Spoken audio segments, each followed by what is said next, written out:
especially welcome each and every one of you to this program this morning, the Benin ICT Day 2019. And on behalf of the convener, the Director ICT CRPU, you are most welcome. On his behalf, I welcome you all this morning. Today's event promises to be very, very educative, enlightening, and on the flip side, entertaining. So please bear with us. In no distant time, we will kick off the program formally. Our Vice Chancellor is on the way, and I want you to just relax and stay connected, because you are going to have a lot of things to benefit from this program this morning. Thank you. We also especially like to recognize the deans and directors, student staff of the University of Benin, our guests from other parts of the state and the country. We'd like to especially welcome you to University of Benin. Ladies and gentlemen, the representative of the Vice Chancellor is here. May we all rise as we usher him to the other side of the auditorium. Help me welcome Professor Joel Abolagba, the Deputy Vice Chancellor of K1 Campus, who is representing our Vice Chancellor this morning. You're welcome, sir. Thank you very much, sir.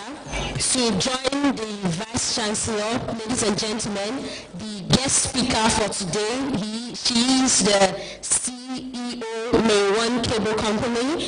Join me, welcome to come to the other side, Ms. Funke Okpeke.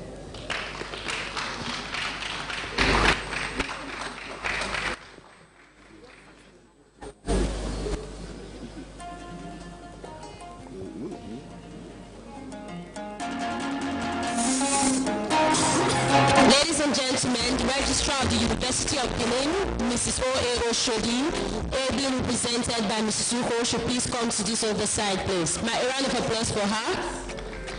And the librarian, Dr. L.O. Obasui. You're welcome. Madam, please move to this other side. Librarian, please. We have a special guest of honor for today. He's one of our own. He is the Vice Chancellor, Michael Okpara, University of Agriculture, Umudike, Abia State. Professor F.O. Otunta, please come over to this other side of this, please. Ladies and gentlemen, we have also the Board Chairman, ICT CRPU, University of Benin, Professor S.M. Ogbora. You're welcome, sir.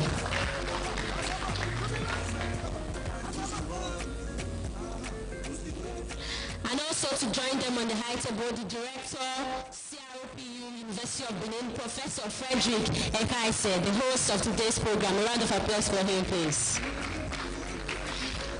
Ladies and gentlemen, we have with us the Chairman, Special Projects Unit, University of Benin, and the former Deputy Vice Chancellor Administration, Professor Jacob Ehiobo. You're welcome, sir. The Dean of Dentistry, sir, Professor Sede. You're welcome. We have the Director Academic Planning, Dr. Wilfred Godala. You're welcome, sir. I can see also Professor Sagede. You're welcome. You're especially welcome, sir.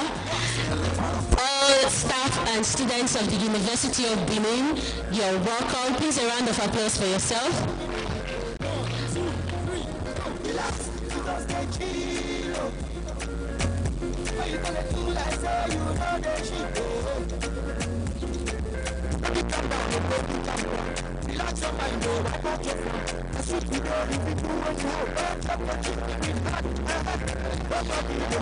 I've just been informed that the ASU Chairman's representative is here, Dr. Morige. You're welcome. As I get the names, I'll do the recognitions. Please bear with me. Ladies and gentlemen,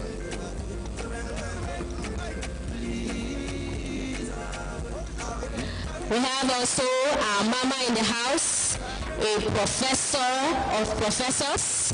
She is Professor Mrs. Edema from the College of Medical Sciences. Mama, you're welcome.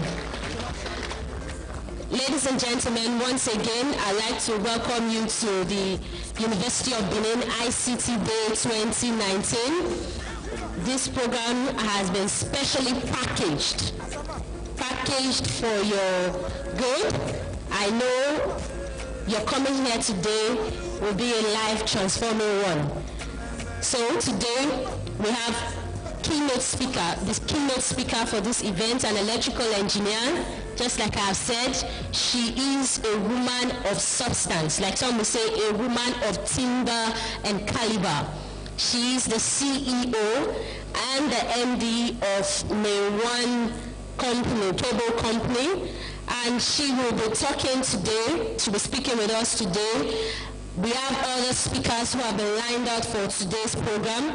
Ladies and gentlemen, we have Ugo Eze Adike from Danix Ventures Limited.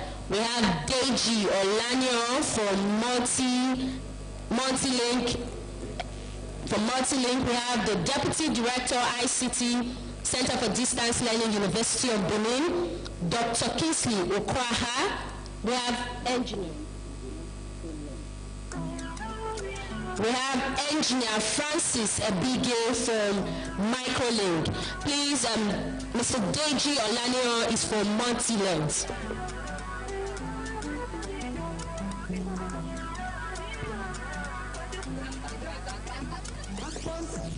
Ladies and gentlemen, we have the Dean Faculty of Management Sciences, Professor O.J. Elabria, represented by Dr. D.O. Era. Dean, you're welcome. Please a round of applause for him. The representative of the Royal Father of the Day, our Royal Father of the Day is no other than the Enogi of Ologbodugdom, Edo State, His Royal Highness Orenugie Jason Akenzwa, who is represented here today. Please a round of applause for him. We'll be ushering him to the other side of the auditorium. He's represented by Deacon F. Osazua.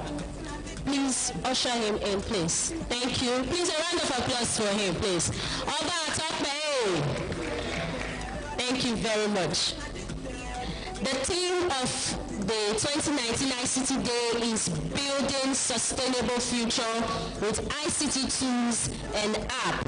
We now, with the kind permission of Mr. Vice Chancellor, we will now formally start off the program. Ladies and gentlemen, please may we rise for the national anthem.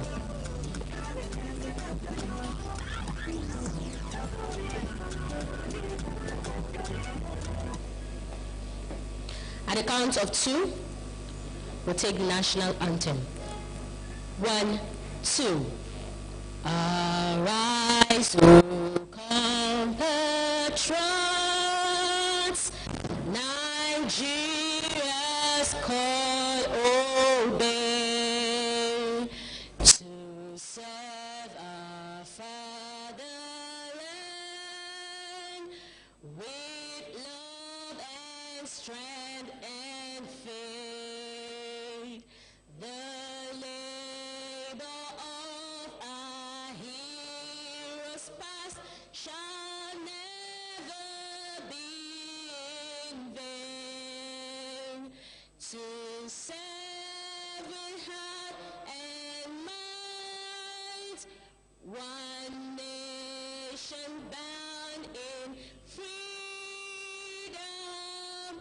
peace and unity. The Uniben anthem.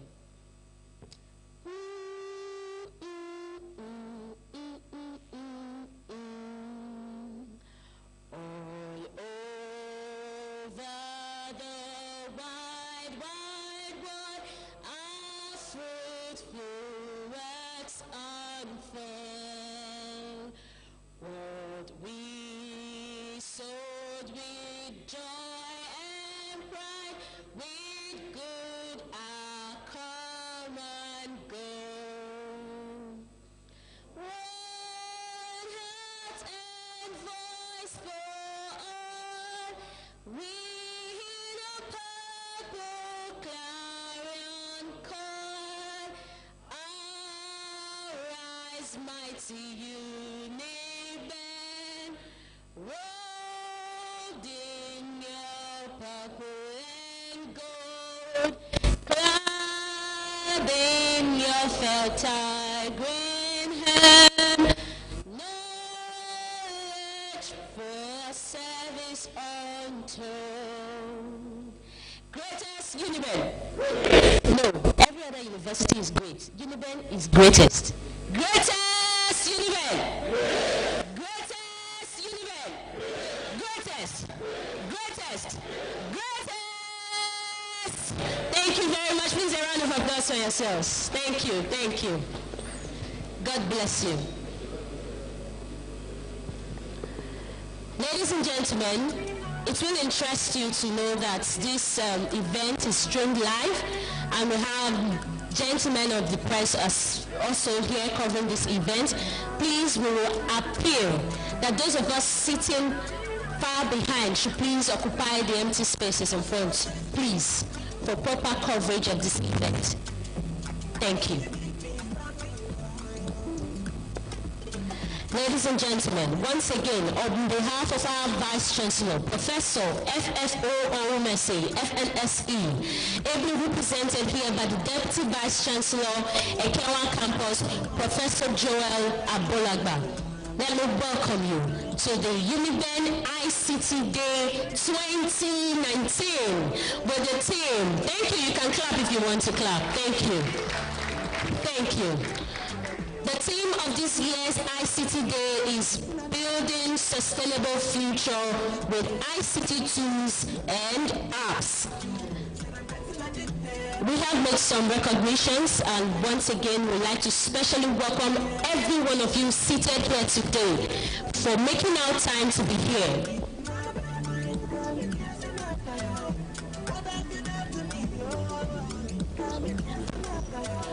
So we are very, very glad to have you present here, and we'll know that you will not be disappointed after today's program. Ladies and gentlemen, help me welcome to this other side of the auditorium the chairman of Igwe, the Local Government Council of Edo State, Honorable Ogedegbe. Please, sir, come to this other side. Please, a round of applause for him. Thank you. It is on that note, ladies and gentlemen, you are all special, you are all appreciated. As I get the names for recognition, I will duly appreciate and welcome you. Ladies and gentlemen, join me as I bring to the microphone for the welcome address by the convener, no other, the Director ICT CRPU University of Benin, Professor Frederick Ekaise. A round of applause for him, please.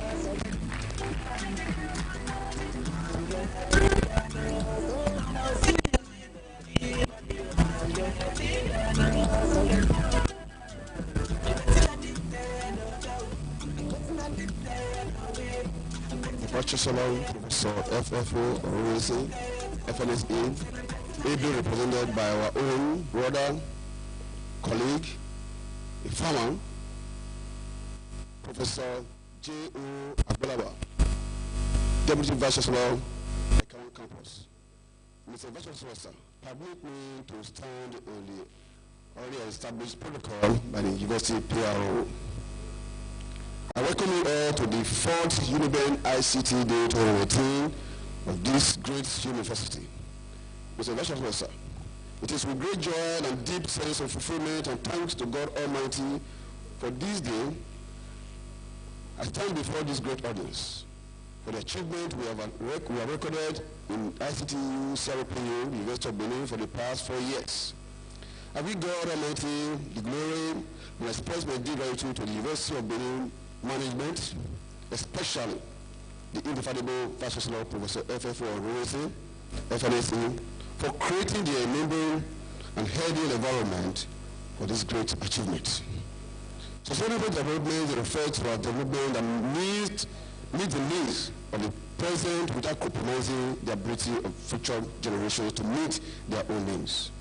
The concept of links goes beyond material means as it includes values, relationships, freedom to think, act, and participate.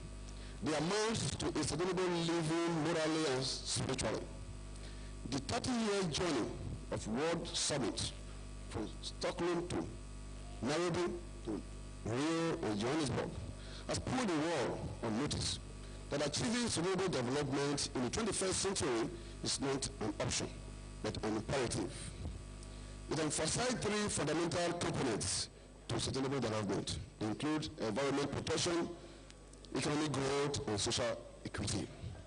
The major concern in building a sustainable future is the recognition of the existing challenges using ICT tools and apps in its relevance and availability to enhancing future development.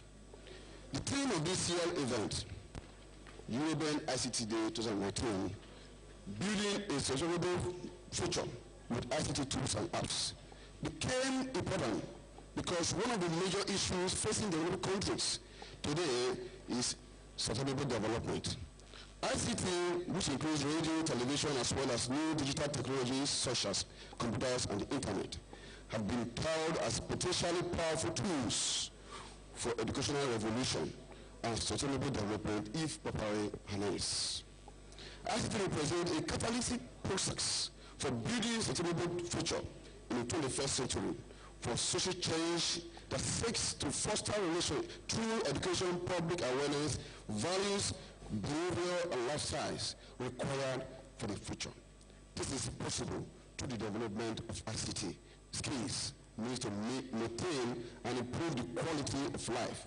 Hence, this year's theme seeks to address the following major components in sustainable development. 1. Prospects of ICT for sustainable development. 2. Using ICT tools and apps to curb sharp practices. 3. Challenges of using ICT tools and apps. 4. Data preservation and storage. 5. Software development. And 6. ICT development. Over the years, starting from 2016, we have held 3 Benin ICT Day. The first one was in 2016 with the theme Bridging the Gap in Teaching and Learning Using ICT Tools. The second one was 2017, which had the theme as Internet for Everyone, Everywhere, ICT in Restaurant. In this year, we had 2 major lectures that were powered by video conference. Last year, 2018, we had the theme as a mechanism for corporate data security. Here, we also incorporated students through which they developed some apps. Improving on the series of ICT programs this year's ICT Day do not only showcase the software application, also the digital art designs. By collaborating with students in the area of digital art, this was done to encourage students who are skilled in designs and illuminations in a smarter way to achieve speed, security, and every other thing the world of ICTs bring. Quote, an African graduate of European and American universities, on which he has developed his individuality, is nothing but a megaphone, a year carbon copy of these societies. We need an indigenous university sustained through Africa initiatives, maintained as Africa exclusive. Quote, ICTU 1937. It is therefore a call for an indigenously developed and deployed ICT tools and apps to build sustainable development for developed countries like Nigeria to improve quality of life in our communities. I do hope this year's ICT Day 2019 will bring to fore the importance of ICT tools and apps to enhance development for sustainability in our various communities. Thank you for listening. Welcome. Thank you very much. That was the Director CRPU, University of Benin, Professor Frederick Ekaise. Once again, please a round of applause for him. Ladies and gentlemen, it is now time to welcome the chairman of this occasion, the chief host, for his address and to declare this event formally open. The Vice Chancellor, Professor FFORSA, FNSE, who is ably represented here today by the Deputy Vice Chancellor, Ekenwa Campus. Ladies and gentlemen, Professor Joel Abulaga. Thank you. Thank you. This is an address by the Vice Chancellor of the University of Benin, Professor F.F.O. Ruese, Fellow of the Nigerian Society of Engineers, who is unavoidably absent due to some other pressing assignments. Today at the University of Benin ICT Day 2019, the theme is Building Sustainable Future with ICT Tools and Apps.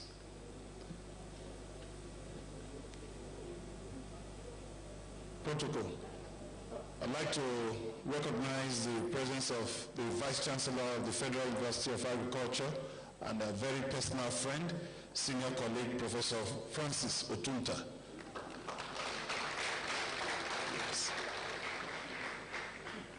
The representative of the registrar, Mrs. Uhun, the librarian, Dr. Luke Obasi, Director of ICT and CRPU, Professor Fred Ekaise, the chairman of the board, Professor Bowa, our guest speaker, Ms. Funke Opeke, MD CEO of Main One, royal fathers here present, immediate past Deputy Vice Chancellor Administration, Professor is on the phone. Let's give him a round of applause. He's always here, very hardworking. Thank you very much. Other distinguished audience, ladies and gentlemen, great Uniben students. Great Uniben students. Thank you. A very good morning to everyone on behalf of the management, staff, and students of the great University of Benin. I welcome everyone heartily to this auspicious event.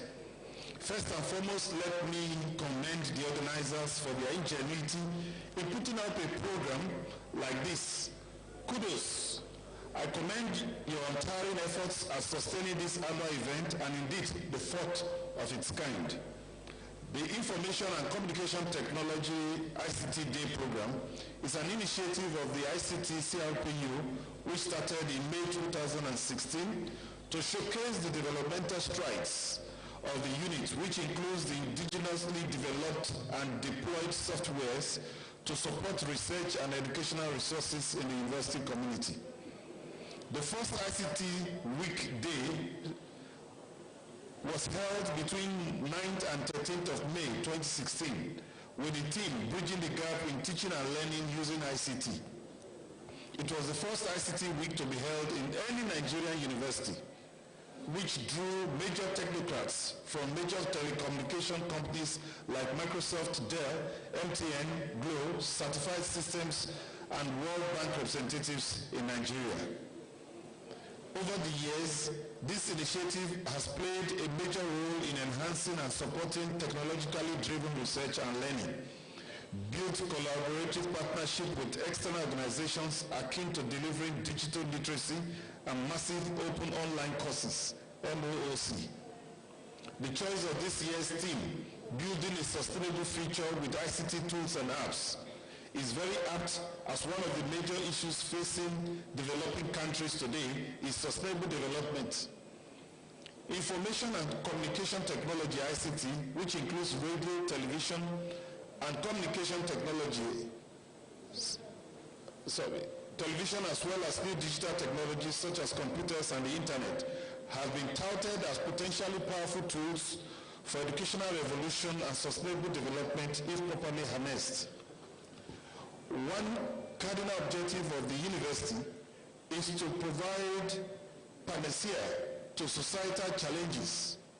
Thus, it is only appropriate for different fields and specialties to carve out a niche for themselves on issues that border on the all-round development of our dear country. This is why I'm personally delighted that this great university is at the forefront as far as ICT development is concerned in Nigeria. Ladies and gentlemen, there is no gainsaying that participants at this event will come up with cutting-edge solutions that will address our ICT needs. I therefore encourage you all to participate fully in it. Hopefully, this will avail you the opportunity to brainstorm and share ideas about the ongoing challenges and responses, which may in turn inspire new standards of practice in the Nigerian ICT sector.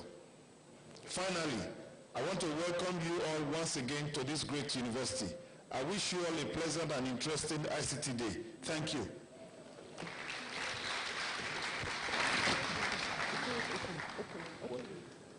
It's now my singular honor and pleasure to declare this year's ICT Day open. Thank you. Thank you very much, Mr. Vice Chancellor, ably represented by the Deputy Vice Chancellor, Kenwa Campus. Ladies and gentlemen, the theme for this year's event is Building Sustainable Future with ICT Tools and Apps. If I may ask, ICT, is it for our good or it has come to destroy us? We all know that a lot of us have channeled our energies using ICT to negative things.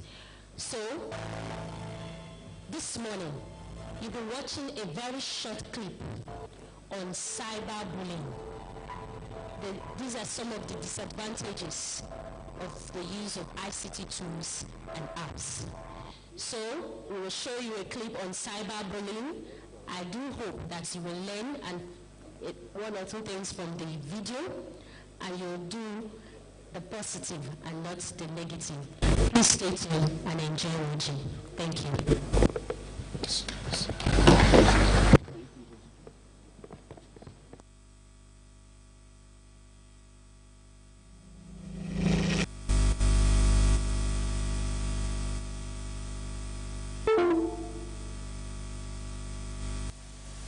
Please bear with us. You know, this is a traditional, a traditional royal father is in our midst, the Enogi of Ologbo, and he is ably represented. I've just been informed that we need to break the kola nut. They said we should break the kola nut. And so I will now hand the microphone to His Royal Highness to do that. Just after that, we'll continue with the video clip. Thank you.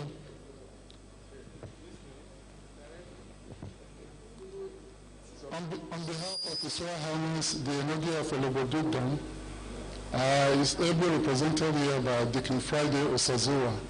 But the breaking of kola nut, as it were, has to move to the Enobori of Ologbo, Chief Sylvester Ediagbula.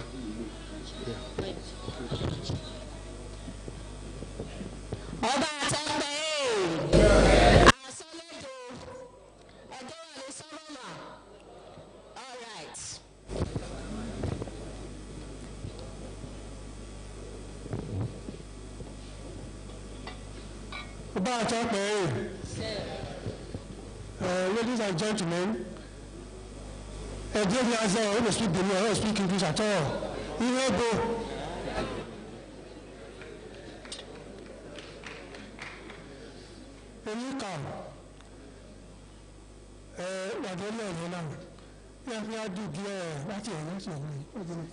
ICT,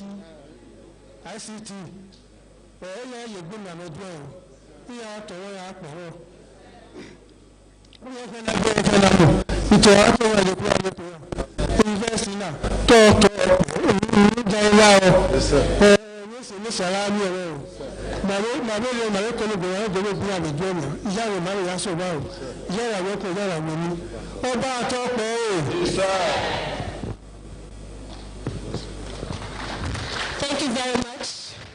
We just prayed for the University of Benin and prayed for all our guests that you all will return home safely and that all will be well with the University of Benin. Say amen to it. Except you don't want the prayers. All right, ladies and gentlemen, the video clip on cyberbullying. Enjoy watching.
Ladies and gentlemen, that short film was titled Anonymous. It was written, directed, and produced by one of our own, Dr. Osaibovo Ediamiatowe. Please a round of applause for him. And I hope that you would make the tools in your hands a positive one and make Nigeria a better place for everyone to live in. God bless you. Ladies and gentlemen, without wasting much time, permit me to please bring up our keynote speaker for today. She will be talking on building sustainable future with ICT tools and apps by Ms. Funke Okbeke, the MD CEO, Main One Cable Company. A round of applause for her. Madam, please, you just come forward while I just quickly read an abridged citation of her, of our speaker. All right, please stay.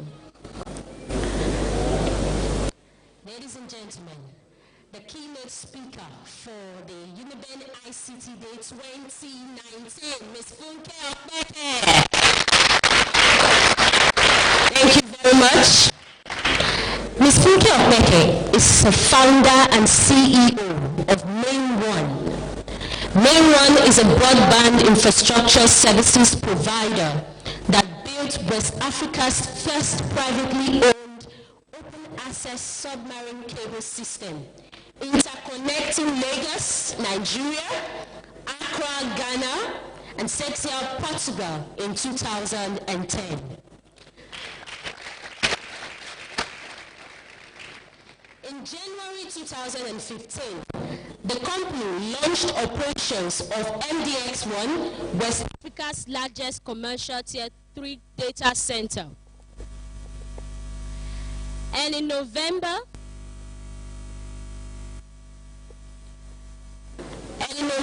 2015, it launched a submarine cable extension from Lagos into Kribi, Cameroon. The company recently announced plans for expansion and Senegal.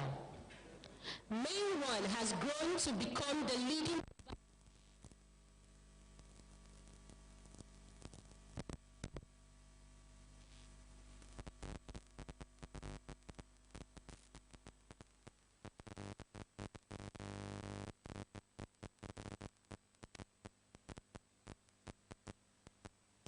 to grow its footprint with major network interconnection facilities, extensive terrestrial fiber build out, regional points of presence, and delivery of services into 10 countries in West Africa. Ladies and gentlemen, it is my singular honor to present to you the keynote speaker for today for her lecture, Ms. Funke Okbeke. Please a round of applause for her.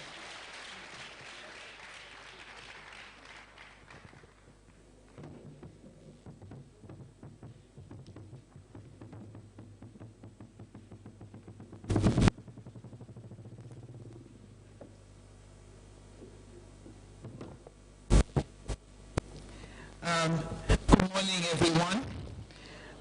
The Vice Chancellor, ably represented by Professor Abdulagba, the Deputy Vice Chancellor of the Ezenwa campus, distinguished faculty and management of the University of Benin, the greatest university of Benin, the Vice Chancellor, the Federal University of Agriculture, Umudike, royal fathers here present, political leaders in our midst, distinguished members of the faculty, and I could not let the opportunity pass without making special recognition of my older sister, who is in the audience and is Mama Professor of Ophthalmology, Mrs. Labake Edema, and students of the University of Benin, welcome to this session today. I'm here to talk about, sustainability and the young people in our society who see the opportunity in ICT. It is a great honor and a privilege to be able to give this speech today. Now, I'm sorry.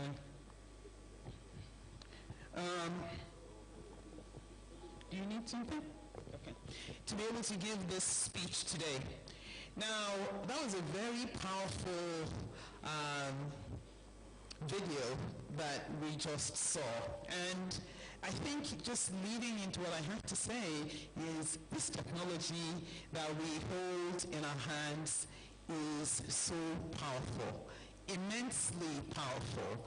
And my talk this morning really tries to focus on how that technology is being harnessed to drive economic development, to drive significant wealth, the potential it has to transform our society through tools and applications, those little things we have on our phones that either help us send messages or create content or reach out to people in positive or negative ways. Hopefully, we're all agents for good in terms of how we leverage this technology. So that's what my talk is going to be about. Before I delve in, I think a little bit was said about main one.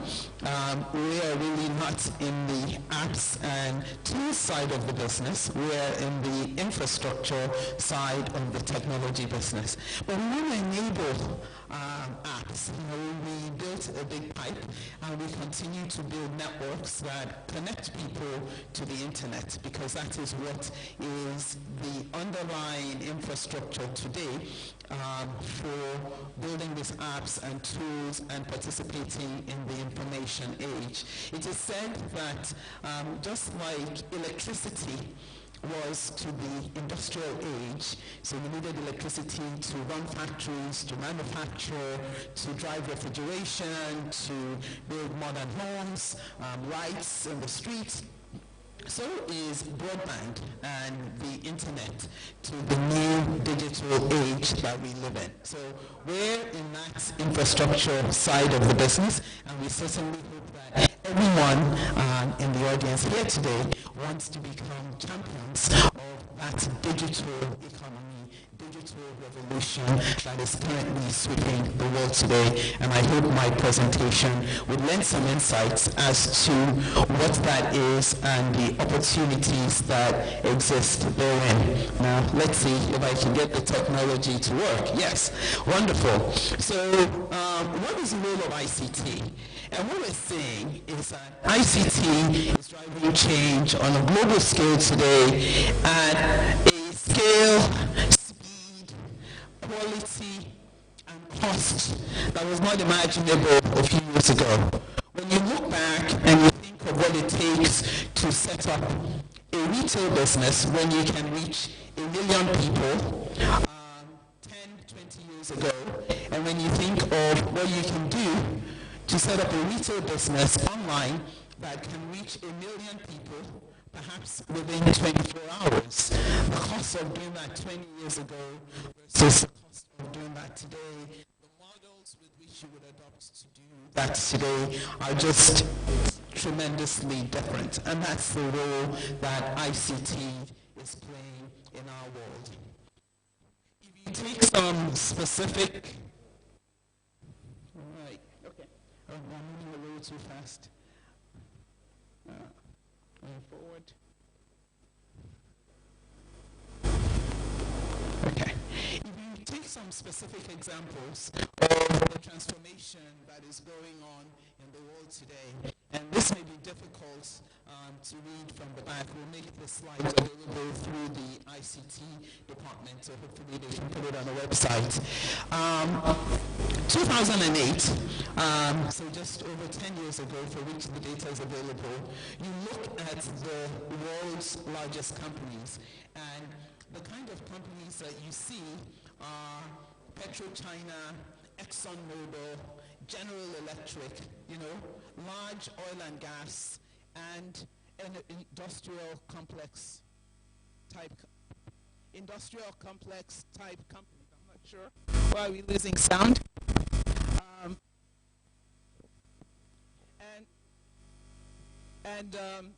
When you take that and you look at the value of those companies at that time, most of these companies at the peak of their valuation was worth up to 500 billion. Fast forward 10 years to 2018, and let's look at the companies that had the highest valuation in the world last year. In fact, this year, several of those companies have crossed $1 trillion mark. What are the 5 largest companies that fall into this category?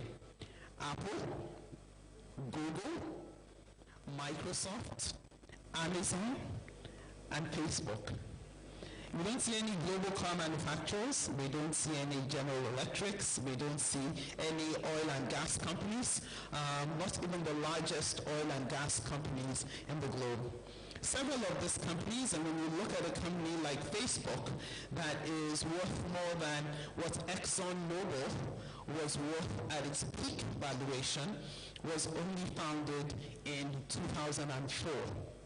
Perhaps that gives us some good perspective at the rates at which ICT is changing and the scale at which ICT is transforming the world.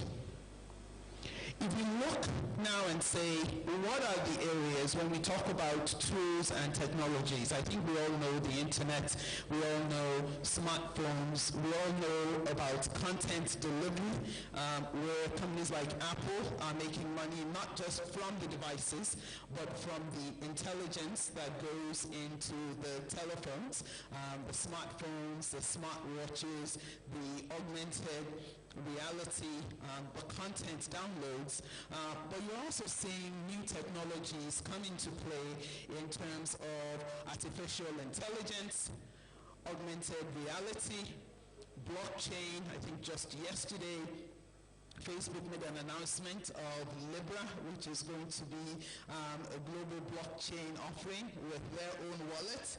And I thought, is this now a global currency sponsored by a specific company? But if we all have their app or we have WhatsApp, then they can certainly get through to us and make those services available to us almost instantly. For a company like Facebook that has over 2 billion users on one or more of their platforms, that is immediate access to a market of 2 billion people. Drones, the kind of imagery mapping that is available today, Internet of Things. So we're not just talking about connecting people, we're talking about connecting things. in smart ways to understand what is going on with those things, to read the temperature in remote places if we're doing agriculture, to gather information on environmental conditions that could affect farm output. When we think of Internet of Things, one of the areas I always think about is for all these herds that we have roaming in Nigeria.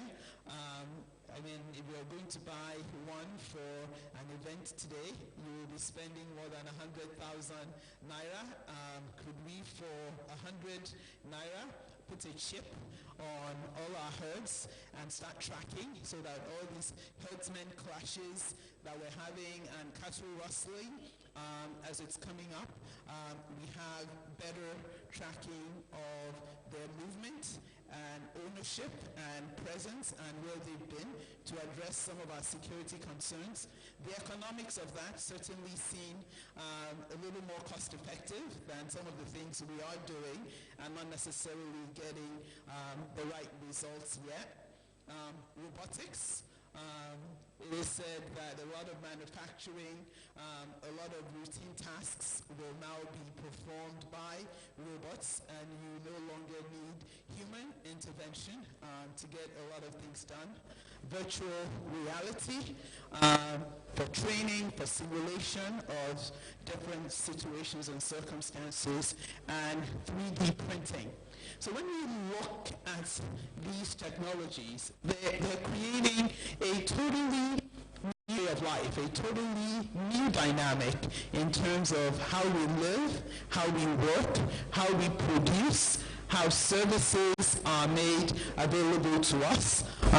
Because these technologies are so powerful that it's not just about the physical human-to-human interaction, that knowledge is acquired and or transferred. I was explaining Google Maps yesterday as we were trying to go to the airport in Lagos, and you look at the tool and its ability to predict how you get from one level of information from all the connected devices that are in motion.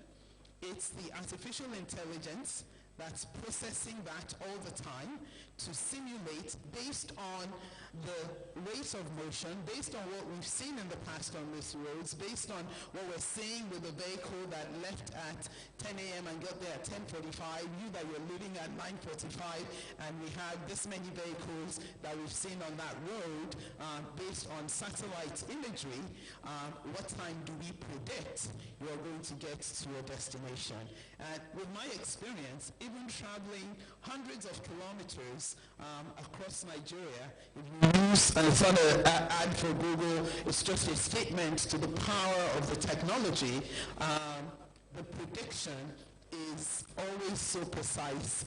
Even for a 4-hour journey, you'll find that it's within 5 or 10 minutes accurate in predicting the time you're going to get there. So the technology, when you think of all the processing that needs to go into that, for them on any day, at any time, to be able to give that kind of prediction, just from harnessing ICT and the power of the internet, not deploying at that particular instance someone on the road who's telling you what is going on, then we start seeing how powerful this is and the power it has to transform our lives. What is the impact on society? Certainly the first is based on the value of those companies that I shared. When we start talking about a company that is worth $1 trillion, the total GDP of Nigeria in a year is about $400 billion. So the value of Facebook is more than the economic activity that takes place in Nigeria in a year. The value of Amazon and Apple is more than double. And these are single companies. So clearly, technology increases prosperity. And for us in Nigeria, you don't have to be at that Facebook level. but participating by launching a tool, by launching an app, these environments are very open. The barriers to entry are low. We can start thinking of how we transform our GDP. The global GDP has been rising tremendously because of the role that technology plays. ICT contribution in our economy has also been rising. It's currently about 12.4%, or 49 billion, but truly, in the global scheme of things, as we said, when we're looking at 49 billion to a single company doing a billion or 500, a trillion, or being worth a trillion or 500 billion, those companies are generally doing revenues above 50 billion a year. So that's for the individual companies. That's more than the size of the total ICT economy in Nigeria. Second thing about technology's impact is that it disrupts traditional industries. And that's why the relevance of technology to everyone is so critical.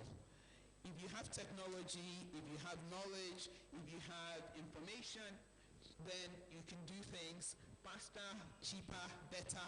You can reach people easier. And so, be it Facebook and Google, how do they make their money? They give us all this map information free. Well, for all the information they give you for free, they advertise.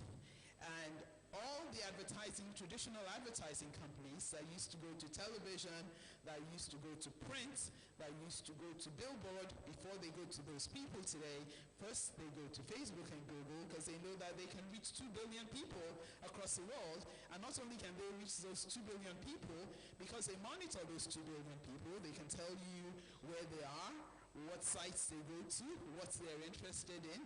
So you select which category of those 2 billion people you want to get to, and they help you get to them. And so they've totally disrupted the advertising and media industry. Let's look at the role of Uber in transportation. Let's look at Airbnb in hotels or travel, and where people are spending their money when they travel, and access to alternative short-term accommodation.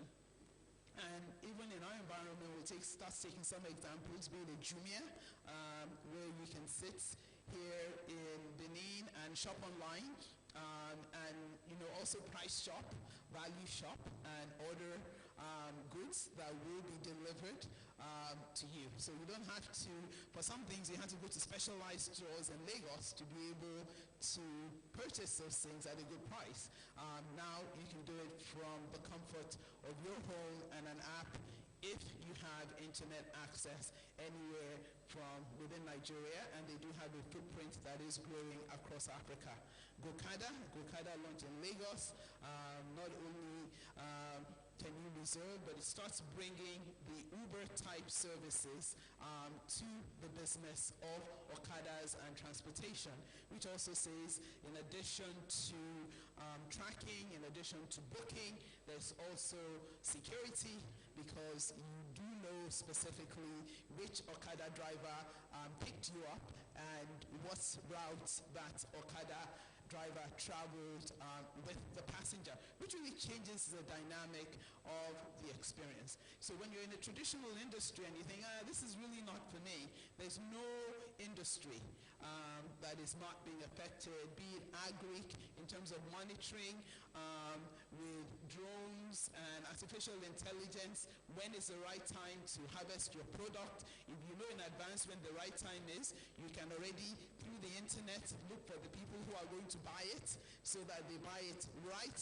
just in time, when you're able to achieve peak returns from your sales. And of course, it's creating new jobs, and it's rendering traditional jobs irrelevant. A lot of the jobs that people used to do in the past, manual jobs, and I think this is particularly important for our society, will not be relevant in the future, because we have moved online to provide services. Let's think of traditional banking services, for example, and bank tellers. Today, Nigerian banks, even Nigerian banks, are doing more transactions online or through ATMs that they're doing in banking halls. When I was growing up, it used to be, for that bank account, when I was in university, I still remember lining up at the bank. You had to think of a few periods to get your money out of the bank. I think those days are gone forever. So where do we in Nigeria fit in this global ICT economy? Yes, we've made significant progress in the last decade. We do have some access to the internet, but there is still a lot of work to be done. And when we look at our ranking on a global scale, we're still very close to the bottom of the pyramid. I mean, I think we're in the lowest quadrant if we split the world into four in terms of ICT development as rated by the ITU. But some interesting things are happening, and perhaps that is the brighter side of the equation. And when you look at events like this and the ability to attract an audience like the one we have this morning, you know things are happening. And things are happening especially in the startup economy, where Nigeria currently leads in terms of investment funding for technology startups across Africa. In addition, we have a very strong mobile telephony access, a lot of it not fully ready for data, not fully ready for 4G, not to talk about 5G, which is the latest mobile technology that's being deployed in most advanced markets of the world. But we do have, I would say, within 30-minute reach of every Nigerian, access to a mobile signal that enables them communicate with the rest of the world today. And that is what can be leveraged, and building more infrastructure around that to ensure that more of our people are connected, and then the quality of the connection and the ability to move data is even better. With respect to internet penetration, Nigeria is also further along. We have about 56% penetration compared to about 38% when we look across the overall continent. So some progress, but still a lot of work to be done, with a ranking at 143 currently. To give some more specific examples and some of the areas where these technology and this startup money is going and funding, we look at the financial sector, and I would hope everybody here has heard the word fintech. And what is happening is a lot of financial services are being provided with technology today, and not the traditional means of providing that technology. So you take companies like InterSwitch that are providing electronic payments, both with cards and also just electronic payments through various apps and interfaces that you have, and connecting to various merchants and buyers so you can make payments. Or newer startup founded by, I believe he was either 26 or 28 when he came out of Andela. It's another startup he participated in. Co-founded Flutterwave. He retired from Flutterwave last year after about 2 years. But every time I see an Uber payment in Nigeria, and now he's expanding to South Africa and is already in several countries in Africa, I see that Flutterwave indication. So they are processing, because Uber doesn't certainly have the Naira processing capabilities and the ability to access all the various payment platforms that exist in this market. So Flutterwave is processing all those Uber payments across Africa. Oh, and by the way, interesting enough that Visa actually invested in them and is helping to further grow that business. So there's a lot going on in fintech, companies like Paga, Paystack. The banks don't want to be left behind. there's a particular concern that if they don't get involved in technology, the small startups are going to kick them out of business. So they are also starting to invest, and we're seeing the deployment of intelligence agents, smart bots, artificial intelligence. You can open an account through your WhatsApp or your Gmail account, starting to drive the banking industry. Transportation and logistics, we've talked about that.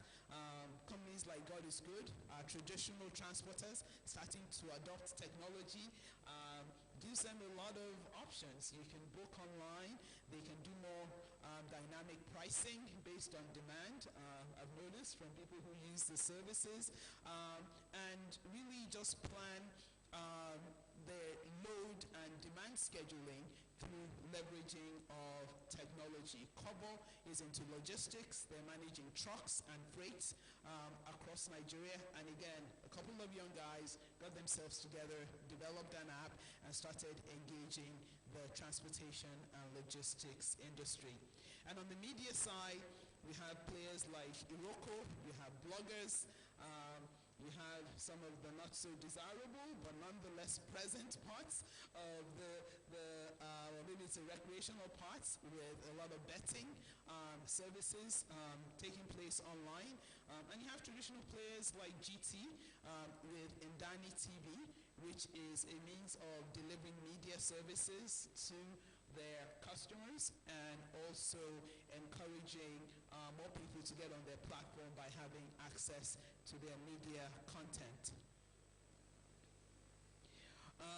What have we seen? What is the net of all these things I'm saying? First, there is a thriving technology startup ecosystem in Nigeria. However, when we look at the size relative to advanced markets, we recognize that there is lots of room for growth.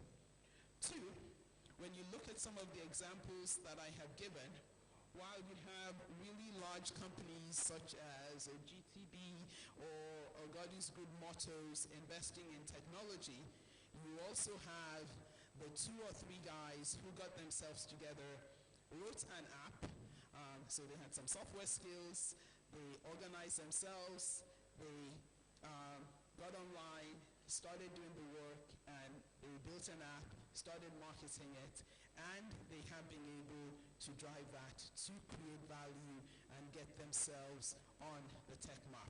So the barriers to entry in technology are much different from traditional businesses. You don't have to build a manufacturing plant costing hundreds of millions or billions of naira before you can do this business. I've met some of these startups in Lagos. There's a guy we were with a few weeks ago. He was hosting an international conference. He said he came to Lagos as a security guard. He would sleep in the church in the daytime, and he would work his security job at night. And today, he's founder CEO of a global media company, all self-taught via the internet. He said his computer was his most valuable possession at the time when he had only a single shirt. So when you look at what is taking place in technology, you recognize that compared to traditional industries or agri, where you have to go get land, you have to get the tools and the implements, the barriers to entry to participate are much lower. And finally is access to funding. And on the chart I have some examples, companies raising 10 million, $7 million. Who would think a company organizing Okadas would raise $7 million? But just a few weeks ago, Okada was able to raise that kind of money to scale up their services all across Nigeria. But I wouldn't say all the bright side of this without saying, of course, we know that there are challenges, right? Education, access to those skills, the relevance of the curriculum to what you actually require to build these tools and applications and participate in technology. The fact that our industry is not even very integrated with our universities And that's an area where Nigeria still has a lot of work to do to bring the research and development activities a little bit closer. So that influences the curriculum and what is being taught as well. And access to investment, particularly public funding for these initiatives that drive technology. With our high unemployment rate and the low barriers we said in technology, clearly having better technology education, access to technology in our schools, in all our tertiary institutions, and really starting from primary in the world today, if we're going to be competitive, is something that we need to address. Even if you're not thinking of joining a startup and you don't think that's where the future is for you, and this slide is a little difficult, it's going to be a little difficult for you to read, but it talks about the future of work and what kind of jobs we can expect to see in the future or not see in the future. And all the new jobs are about data analysis, software developers, application developers, digital transformation specialists, and you look at jobs like data entry clerks or accounting or a lot of administrative functions. You scan the information and it's readily available to 100 people. All those roles are no longer going to be relevant in the marketplace of the future. The other thing we're seeing is tech jobs pay higher and digital skills faster.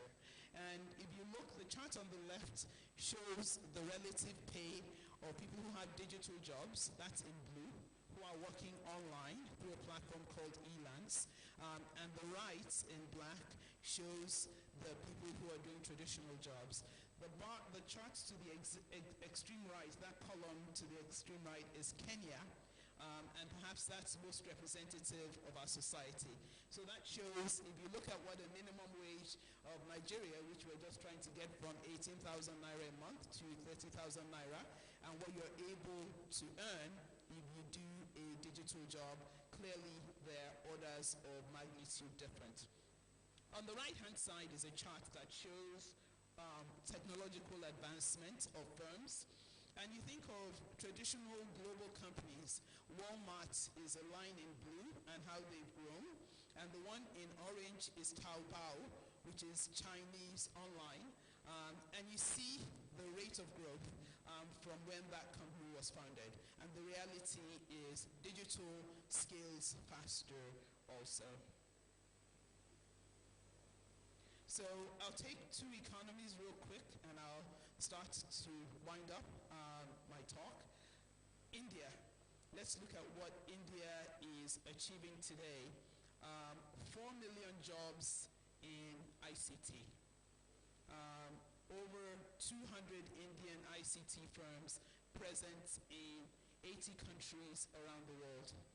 880 billion contribution annually to the Indian GDP. The second largest startup ecosystem in the world. So when we start looking at some of these examples, we see what the potential is for our society as well. A lot of young people, but a particular focus on the educational sector to produce the workforce that is required to generate this wealth for these companies, drive the tools, drive the apps that are being deployed all over the world today. And when we also look at what the Indian firms are doing, when you hear of the major firms in the US or in Europe, all of their back office computing and ICT is being driven out of India. Another economy, South Korea. When you look at Korea historically, you go back about 50, 60 years after the Korean War, and certainly coming out of the 60s, in the 1960s, the economy of Korea, GDP per capita was about equivalent to that of Nigeria. Today, GDP per capita in Korea is more than 10 times that of Nigeria. So the average individual in Korea earns more than 10 times. How has Korea done this? Education, government intervention, and a focus on technology. They're one of the most connected countries to the internet in the world today, and more than 92% of the country is connected, and they have the fastest average internet speeds on a global basis. And you think of companies like Samsung that were traditionally heavy industry and then moved into television, and today they're being powered by screens, displays, smartphones, and that's where they're generating the most value. So they moved from an industrial base to a tech base, and that continues to fuel the growth in that economy. So when we think of sustainability, when we think of tools and texts and apps, rather than bullying and just messaging, and when I see young people continue to download endless movies and snippets on WhatsApp or Facebook, no, that's not where it's at. I say, you know, the people who created that have already made their own billions. You should be thinking about how you can leverage this technology, what you can learn on YouTube. The guys who founded Apple started in a garage that is shown on the left side on that picture. The picture on the right shows the new headquarters, the central building on the new campus, that multi-billion-dollar campus that Apple has built for their employees in Silicon Valley. All of this starting in a garage, at that time soldering tools together. But today, with the power of the internet, you don't even need to deal with the hardware. Deal with the tool, deal with the app, put it on the Apple Store, let people download it. Maybe the first one you don't make money, but by the time you get 1,000 people, 10,000 people, 100,000 people on, then you can start thinking of how you monetize. Think of opportunities in our society to deliver service, to provide value, and that is what is going to drive our economy in the future. I encourage each and every one of you to go disrupt the world with an app. Thank you very much.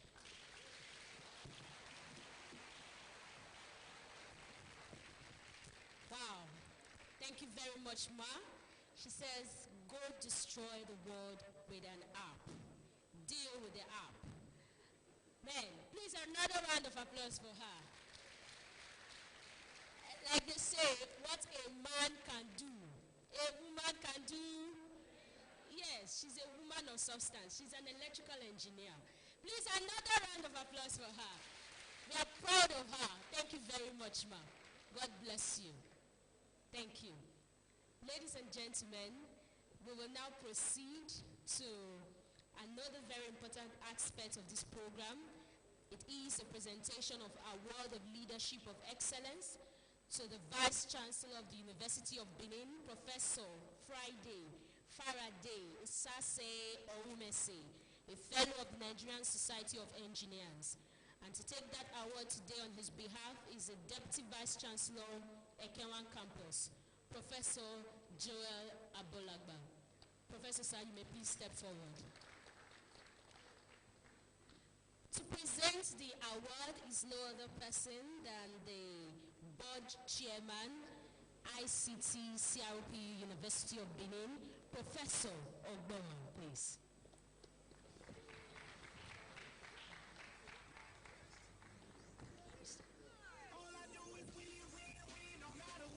Just before the presentation of the award, permit me, ladies and gentlemen, to specially recognize and welcome to this program the Dean of the Faculty of Arts and University Editor, my own Dean, Professor Eddie Eragbe.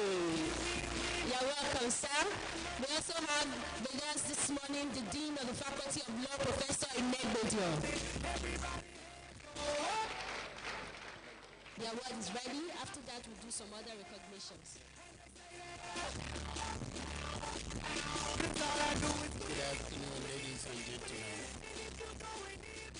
On behalf of Vice Chancellor, who is represented here by our able Deputy Vice Chancellor, I, on behalf of the Board of ICT, CRPU Uniben, wish to present this leadership to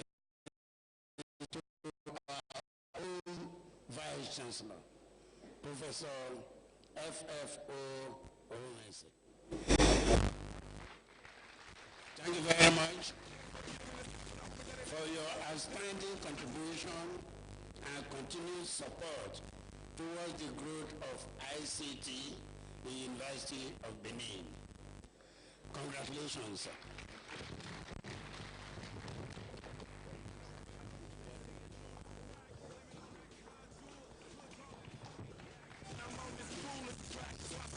Thank you very much. Ladies and gentlemen, permit me to please recognize some very distinguished guests in our midst. We have the Deputy Director and Curator, National Gallery of Arts, Benin City, Mr. S.O.G. Awolabi. You're welcome, sir. We have the President, Art Galleries and Promoters Association of Nigeria, and the Vice President, Mr. Ehi Godwin Okpalo. You're welcome, sir. And we have the Vice President, Mr. Uche Naume. Thank you very much for coming. We have the Secretary to Ovia Southwest Local Government Area, representing the Executive Chairman of Ovia Southwest Local Government, Honorable Obateru Oladimeji. You're welcome, sir. Please come forward. There's a space for you. Please come forward. Thank you very much. Ladies and gentlemen, permit me to also specially recognize all deputy bosses here present, heads of units in the ICT CRPU department, the President, University of Benin Alumni Association, and the Director, Cevicom, Professor Ogbaifo. You're all welcome. Ladies and gentlemen, the future is all right. Also in our midst, we have students of Imagwe Senior College, the Senior College, Imagwe Schools. Please rise and, all right, and the teachers as well. You're highly welcome. God bless you. It is my singular honor and privilege now, ladies and gentlemen, to bring to the microphone the special guest of today's program. He is no other than the Vice Chancellor of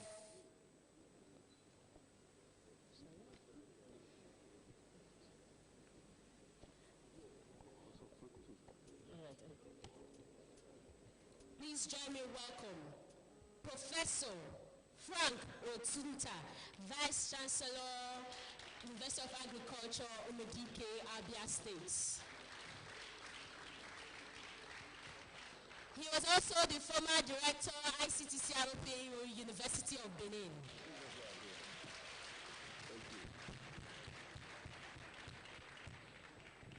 The Vice Chancellor, represented by the Deputy Vice Chancellor, Ekewa, Professor Joel, my good friend. I will especially recognize my teacher, Professor Bowa, and all the other members here. My dear colleagues, great Uniben. I have come not as Vice Chancellor of Michael Okpara University of Agriculture. I've come here as Frank Otunta of the University of Benin. Thank you. Thank you very much. When Fred Akaise invited me, I said, even if I'm doing anything, I'll be here. And I've come because along the line, we also contributed in the development of ICT in this place. I remember that sometime in 2004, 2005, universities like Enugu State University, University of Jos, Fred reminded me, and even Ife, came here to check how we managed. were doing things. I had to travel to Jos to give administrative lecture on being director of CRPU that was very functional. In fact, I thank God that I have found myself here because I expected that all over this high table, all of our previous directors will be sitting here too. But unfortunately, I found only myself sitting there. I hope and pray that during the next ICT Day, maybe 2020, the year we expected many things to change. Or we're still expecting.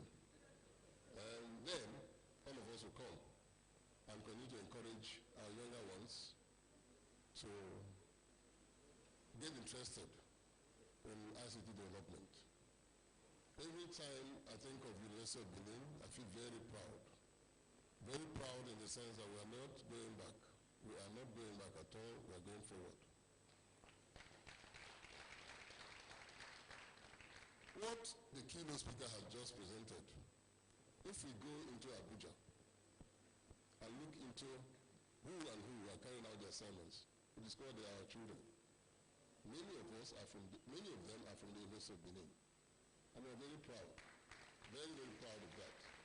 And so when we hear ICT Day in the University of Benin, it's just similar to Optometry Day in the University of Benin. Because optometry started in the University of Benin, I think in West Africa or the whole of Africa. ICT did not start in the University of Benin, but ICT grew very well. I don't know whether it's Kende I'm seeing. Is it Kende? I think it should be especially recognized, whether we like it or not, whatever has happened.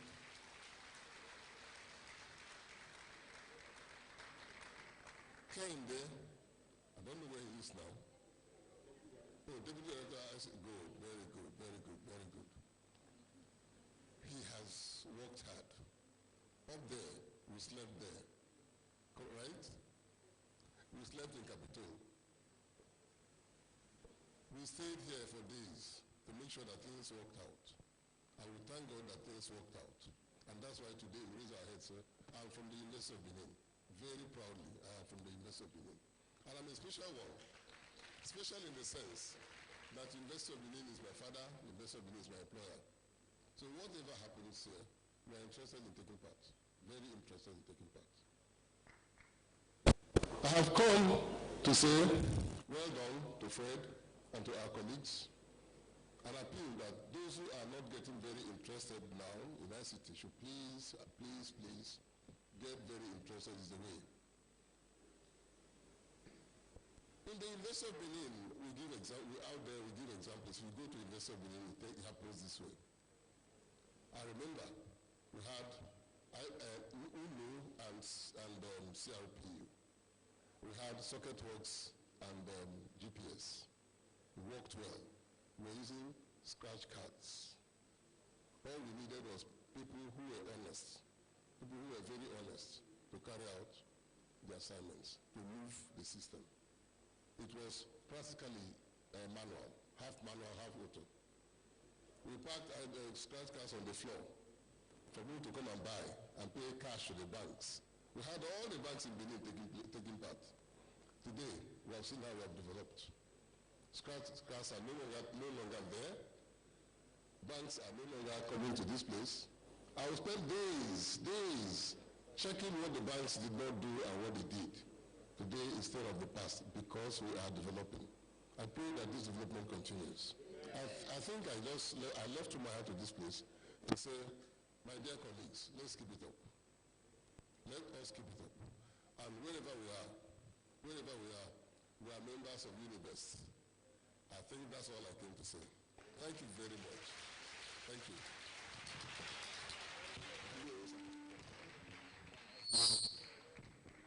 Thank you very much, sir. It feels good to be a Uniben product. If you are proud, say greatest Uniben! Greatest Uniben! Greatest! We are always proud any day, anytime. Thank you very much, sir. God bless you. Please permit me to specially recognize Dr. Kayode Oke. I saw him somewhere around. You're welcome, sir. All our staff from the CRPU department, you are most appreciated. Thank you for the great job you are doing.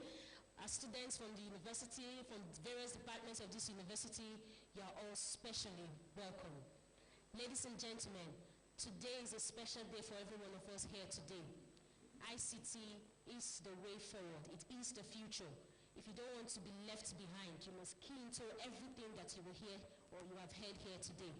It is on that note that I will now bring to the microphone for her presentation on the prospects of ICT for sustainable development to be delivered by Mrs. Another woman. Please, a round of applause for her. I'm so happy. Women are breaking grounds. They are doing us proud. And the sky is just the starting point for us. So, ladies and gentlemen, join me in welcome to the microphone, Mrs. Ugoeze Adike of Danic Ventures. A round of applause for her. Thank you very much.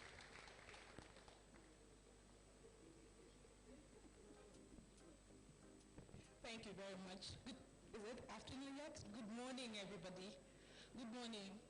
I will be standing on all existing protocols. I'm not very good at protocols, so that I don't commit a blunder, I rather stand on the existing ones. My name is Ugoeze Adike, and I'll be talking on the prospects of ICT for sustainable development. Please, just before you continue, the Vice Chancellor will be leaving. Please may we all rise as he exits the auditorium to attend to all the administrative matters. Mr. Vice Chancellor, thank you very much. It's been an honor to have you here this morning. God bless you.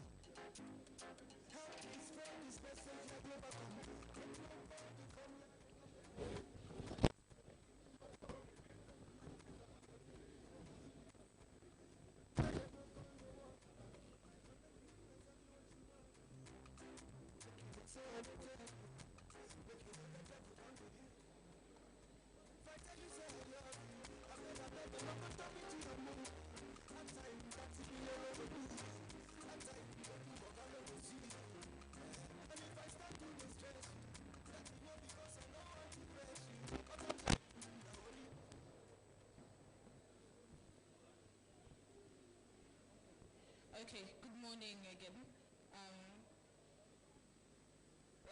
Team is building a sustainable future with ICT tools and apps.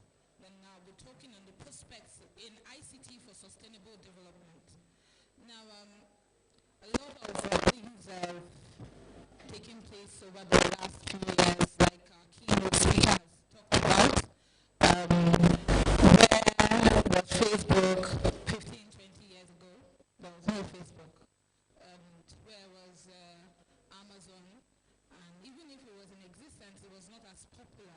But now, online marketing, everything is going in. So, looking at sustainable development has been defined as a development that meets the social, economic, and technological needs of the present without compromising the ability of future generations to meet their own needs. To attain sustainable development, the roles of information and digital literacy cannot be ignored.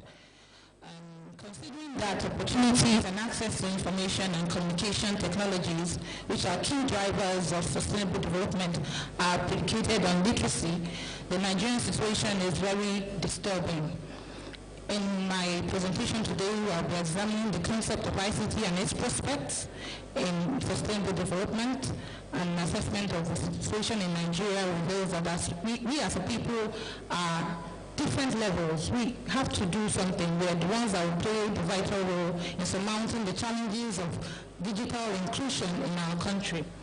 But now, moving on to the introduction proper. The term ICT describes the use of computer-based technology and internet to make information and communication services available to a wide range of users. We talked about the tools and the applications that are available. There are a lot of them at our fingertips, and most of the time we do not harness them. We do not try to make adequate use of them. My presentation is actually channeled to the younger generation, the younger people. And the presentation continues, you'll see why. I'm not as if the older ones are excluded, but it would be much more beneficial to the younger people here in this audience and even outside of this place, because they're the ones that have the youthfulness to change the world right now. A lot of things have gone and the future is now, as the case may be. Information technology is moving very, very fast, and we have to do a lot of catching up here in Nigeria and even try to overtake the Western world if we can, which I know we can actually. So components of ICT. ICT encompasses both the internet-enabled sphere as well as the mobile one powered by wireless networks. It also includes antiquated technologies such as landline telephones, radio and television broadcasts, all of which are still widely used today, alongside cutting-edge ICT pieces such as artificial intelligence and robotics. Now, moving on, we look at the prospects in real sense. What the components have been mentioned already have internet access, data, communication technology, transactions, hardware, and software. I wouldn't go on to name more because of time, but we already know what they are. And we can fit into a lot of these spheres if we look at it critically. They affect us everyday life. And we now move on to how it affects us.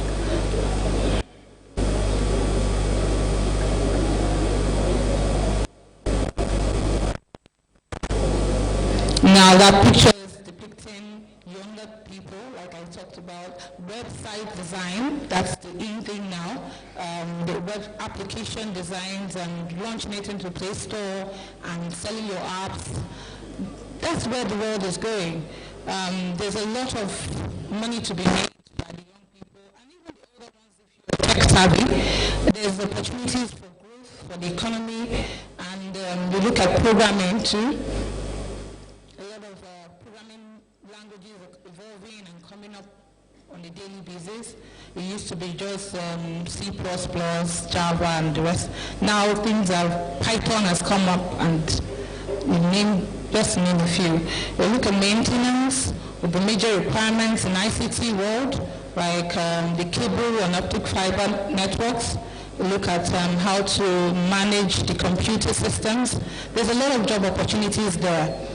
Who are those in charge of shaping the lives and decisions that the young people are taking now, which is in the academics?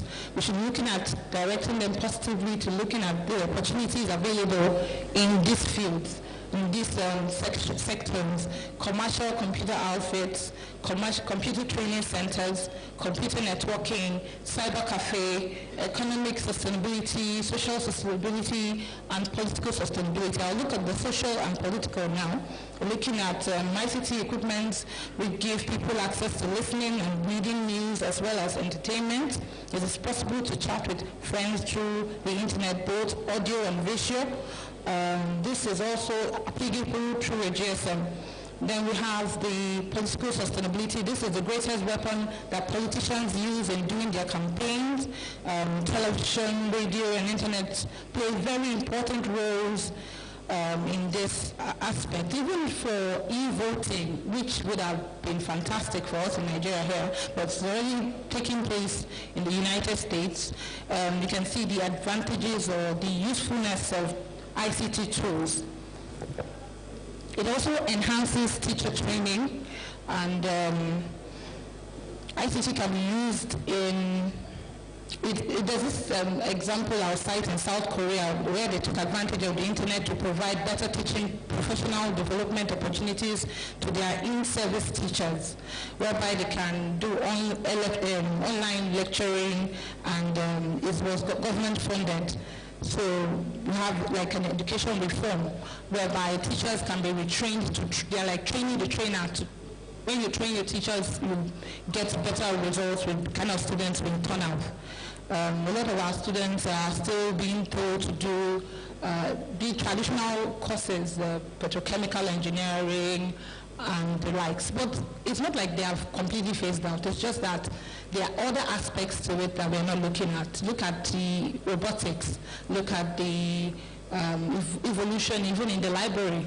I read library and information science, and it's been a beautiful journey because coming out of school, you come out with the knowledge that, okay, you're going to work in the library and it's going to be in a particular traditional way. But I came out and I found myself working in an e-library in a law firm in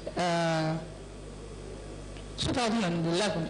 And it was quite interesting. It was taxing, it was something that was different. I called my lecturer because I still keep they still my contact. And I didn't know what to do. They said I should do this. I should convert all this paper to electronic.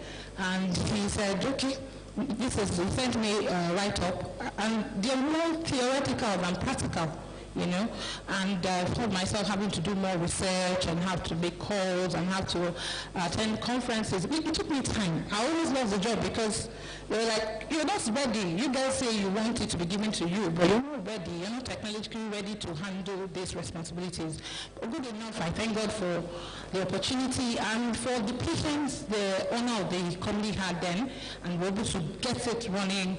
And I'm still able to pride myself to be one of the foremost e-librarians. You know, you move things from a traditional way of doing things to electronic way of doing things, and then we went online, became a web-based platform. Had to learn how to use the inter-switch networks to interface on that system to be able to make payments from the clients, because it was based on online, and it was tailored to meet the needs of legal professionals. Now, moving forward, we have what does the professional do, which is actually what I'm already talking about. I'm using myself as an example. Well, we do a lot of things as ICT professionals, but my own field is into information management, IM, and data management. So we have we keep you connected.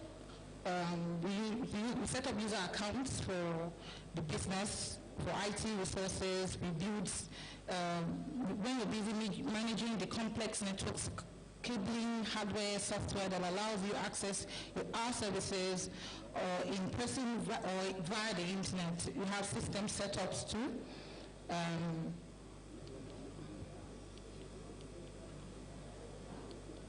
Okay, I think I've gotten the right slide now.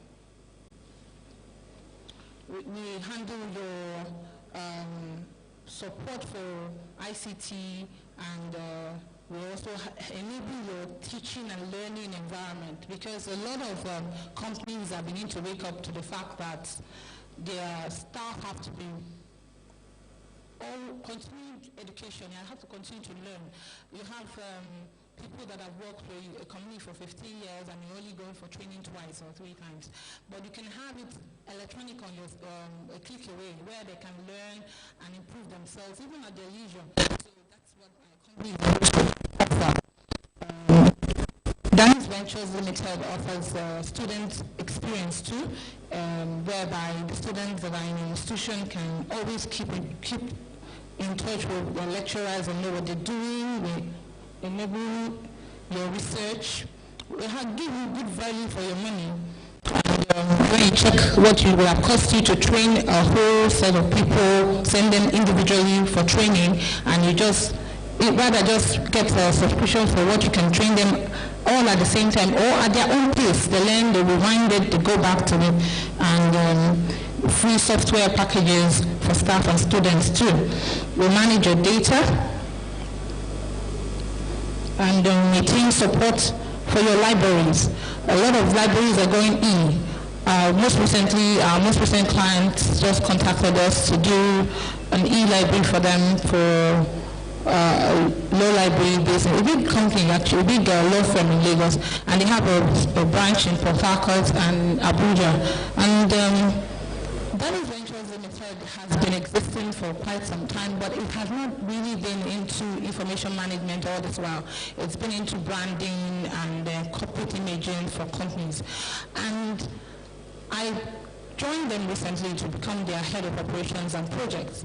But I also have another job. Being because of this availability for ICT tools, I'm able to do three jobs at once. I actually am the head of archive and records management for the ICO group of companies, ICO Insurance. And what that also means is I was able to change the traditional ways of archiving their files and the documents to an electronic format, whereby you can sit in any of the ICO branches and just a click away, you can call up anybody's file. We've had issues where people have unforeseen occurrences like accidents or vehicle, and you come to an insurance company and you're trying to make a claim, and they're telling you, we'll get back to you, we'll get back to you, and they never get back to you.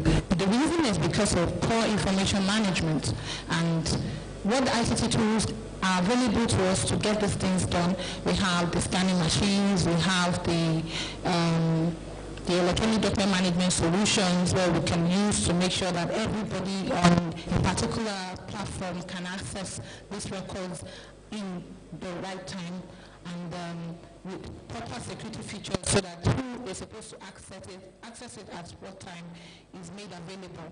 Now, moving on, we have the challenges of ICT today. Now, African countries are now aware of the benefits derived through adoption and use of ICT. But there are many serious challenges which must be addressed, and chief among them are adequate communication and power infrastructure. Sorry about that. I'm trying to get to a particular slide. Okay. Shortage of ICT facilities and ICT skills, inadequate institutional arrangements, which is also a challenge. We have limited financial resources. Yes, that's the slide. We have inadequate public-private partnership. A lot of private companies are now partnering with the government because of the way our government kind of behaves. The thing actually starts from us. It's a cultural thing. It's what we're taught at home. And if you're not well trained and well brought up, the thing goes with you. The same attitude goes with you wherever you are or wherever you find yourself. The same issues we complain about in the government is actually still happening in the private sector. I work in the private sector, so it's not like I'm pushing all the blame to the government, but it's an endemic problem where everybody is kind of corrupt, everybody wants a kickback. So when we have proper partnership, these things will actually work, and it will work well for us. We have limited data management capacity. We have a lot of information out there. In fact, the world is moving to information overload and the Internet of Things. Now, a lot of us are on WhatsApp, and you belong to some WhatsApp groups. Some of you don't even read those information on that group anymore because it keeps popping up all the time. So what it means is you might miss out on something quite important on that group because the fact that you go through it very fast. But if with proper prioritization and knowing, okay, this is the one I should read, and this is the one you should sift from this one, which one should I actually exit myself from, and all that. But it takes much more than I'm just saying it. It actually takes a lot to be able to determine which ones, what to do at when. Inadequate horizontal and vertical communication. You have the horizontal and vertical communication where the up to down, the boss to the junior staff, and then colleagues. A lot of people just, okay, you're told to do something and you choose to do what you want, not what you were told. And that causes a lot of issues too. It poses a challenge for us. Take for instance, when you're leaving the office, you're advised to switch off your computers and all electronic appliances and pull the plug. It's actually advisable to pull the plug. So that in case of any electrical surge, you don't damage the computers. But a lot of us just just walk out. We don't do what we're told. And when there's any issue or incident, which happens like quite often, we are handicapped. We can't work because the organization can't keep providing you computers or servicing your computers all the time. So inadequate bandwidth nationally in the nation because of our number, our population.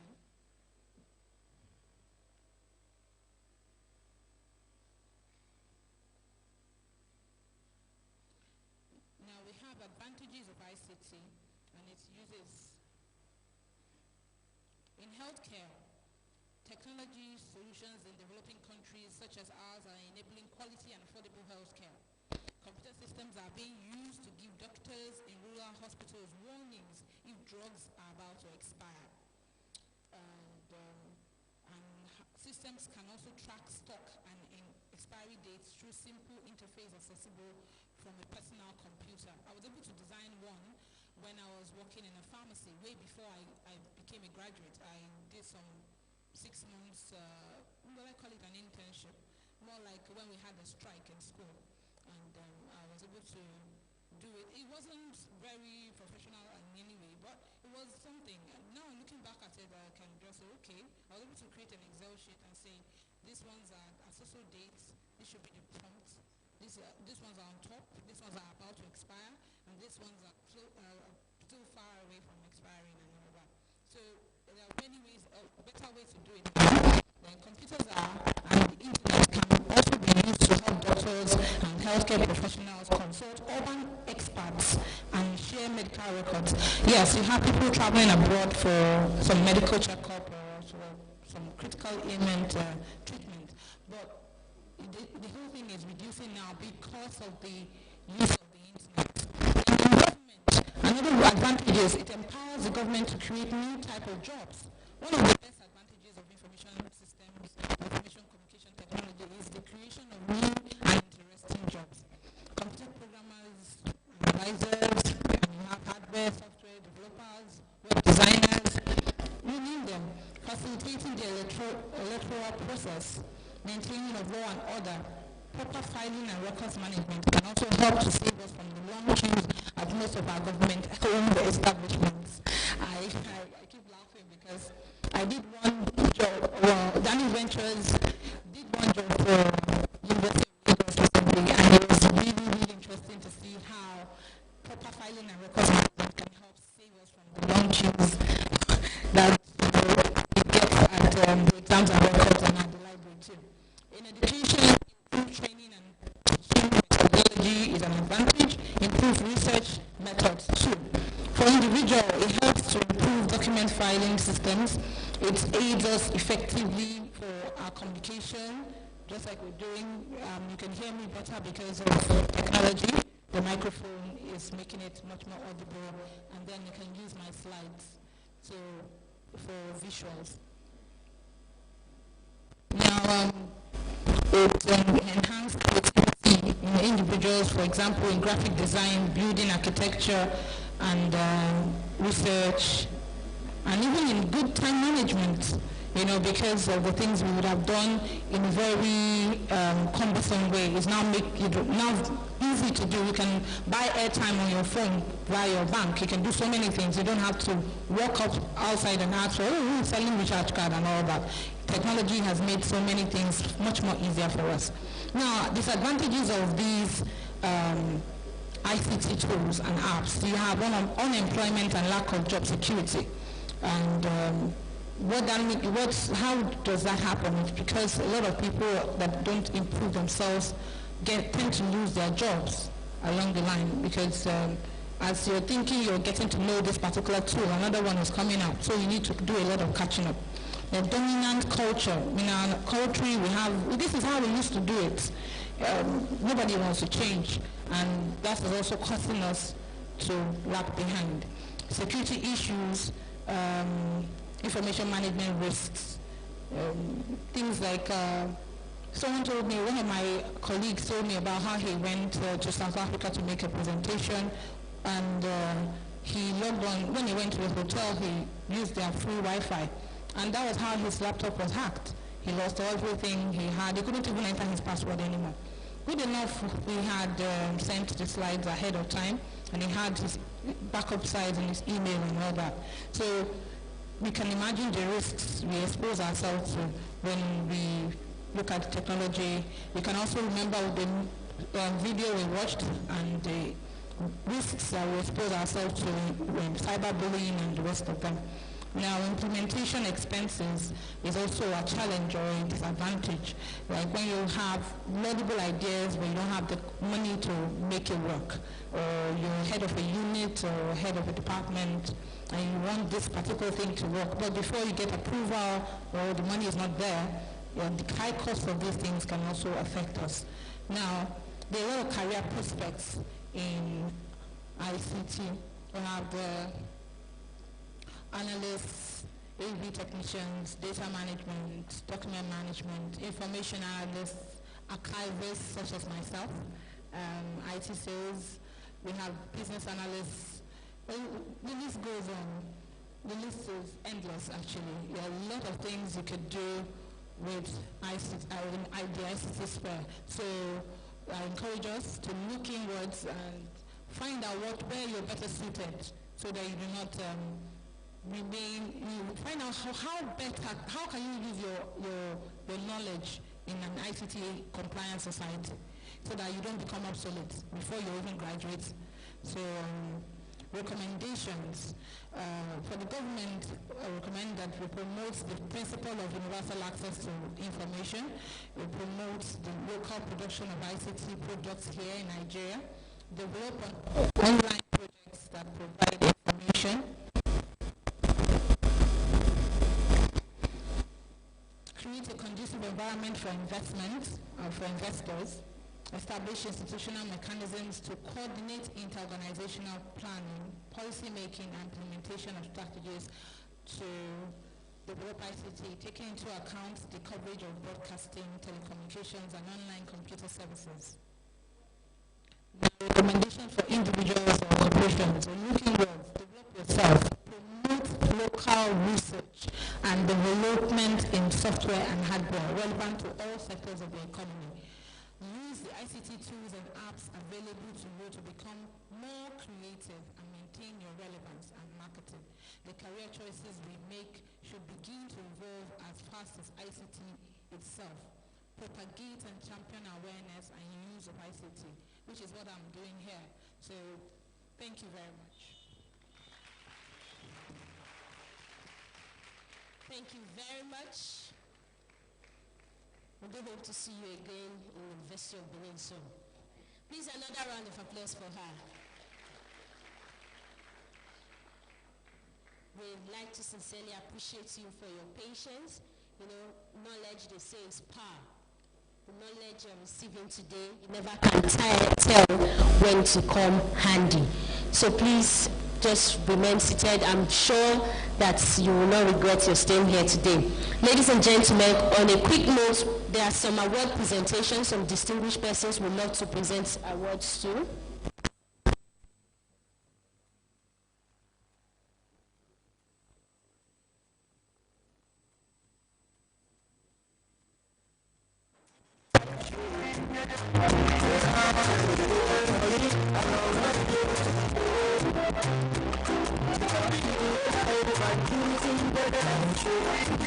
Alright, ladies and gentlemen, the presentation of awards of service to humanity and the growth of ICT. May I now humbly call on the representative of His Royal Highness Enoge of Ologbo, His Royal Highness Oreluge Jason Akenzwa, who is ably represented here by Deacon Friday Sazua, to come forward to receive the award on his behalf, and to present this award. Ma, please will do us the honor, the MD main one. Please, this way, sir. The award, please.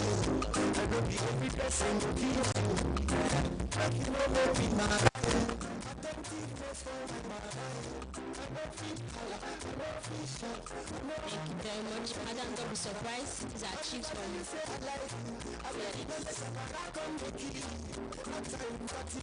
the award, please.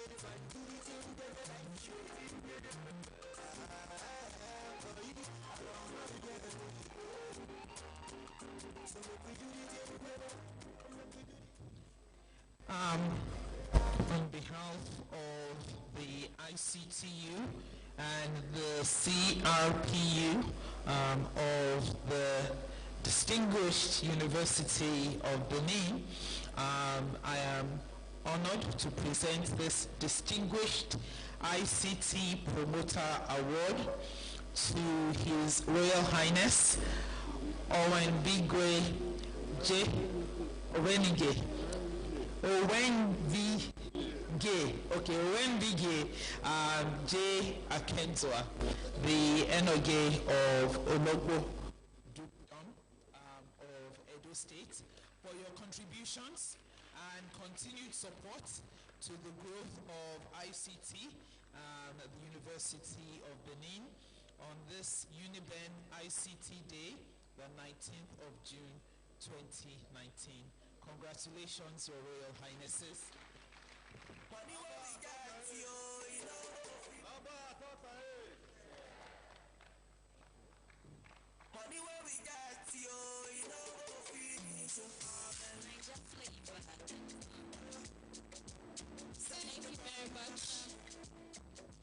Thank you very much, ma'am. All right, the next award goes to the Executive Chairman of Igwebe Local Government Council, Dr. Josie Ogedebe. Sir, please, can you step forward? And to present the award is the representative of our registrar, Ms. Oyo Shobi. Mrs. Upo, so please do us this honor to present the award to the chairman.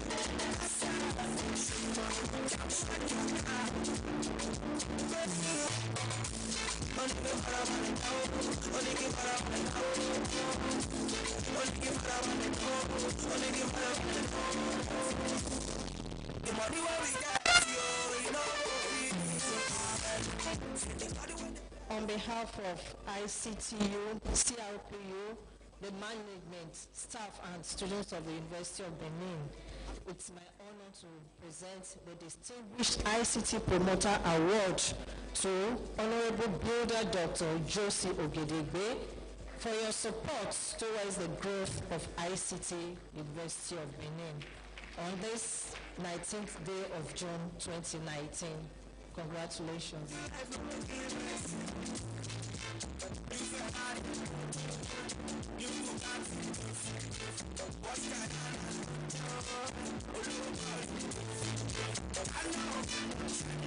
Thank you very much. Other awards will come later. Like you know, at this program, before this day, there was an app contest, and some of our students who participated in the contest, the winners emerged, and later as the program progresses, we'll be presenting awards to winners of that contest. Ladies and gentlemen, quickly for his lecture, help me welcome to the microphone the MD CEO Microlink, Engineer Francis Abige, to deliver his lecture on using ICT tools and apps to curb sharp practices. A round of applause for him, please.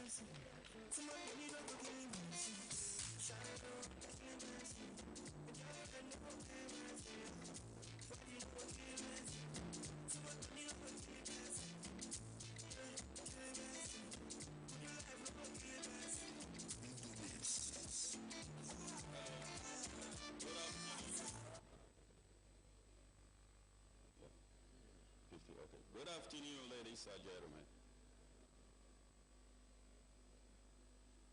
It gives me a great pleasure for this opportunity given to me to speak on a topic using ICT tools at hub to cope sharp practices. Because of time, I will start on the existing protocol to continue this topic.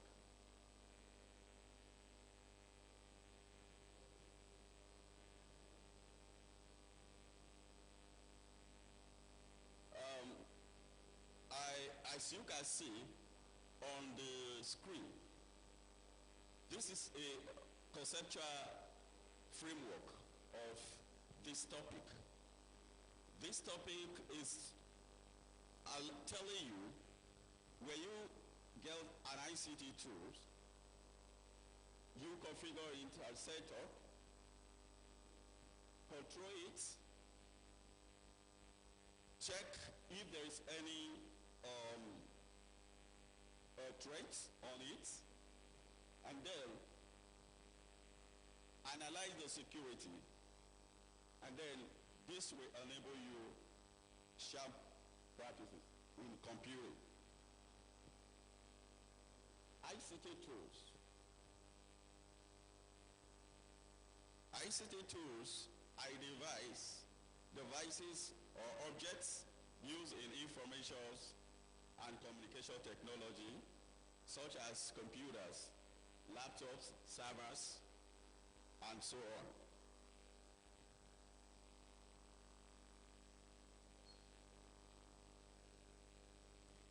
In an organization, for you to have a solution that will enable you to perform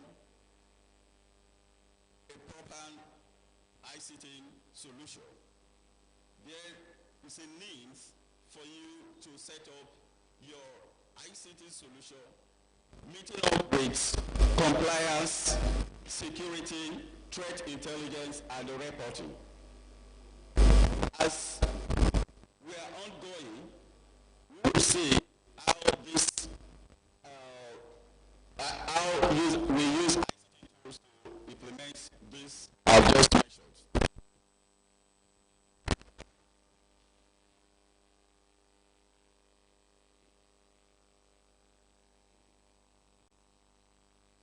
Now, this is ERP system.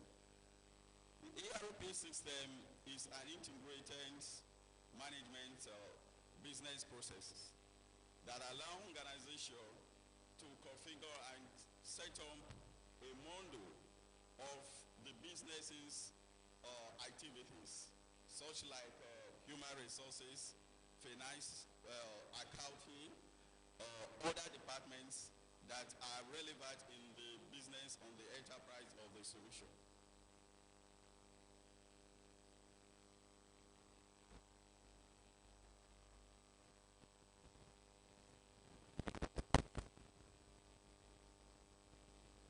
Now, just like my co-speaker will be speaking, discussing here on the apps and the ICT tools.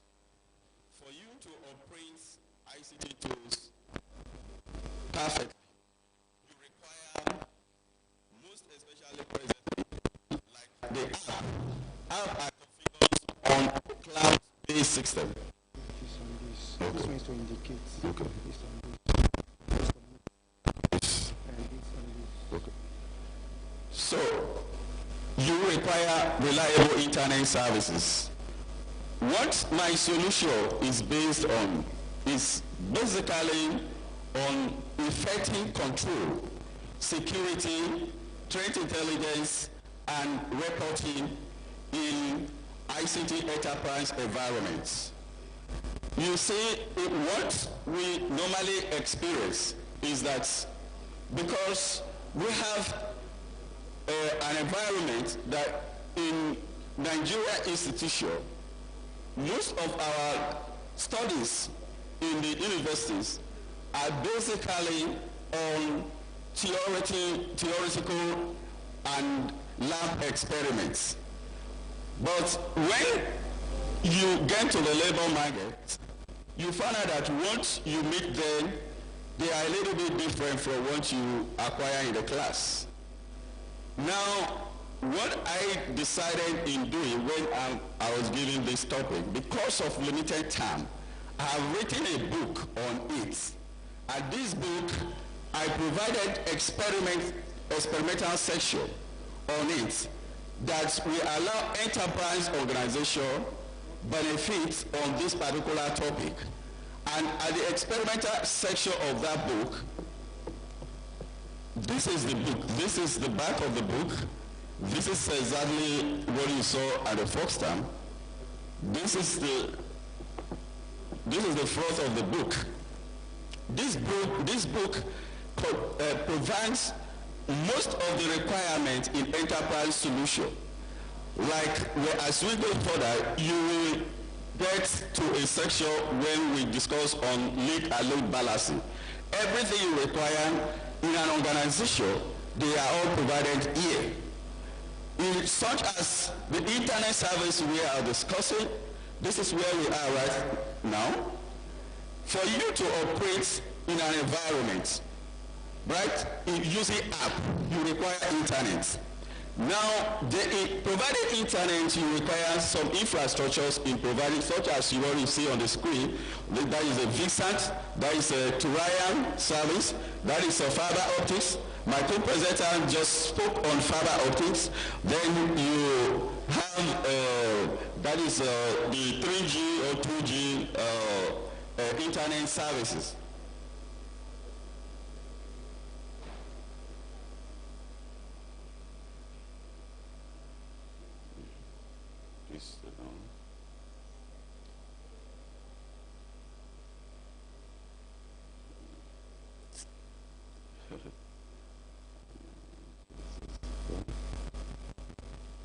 Now, if you look at this diagram very well, at the up section, this is leak stroke load balancing.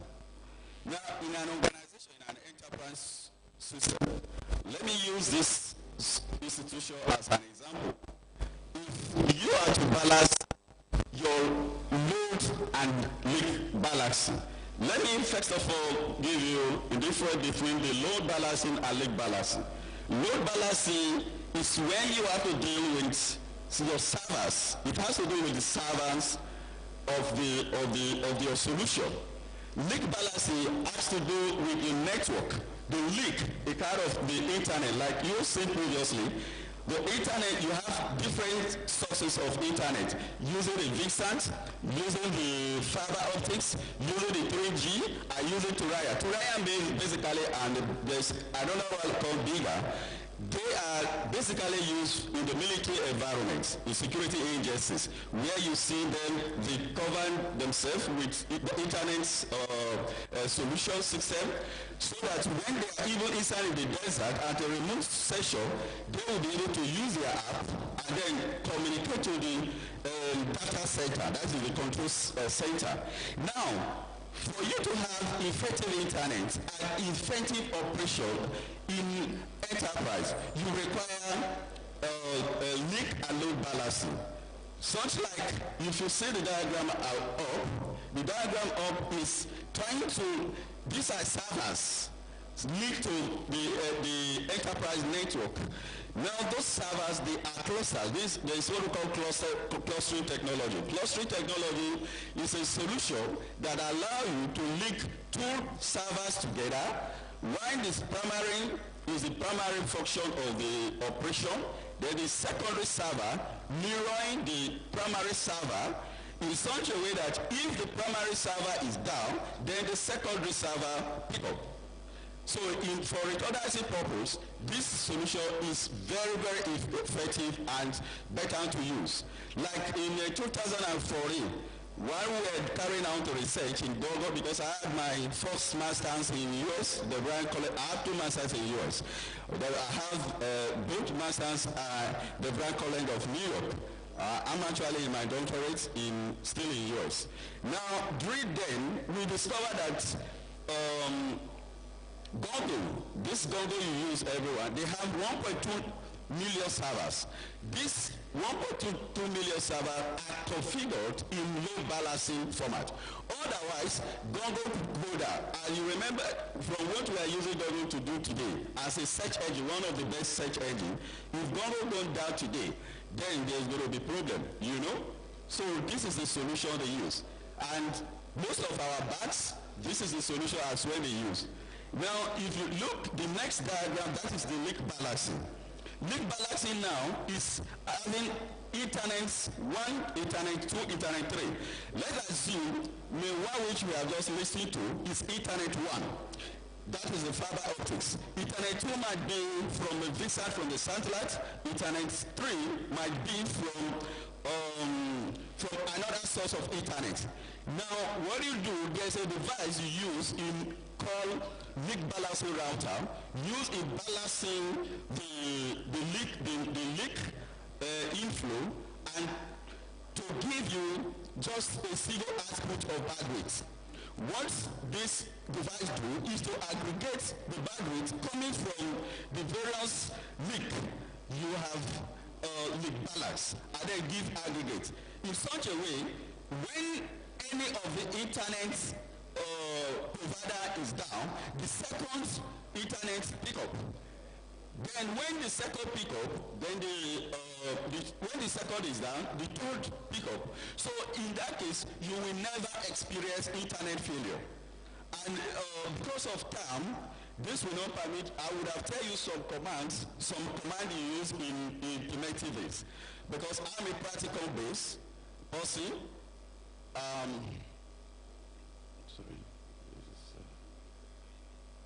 Now, what I'm about to show you now is this is a link and load balancing.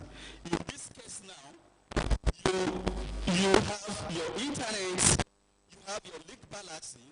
This arrow you see, these are different link coming in.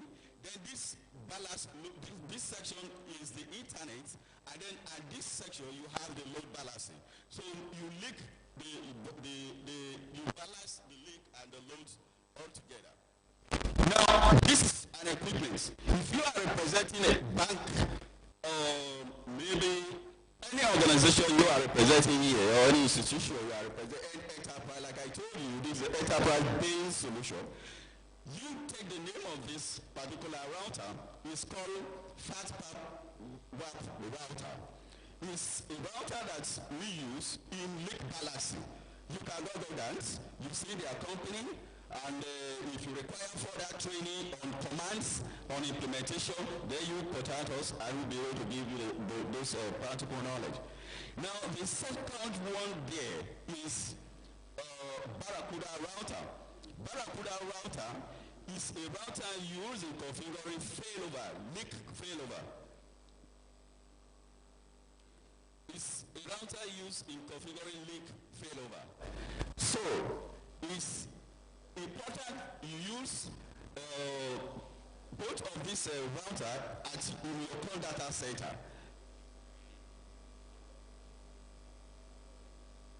This is still also link balancing. Now, in your core data center, using ICT tools and app to control sham practices. The code implies control. Now, this is a device. This device at your core data center, it helps you to monitor all infrastructures instant alerting. When there is any major problem, any kind of either theft or break or whatever, this device will automatically send an alert to your app. It comes with a app which you download into your mobile phone.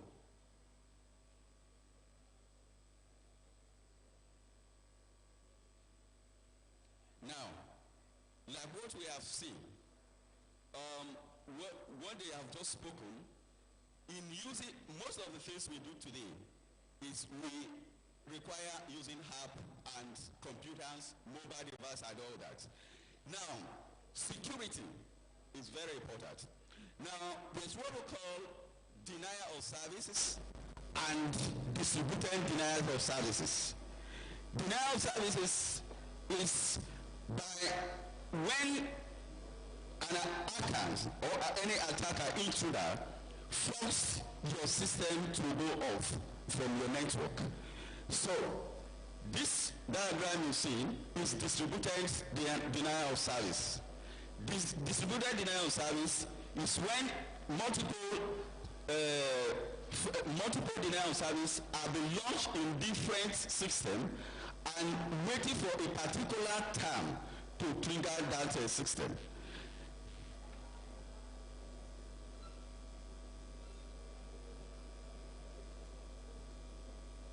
These are some of the devices.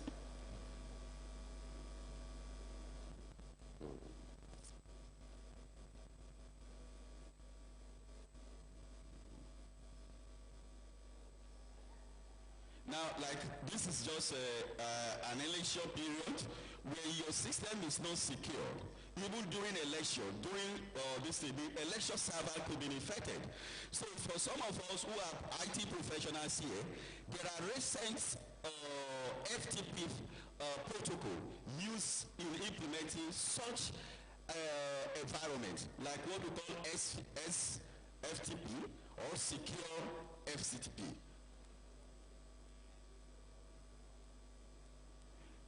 This is like I told you, for you to know whether your solution is secure or not secure, it is recommended to perform ethical hacking. Ethical hacking is when an hacker is given legitimate to hack a system. So this is a software, an operating system used for ethical hacking. Because of time, I will not have time to discuss this.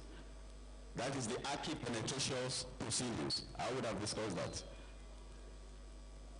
Now, in controlling your mobile app, like we have hands, in using our app, we need to control them so that this our app will not able to, the attacker will not able to gain access to our information. Now, this is one of the recommended antivirus called Total Defend Antivirus. Out of 215 antivirus tested recently by Heavy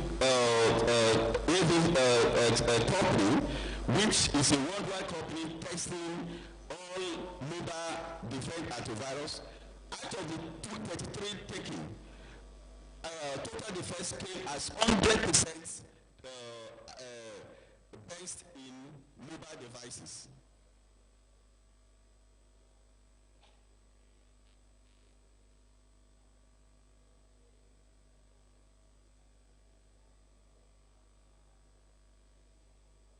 Now, here is this is a prototype of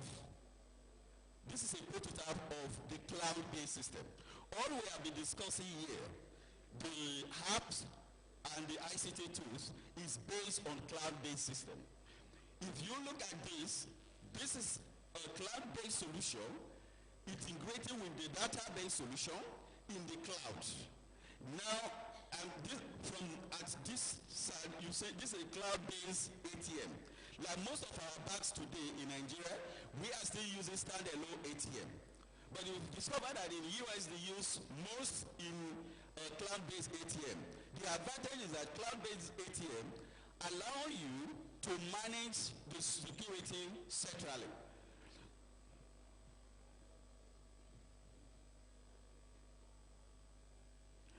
This is a hacking system. No time to discuss this.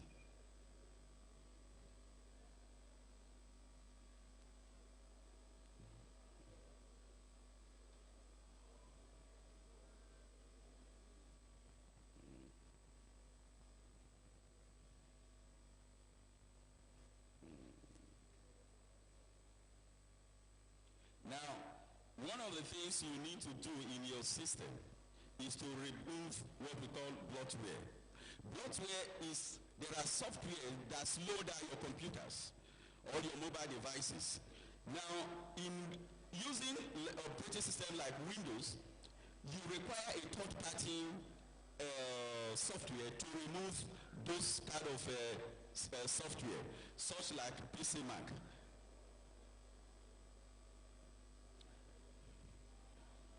Now, all we'll be discussing, we are discussing about cloud infrastructures. You can see now we have a solution that enables you to monitor your IT infrastructures and softwares with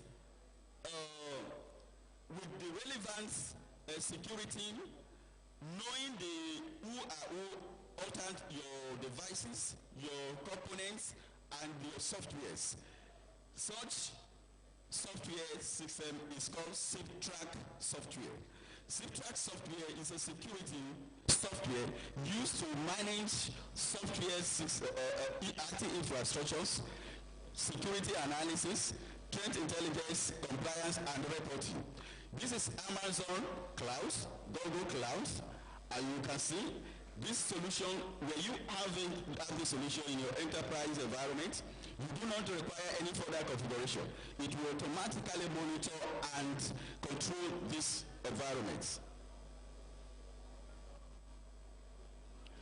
Now this is the configuration of that same solution. This is, as an example, this threat intelligence. Let's assume we are here. What is happening now? There's a drone system. Like there's what about ATR-42 for those who are here from security environment. ATR-42 is an aircraft that's where one is on the elbow, whatever that is seen on the camera is reporting at the ground station. So such kind of solution is also requires a security cyber security monitoring system. This particular solution can be used to monitor such kind of environment. Also, Israel, they have just recently developed anti-drone system. Now, if you are able to see that link, you get to your YouTube, you'll be able to see the anti-drone system.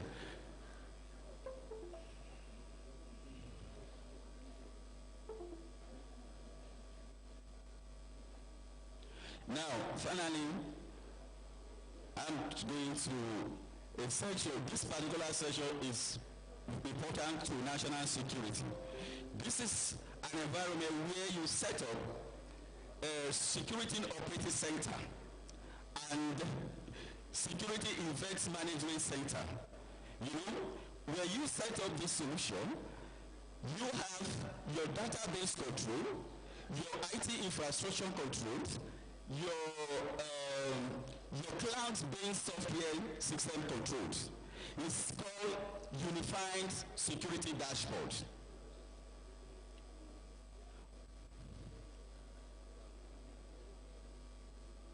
Now, the essence of using ICT tools and app to control sharp practices is to enable what we call CIA trends. CIA trends means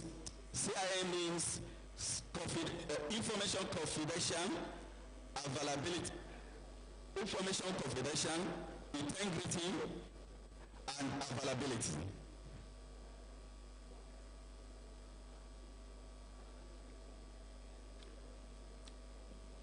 The conclusion is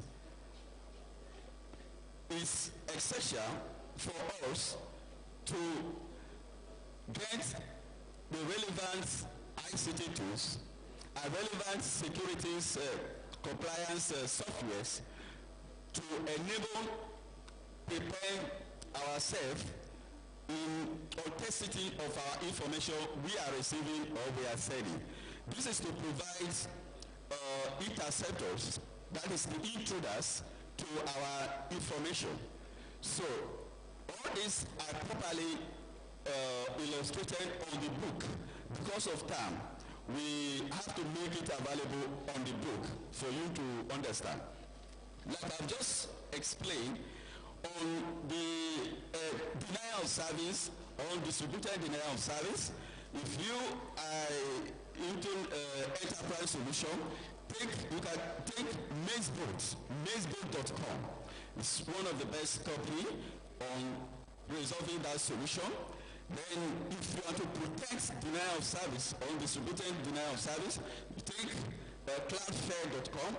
That is the bank's company that's into protecting denial of service. That is someone hacking into your system and you don't know what to do, or hacking into your organization, you don't know what to do.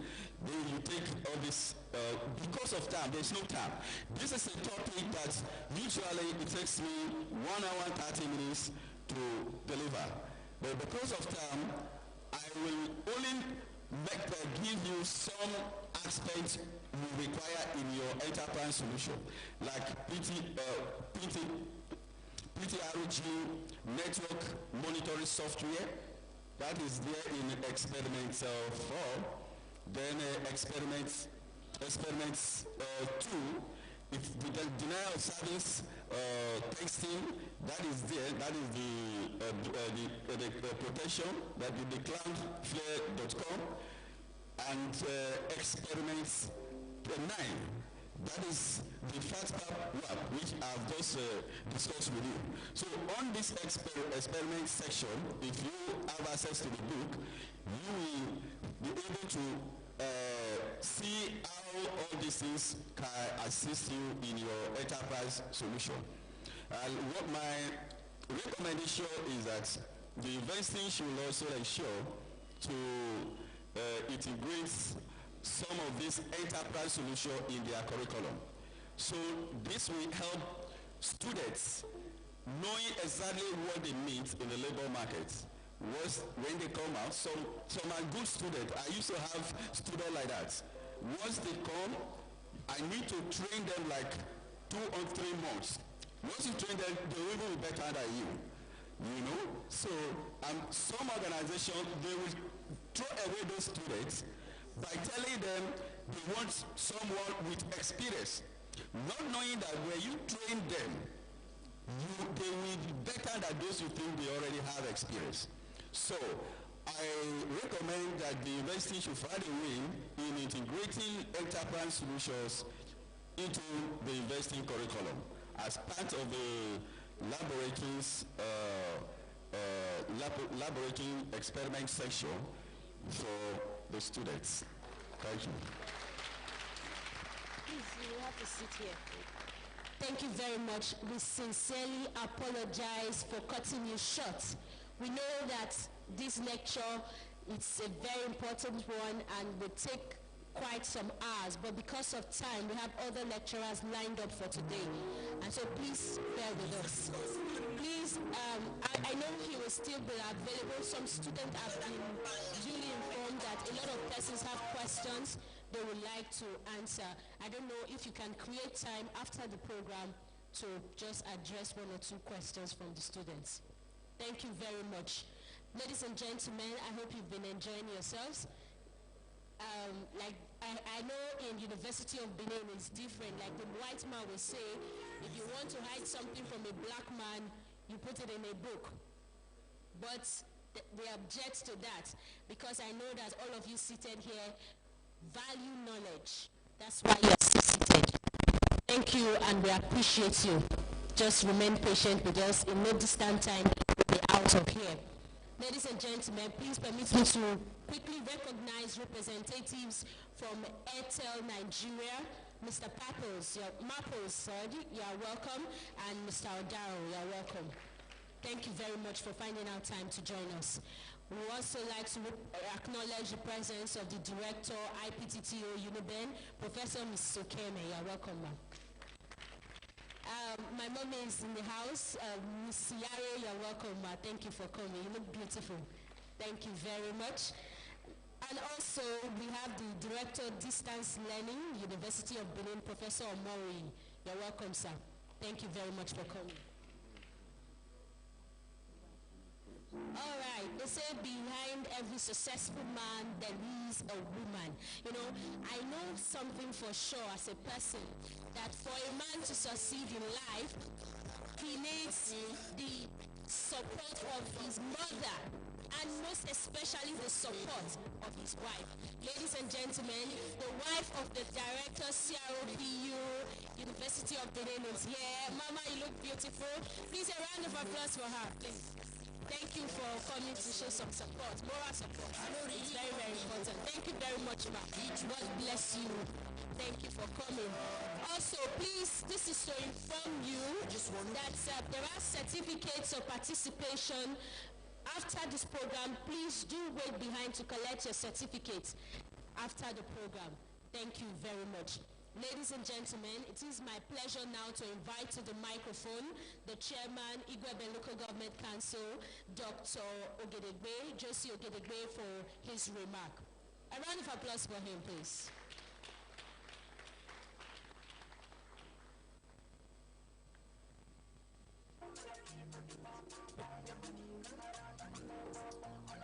Good afternoon, ladies and gentlemen. I stand on all existing protocols.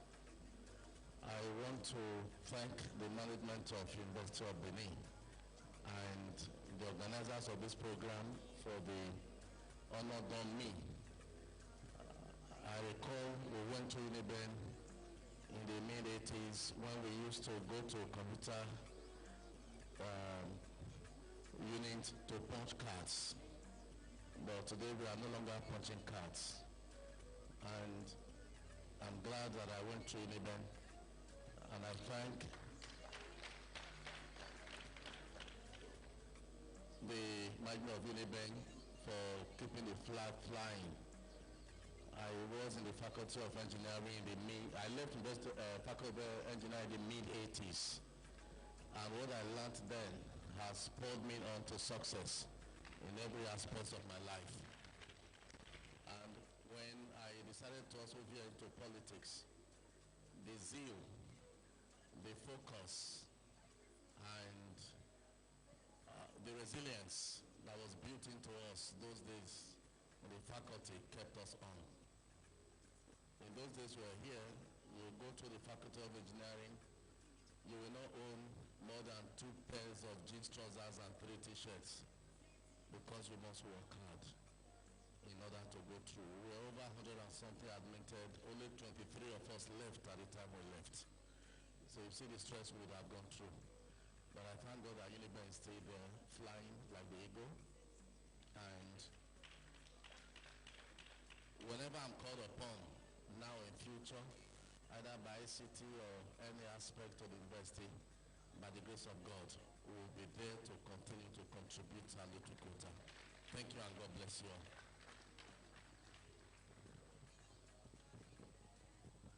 Thank you very much. That shows some very high sense of commitment to the growth and development of humanity. Once again, Mr. Chairman, we say a big thank you to you. Ladies and gentlemen, we are going on a lighter note now. Just a little break to help us relax before we download some other information. We don't want our brains to be too stressed out. So we're bringing in something to, for you to calm yourselves down, and that will be a musical performance by one of our own. You know, we're celebrating our own. University of Benin, Nigeria. We need to learn to push and promote our own. And so I'm bringing to the microphone for his musical performance a computer science student who has decided to veer into entertainment, music. Music is everybody's thing. Who doesn't love music? And so, ladies and gentlemen, join me to welcome T. Crane. Clap for him. He needs your encouragement. Thank you. Check. It's going to really listen. See. They say I'm too young, but I'm a lyrical miracle. Flow so sick, someone please get me a medical. I'm at the top of my game, you know I'm at the pinnacle. And I just kill the beat, yeah, that's a lyrical funeral. I'm the type of rapper that can make you change your mind. I look into the future and I leave my past behind. Let's go. Check. Listen. Yeah. Make it sure for me. Papa God, I want to make money. Make that girl with it fall for me. Make she start to the fall for me. Oluwa, make it sure for me.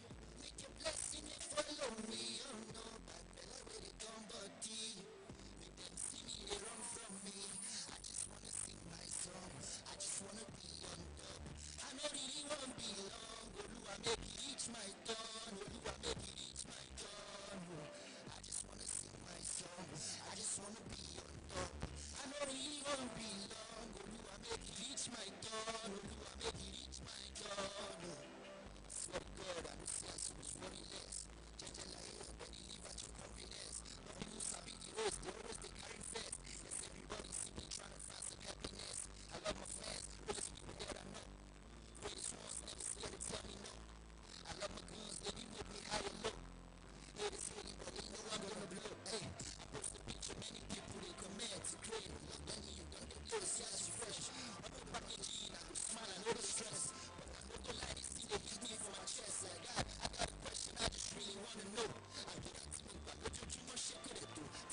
yeah. Secret in her, yeah. See, every time you smile, you dey make me dey burn. The way you shine, you intimidate the sun. Baby, in your eyes, fire with the burn. See the way you carry how they bow down. Every time you pass, you dey make me dey cross. There is no denying I be falling in love. I'm a kilo fair, you gotta do is fall. Anything you want, I go allow. Just the way you find. If you make a brother die, girl, I beg you make it calm down. Baby girl, I don't lie. I'm gonna get the way you whine. If you make somebody shut down. Baby girl, the way you find. If you make a brother die, girl, I beg you make it calm down. Baby girl, I don't lie. I'm gonna get the way you whine. If you make somebody shut down. Man, them a call you sick. Girl, you be wild. Man, them a call you sick. Girl, you be wild. Man, them a call you sick. Girl, you be wild. Man, them a call you sick. Girl, you be wild. I've been missing you, you be on my mind, yeah. But I'm needing you, got me up all night, nah. 'Cause there's a million stars in the sky, and baby girl, you're a special kind. I've traveled the world and never seen your type. Every time we touch, girl, I'm paralyzed. If you make a brother die, girl, I beg you make it calm down. Baby girl, I don't go lie, I'm gonna get the way you want. If you make somebody shut down. Baby girl, the way you find. If you make a brother die, girl, I beg you make it calm down. Baby girl, I don't go lie, I'm gonna get the way you want. If you make somebody shut down. And them I call you sick, girl, you be wild. And them I call you sick, girl, you be wild. And them I call you sick, girl, you be wild. And them I call you sick, girl, you be wild. Thank you very much. Ladies and gentlemen, call you sick, girl, you be wild. And them I call you sick, girl, you be wild. You be wild. Alright, a round of applause for him. But he never tell me the kind of wahala, na good wahala, been a bad wahala. He said a good one. Alright, thank you very much. God bless you. Thank you. But now only money get. Now let's talk about another thing. Talk about ICT. Abi? Thank you. Alright, ladies and gentlemen, we'll quickly take the next lecture, very brief, 15 minutes, by the Deputy Director, Center for Distance Learning, University of Benin. He will be speaking on ICT for human and economic development. Ladies and gentlemen, please help me welcome Dr. Kingsley C. Okaha. A round of applause for him.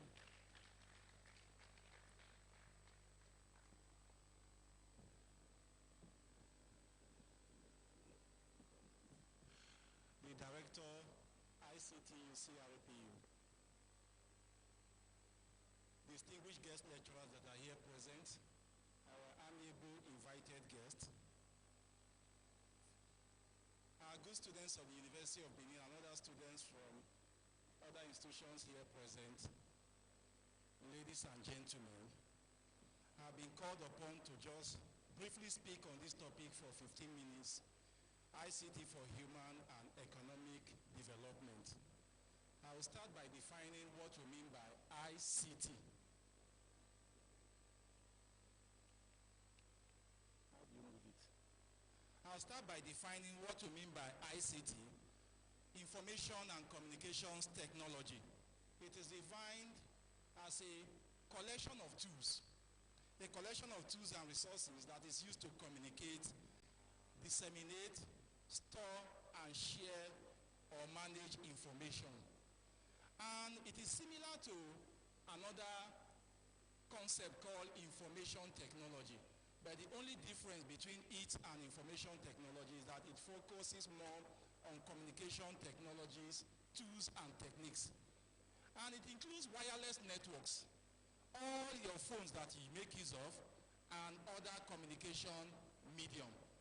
Is ICT very important? Yes. It can improve the quality of human life because it can be used as a learning and educational media by students and everybody around. It can can be used as a mass communication medium for sharing information from one location to the other, and it can also provide a wider knowledge in terms of helping us to gain information. And again, ICT Maturity Index is a measure of the economic development of any country. So today, if they are trying to measure your country, how developed it is economically, then they have to look at how ICT has affected all sectors of the country's economy. On the other hand, ICT tools, they are devices or objects in information and communication technology. They include your mobile phone, they include your laptop, they include your GSM base station, their tower, include video conferencing, all forms of software that you can use to share and manage information, as well as your television, not the old one, the new ones that are smart television. It also includes them. Your laptop, even advanced weapons and defense systems, as well as health information systems. There are so many of them that you can put there and call them ICT tools. And what do we use ICT tools to do? We use them to plan on various aspects of our life. We also use them to communicate information, carry out business, learn in our higher institutions, and also to enable us to live in good comfort in our everyday lives. They can also be used to carry out advocacy on behalf of citizens, representing them to the government, and its usage has also caused us some concern because, number one, whether we agree or not agree, our lives today technically depend on ICT tools. When last did our married women here, the digital mothers, when last did they use mortar to pan yam? When last did they use grinding stone to grind pepper?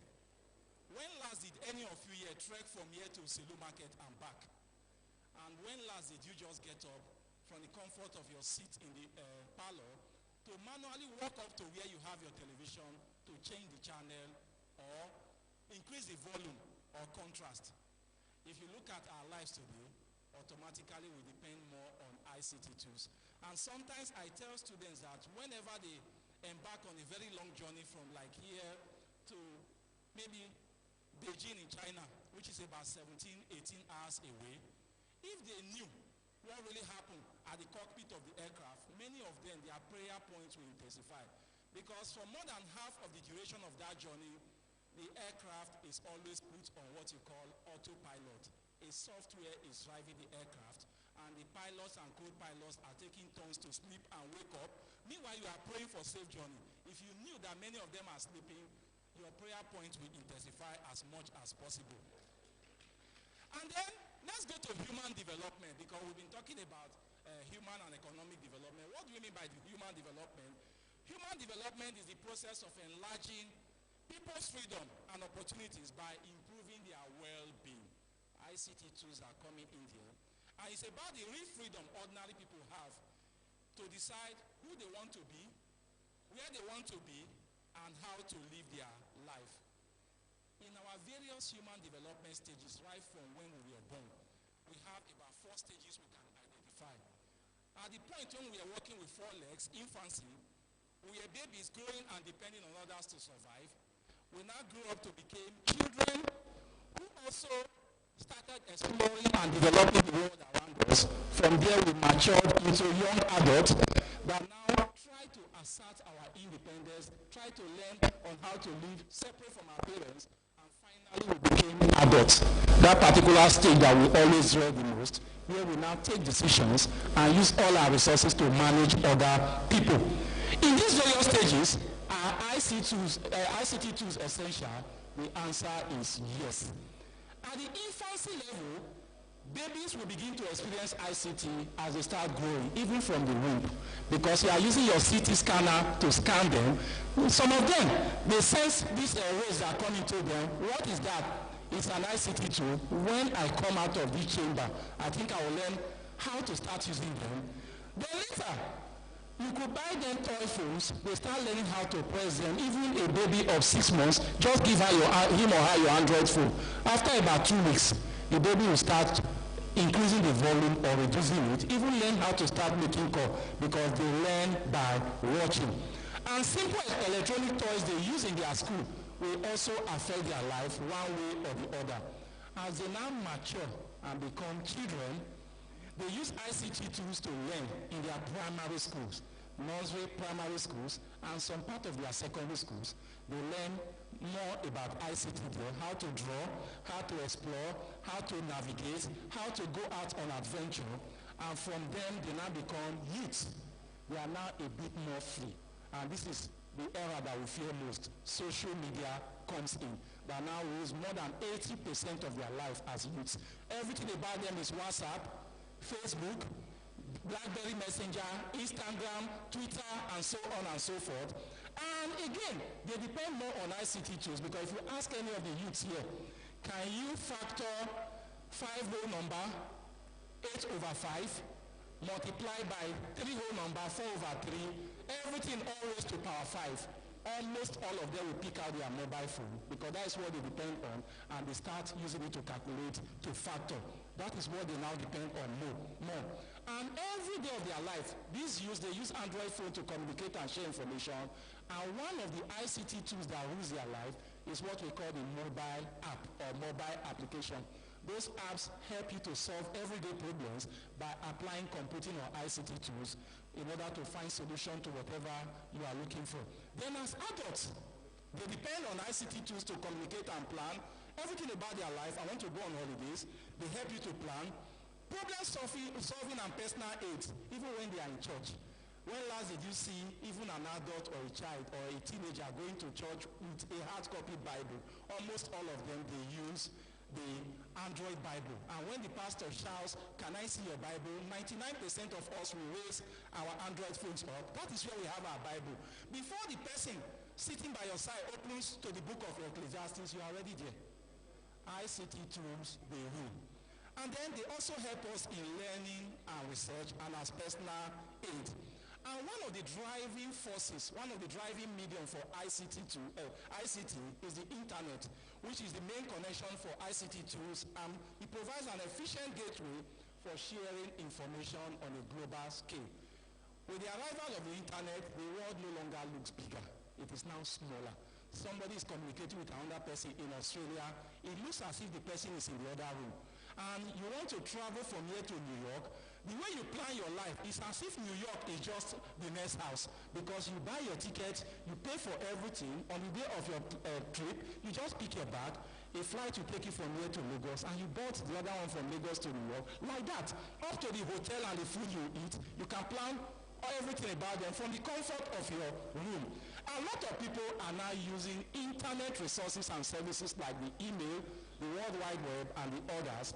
All the ICT tools we have ever used, we are using, and will ever use, they all have one form of internet connectivity, one way or the other, directly or indirectly. And the internet has also opened up the world into using ICT devices that are now smart enabled. And we now call that aspect of technology Internet of Things. Your smartphone can communicate. Your wristwatch can also communicate. Everything around you can communicate. The only thing remaining is human beings around you can also be embedded with ICT components to communicate. That is the only thing remaining. And the internet has also empowered our modern day gadgets. We can now use them to do everything we want to do. And then the other part of ICT is the social media that rules our world today. It has to some extent affected every one of us in all our stages of development, whether as babies, whether as children, whether as youth, or even as adults. One way or the other, it has affected our lives. You are looking for a job, social media is there for you. You are looking for a partner, social media is there for you. You are looking for how to empower yourself, it is also there. And the good part of social media is that they could be used for communication where distance no longer remains a barrier.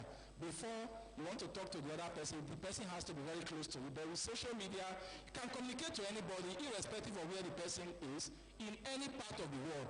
The bad part of it is that it has allowed people to hide behind screen and avatars to assume what they are not. People can impersonate, people can dupe you, people can do all sorts of things by using social media.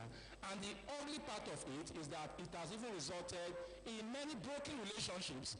Falsehood, a lot of people lie using social media. A lot of people propagate fearsome rumors through social media. They can adjust some piece of news and just start sharing it to people to achieve fear, and it is not really good. And children can be abused. And lately, social media has also become a catalyst that has started catalyzing the high rate of suicide among our youth. People are no longer afraid of dying because social media is now promoting that concept, which is not really good. And then ICT is also a force for social reform because the mobile app can be used to carry out everyday job when you are using your ICT. If you pick up your Android phone, you want to add, you have an app that can help you to add. You want to chat with somebody, there's an app that can help you chat. You want to travel, there's definitely going to be an app that will help you plan your trip. You want to go to church, there's an app that will plan your Sunday services for you. You want to learn, I bet you there's definitely an app available for you. Whatever you want to do, mobile apps have been developed to cater for one form of services or the other. Then let's look at, after human development, let us also look at economic development. What do you mean by economic development? It is the process in which a nation is being improved in the sector of the economy, in the sector of politics, and in the sector of the social well-being of its people. When you talk about the economic empowerment of the people, you talk of social empowerment of the people, and political empowerment, that is economic development. And no nation can truly develop economically if her people are not adequately empowered. And it is the citizens we have in every country that make the nation.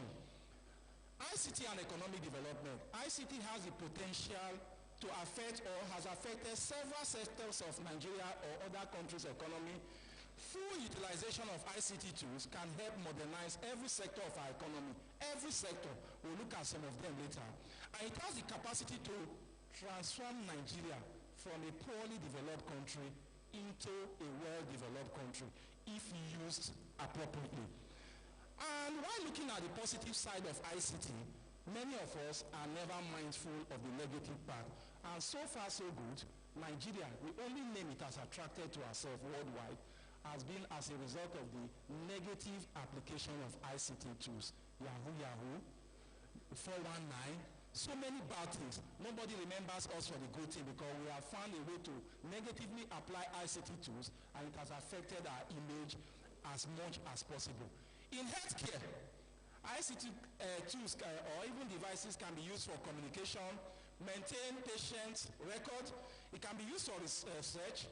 And one other area is telemedicine. It can be used for carrying out remote treatment and diagnosis of diseases, and even surgery. And when you go to the hospital, you are doing CT scan or X-ray, it is the computer or ICT tools that will help interpret your results. And we also have expert systems. Expert system, software-based doctors that help to diagnose and prescribe in the absence of a doctor. And then in education, our area, ICT are used for teaching and research. In distance learning, it is also used where you can be in one location and your student can be in other parts of the world, and you can teach them from a central location. Irrespective of where they are, they can receive that knowledge, write their exam, without even seeing the four walls of that institution, and at the appropriate time, they convocate or graduate, and they get their certificates. And it can be used in e-learning within a campus scenario to manage student information system, and it can also be used to increase the internet penetration of any country, because the bulk of our citizens are students. The moment they are all internet enabled, it can also count positively in our own honor. In agriculture, it can be used to drive agricultural equipments. Some of them are computerized to help you pick seed, harvest them, and do a lot of other things in agric. And then in transportation, of course, it is enjoying high patronage. You can use it to plan your trip, use it to manage booking, use it to plan whatever you want to do, issue tickets without even getting close to that particular hardware platform where it is done. And again, it is also used in global positioning system. Whenever you are driving, wherever you are in any part of the world, if you have your Google Earth and map, it can help you find your way when you are lost. it has been a very good tool to somebody like me. And in air, sea, and railway transport, it can be used as control system and also for web-enabled payment system in transportation sector. What about banking and finance? So many years ago, you open an account with one bank, go to another branch of that bank and say you want to collect money, they will drive you away. But today, by becoming a customer of one bank in Nigeria, automatically or indirectly, you are by extension a customer of the other banks. Because you can walk up to any other bank with your ATM card and collect money. They don't discriminate, they won't drive you away. And you can go to any bank platform, put your card there and transfer money to anybody. They won't ask you where you are. And the beauty of it is that you can travel to any part of the world. Take your normal debit card, insert it on any of their ATM machine, and you collect your money in their local currency. No discrimination. It has made life so much okay for people. And you can use it to transfer money, like I've said, to connect different branches of the bank and to also automate them. In engineering, we use them for computer-aided design, to design products and to also do manufacturing, the actual manufacturing. In security and defense, many of us are aware of CCTV systems we have in our house. They can all be connected via ICT to monitor and control what happens in your house directly or remotely. And in entertainment, which is what concerns many of our youth here today, you can use them in music, in cartoons. You can also use them in audiovisual broadcasting. You can pick up your smart-enabled device and connect to any television or radio station in any part of the world. So many of you listening to this particular program every morning in ITV and Radio Man Around Town, and you'll be surprised that somebody is coming from Milan, somebody is coming from Saudi Arabia, another call from China. What is the problem? I was just listening to your local radio station. In those countries, they know what happened. They read newspapers, they follow up what happened around the globe by using ICT tools. And again, in industry, it can be used for research and development to also carry out design and also carry out manufacturing of products. Does ICT has a future in Nigeria? The answer is yes. Because technology is a driving force behind any country's economic and social development, as well as their political development. And Nigeria has the potential to become the greatest country on earth if it properly manages our ICT tools effectively. If they have the willpower, we can become the greatest country on earth. Why do I say that?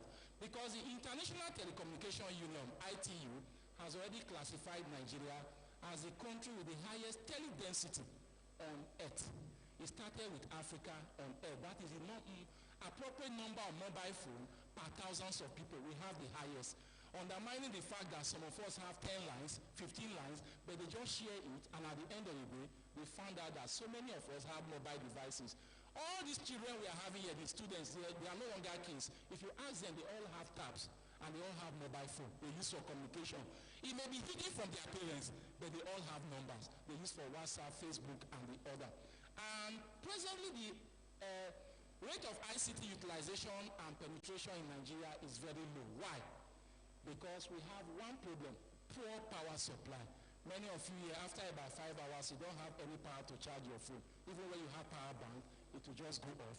And then internet connectivity issues, it comes off and on, and many of us are mindful of that.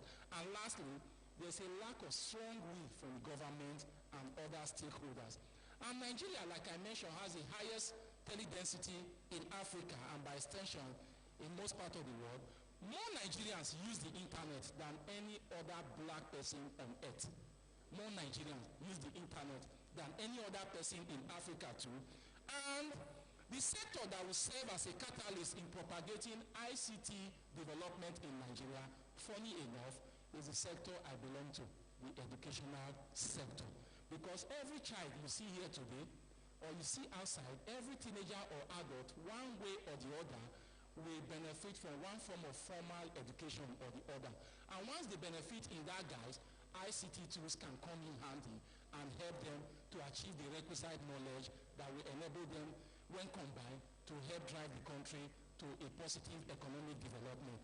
And the Nigeria ICT policy, currently, as we have it currently, must reflect on all educational curricula.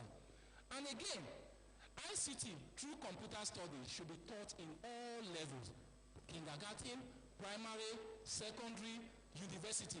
polytechnics, college of education, it must be compulsory. But not only making it compulsory because we are lacking in one aspect, we teach more of theory. We should also inculcate practical and hands-on approach. As they learn, they also do. Most of the kids we are seeing today, they learn more by engaging them in practical. So we should put that in mind. And then by creatively utilizing ICT tools and services, the net effect on the economy will be greater. More jobs will be created, more people will be empowered, and the country will benefit. The time to move forward is now, down, and now. In conclusion, everything that is good also may have its own negative side effect, as we have seen. More work needs to be done in securing ICT tools and services. People need to know more about the positive as well as the negative. We should not be dwelling only on the positive. We also tell them about the negative consequences of using ICT tools. And as the country invests massively on ICT tools and services and promote their usage, the net effect on the economy will be felt and Nigeria will become greater. Thank you for listening and God bless. Thank you very much. You will agree with me that he's a great teacher. Did you enjoy the lecture? Another round of applause for him. Very straight to the point, very, very interesting. In fact, another round of applause for him, please. Thank you very much, sir. Thank you. We appreciate you, sir. Ladies and gentlemen, you know it's the ICT Day. And before now, we had some students who put in for the competition, the digital art competition and app development category. And so winners emerged after a keen contest. We have the winners here at the auditorium this afternoon. There will be prizes to be given to them, certificates and cash prizes as well. But just before we call the winners up for their presentation, for their certificates, ladies and gentlemen, may I now quickly bring to the microphone for 5 minutes each, please. 5 minutes each, representative of IWEMI, and thereafter that of ELTE. Please, representative of IWEMI, please. 5 minutes. Thank you. A round of applause for him.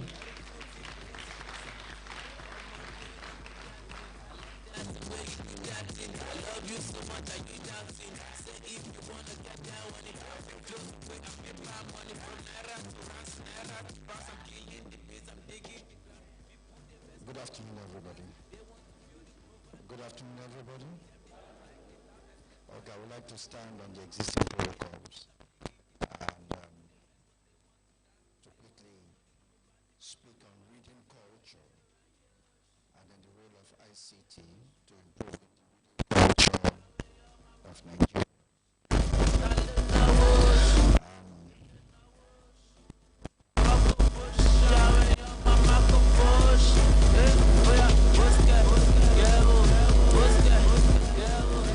In Nigeria, the reading culture has suffered from widespread poverty, corruption, ineptitude, and the death of dedicated, quiet reading places like the libraries. The decline in the standard of education has seriously affected reading ability, and it becomes harder when you have to deal with the many distractions and challenges that come with being an adult and living in a country like Nigeria. Perhaps our socio-economic environment is not reading friendly. The daily struggle for economic survival provides little or no time for people to cultivate a good reading habit. Equally, high cost of books, particularly imported ones, has contributed to low readership promotion in the country. Drop in reading culture in Nigeria, to the lack of adequate awareness, lack of infrastructure. I thank the Benin ICT Director for bringing me into this picture. Our internet infrastructure is a challenge to our reading culture. Another major phenomenon that has been linked to dwindling reading culture is low level of computer literacy among citizens. A large number of education materials now come in electronic copies. The death of libraries and the state of our public and institutional libraries has not also helped matters. Our libraries have been most inadequately funded and are no longer conducive for reading. There is no power supply and there is no adequate electronic learning aids. More importantly, the absence of effective reading ability is a barrier to a civilized political culture and economic prosperity. So what is the solution? Solution is to use ICT. The scenario, if we're taking a university, for example, you will see that the reading culture in the university is very low, and this could be attributed to a lot of reasons. The students are no longer very excited to read. There's a study that shows that an average student looks at his screen at least 120 times a day. So perhaps we began to look at it if we can put the reading materials or the academic textbooks that the students need into their phones, that could start solving that problem. We also found out that even the authors and the people who write books are not also encouraged to write, because when they write their books, because of the corruption within the system, their books are distributed without their knowledge and intellectual property stolen. So a lecturer, a teacher, an author who has taken time to write books has spent sleepless nights to write a book and is not able to recover in terms of monetary gains, the expectation of his book, is not encouraged to continue to research, and it's part of the problem. So what can we do? It is a challenge to you, it's a challenge to myself. I believe that all of us can leverage ICT to add our own contribution towards solving this problem. What we have done is to develop a platform called iwemi.com. And I'm so glad that we're already here in Uniben. iwemi.com tries to solve some of these problems that we are facing with the reading culture we have in Nigeria. Today, the lecturers can afford to publish their books, publish their journals, and they still earn royalties on that platform. So the headache of thinking of how to get your initial funds to publish your book has been taken away, because iwemi.com leverages ICT to allow lecturers to publish their books, their teaching notes, everything, free of charge. So that way it encourages them to continue to make research. Now for the students also, you are able to get discounted prices on your books, and those books are right into your mobile device where you can read them. So we'd like to stop here because I know that our time is up, but I want us to be challenged that the problem in Nigeria is not insurmountable. The problem in Nigeria can be solved. You and I can make a contribution. Thank you very much. Thank you very much. Representative from Airtel, please. 5 minutes, please.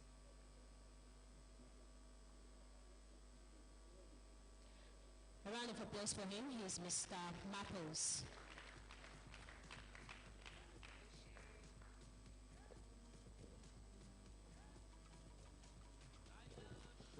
Good day, everyone. I want to start an existing protocol. We are from Airtel, and very briefly, we want to really thank the management of the university, the head of ICT,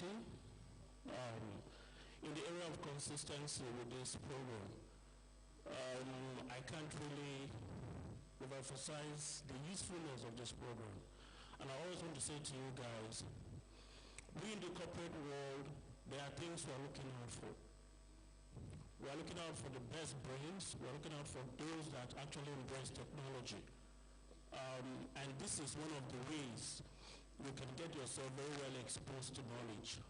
If you come in here and you don't achieve anything, then you might have yourself to blame in the future. Right now, organizations are going out into universities scouting for potentials. I was in a meeting in Calabar last week, and a software engineer coming from the US, he has established an institution that has a broadband-based solutions, and he has hired 3 undergraduates already. One of them is in his final year. One of them is actually about going for youth service. Why? Because I think one of them is also going to be leading research and development, because a whole lot of us here have a lot of things we're not putting to use. So that's the way forward. I want to really tell you guys, it's not easy out there, but it's possible. So everything the university is putting in to equip each and every one of you is something that you're going to use to drive the future. University of Benin, I wish I had schooled here, because there's a whole lot of things going on here, I tell you for sure. And right now, if you don't embrace these challenges, changes, especially in the ICT world, very, very soon, you start having vehicles that you just sit and drive itself and take you places. We are looking at technology, we are looking at changes in the technology. If you are not into the modern day technology, you are far behind. As a matter of fact, those of us in the corporate world, on a regular basis, we get trained every quarter on latest technology, every quarter. We have online training, we have physical training.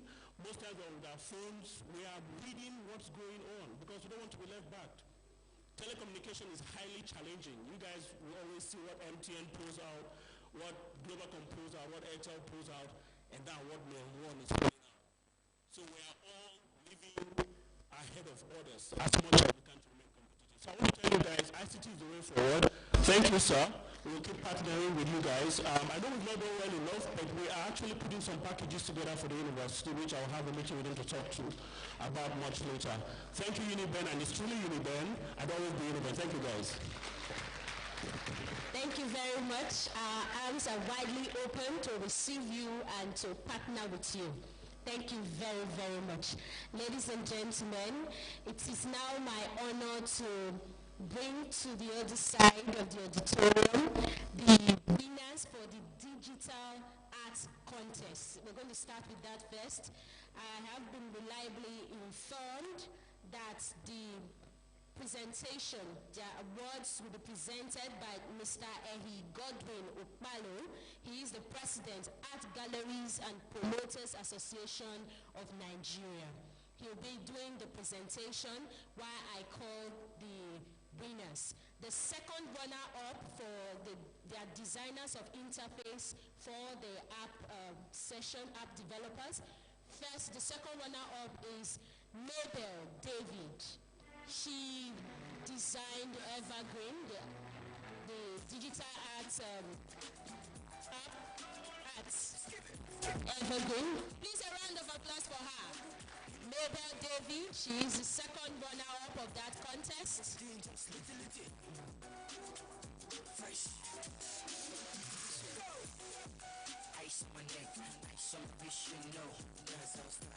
Congratulations, we are proud of you.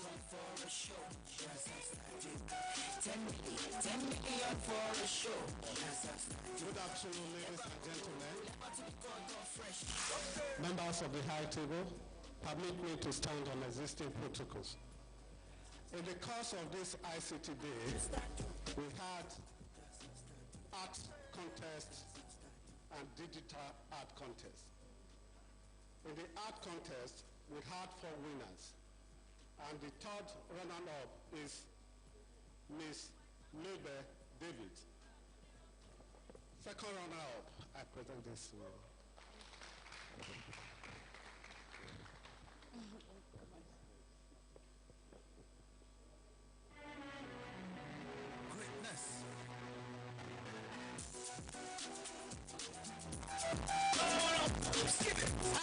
Congratulations, thank you very much.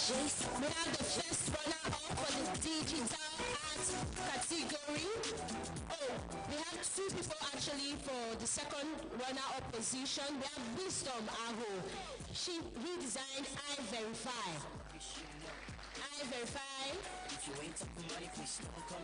round of applause for him. A lot of them actually signified interest, but these ones came out top. So they are worthy of recognition. Thank you very much. Please clap for him, young guy. Congratulations.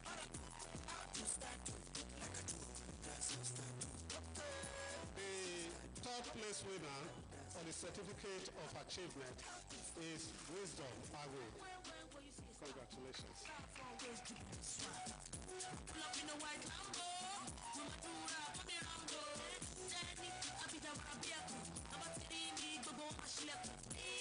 And then we have the first runner-up. This person designed the Uniben Microfinance app. The Uniben Microfinance app. He is Omorege Emmanuel. A round of applause for him.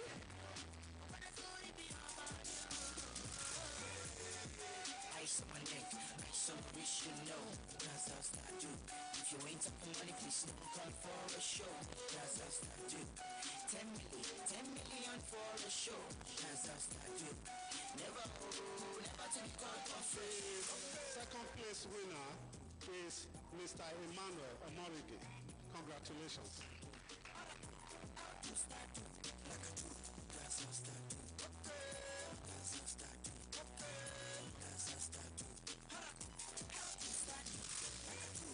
Thank you very much. Congratulations.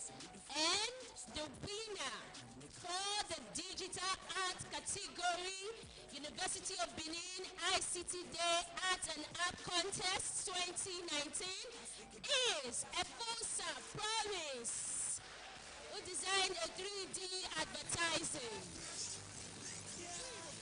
All I do is win, no matter what. Got money on my mind, I can never get enough. This is Efosa Promise Efosa, the winner for the digital art category. And they stay there. Just after his award, he will display what he did, so you know what he did. Thank you. Thank you very much, Mr.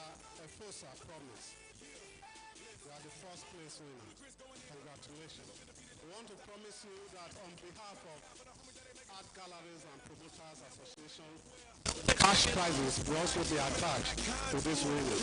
Congratulations. I'm on this foolish track, so I spit my foolish flow. My hands go up and down, like strippers' booties go. My verse will still be serving, tight like a million virgins. Last time on a college remix. Thank you very much, sir. Please, another round of applause for the President, Art Galleries and Promoters Association of Nigeria, Mr. Ehi Godwin Okpalo.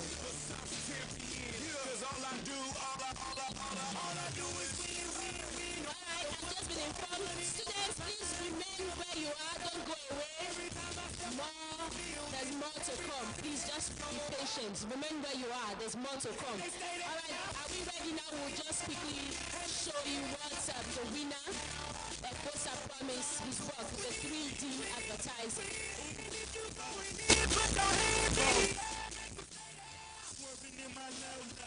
Head on this swivel, you know serving me's a no-no. Clean as a whistle as I pull out in my Rolls Royce. Yellow bone passenger, they see it, they say no. After that, we will have the lecture by the MDCO Multi-Lens, Challenges of Using ICT Tools and Apps. We come together holding it to Hollywood line. We all strapping all black, it's like good life. You riding the what? Cause we riding the night. Now you riding with me cause you wasn't riding. All I do is win, no matter what. Got money on my mind, I can never get enough. And every time I step up in the building, everybody hands go up. And they stay there, and they say yeah, and they say there. Cause all I do is win. Alright, we have it now showing on the screen.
beautiful.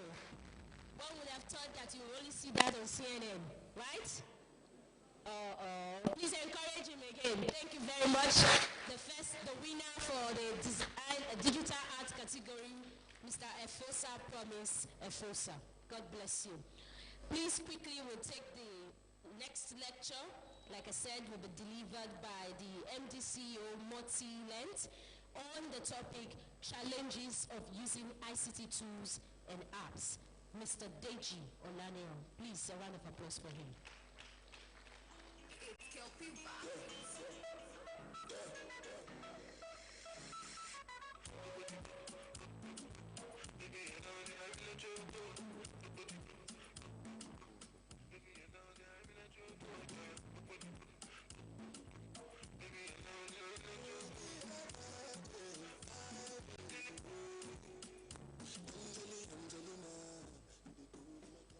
Good afternoon, everybody. I would like to stand on all existing protocols, and I would also like to thank the management of Uniben for organizing something like this. While I was in school, if I'd experienced something like this, I believe I'll have made better life choices, and I'll have gone through this career earlier in life. I don't see myself as the MD or CEO of Multilent. I'm a software developer. Simple. And I'll talk about the challenges of using ICT tools and apps. When I was given this topic, I was like, seriously? ICT tools and apps solves all the problems we encounter. Why should we be having challenges? I was like, okay, I'll talk about it.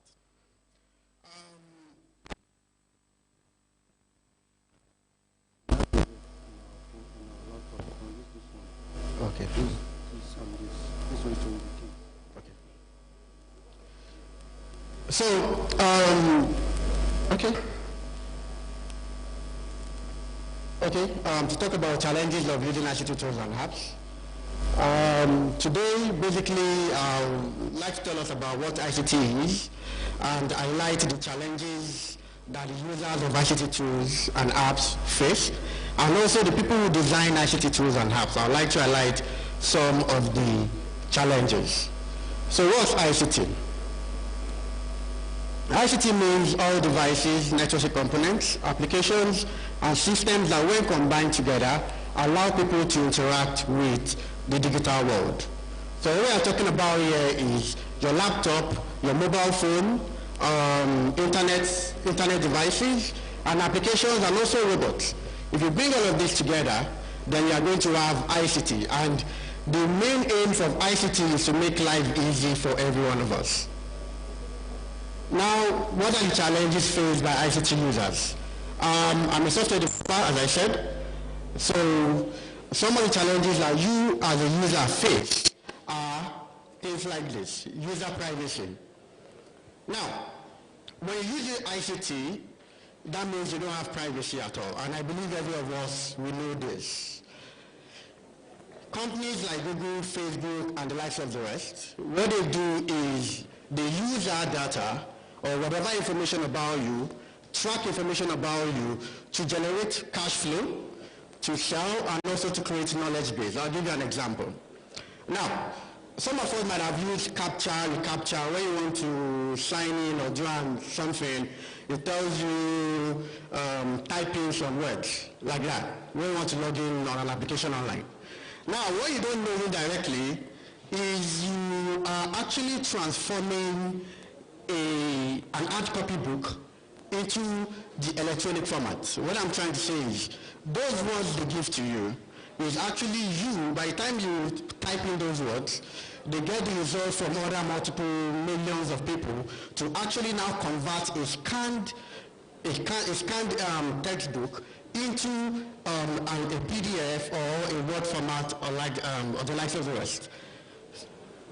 So which means that using ICT, definitely we don't have any privacy. Then also again, technology is moving so fast. Now we have Samsung Galaxy S10. Last year we have S9, S8. Next year we are going to have X11, Note 10, everything. Everything is moving too fast for us to comprehend with. We have they started with electric cars, right? After electric cars now, we are moving into driverless cars. So everything is moving so fast. Now, so fast for real users to actually be able to comprehend with. And also again, using technology is expensive. Well, some people might say it's cheap, but to me, it's expensive. If you want a really good phone, you are going to spend hundreds of thousands of naira. And me personally, I use over 100 gig of the internet per month. In fact, in 1 week, 100 gig is too small for me. It's not that I use them to download videos or anything, I actually use them to work. Then also again, it creates disconnection. Many people now decide or prefer to use social media to communicate, which is instead of having physical interactions. In fact, I and my wife, I'm really married, we don't have some issues. They're like, hey, Oga, when you come back from work, you still always your computer. Please, when you are leaving work, don't come home with your computer. And I'm sure so many families are having this issue also. With, by the time you're home, you start social media, you chat, you watch video and everything. You don't have time for your family, you don't have time for your kids. Likewise, again, it increases job insecurity. In fact, the truth of it is, in the next coming years, so many jobs are going to go. There's no doubt about that. Robots are going to take over. Artificial intelligence is going to take over. So which means that using ICT is a way of us also losing our jobs. In fact, the funny part of it is, software developer jobs also in the next 20, 30 years is going to go off. Because now if you want to build a website, you don't need to go meet a website designer. There are softwares like Wix and the likes of the rest that you can also use to build a website. So by the time artificial intelligence is already grounded up, what now happens is an AI can also build your software. So what's the need of me also? Which means my job is threatened. Oh, sorry.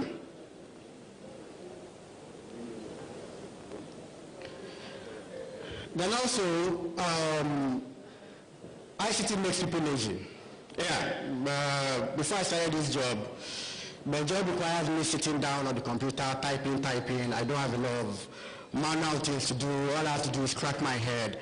And a lot of us, there are so many things we are supposed to be able to do manually that we're not able to do. And now it makes us lazy, it makes us obese, and we have health issues. Likewise again is data insecurity. ICT is all about gathering information, processing information, and giving the user the feedback, right? Now, all of this information is actually a risk to the users. I'll give you an example of what I fear happening in the coming years. Let's take an example of, a student is to get admitted into a school, right? Then the next thing you do is you do biometric fingerprints. They capture your fingerprint, store it in the data, store it in the database, sorry. Now, 10, 20 years to come, somewhere, one way or the other, someone has access to that fingerprint.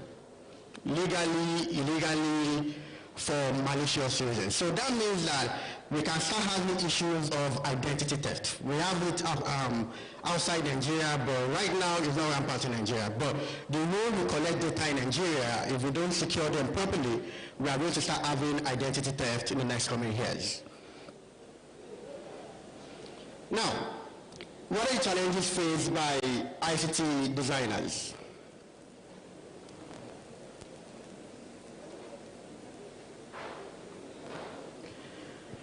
One is government policies. I was at a meeting yesterday in Abuja. A government private sector, NIDA, they want to start implementing some processes on software testing, software development, and the likes of the world. Now, we have processes, some processes in place, but they are not fully implemented. Now, so some of these processes are actually not enabling the ICT designers, developers, network people, security people to actually come out with their full potential. Another thing is unclear user requirements. In fact, this is a challenge for every one of us that are into IT, and those of you that want to go into IT.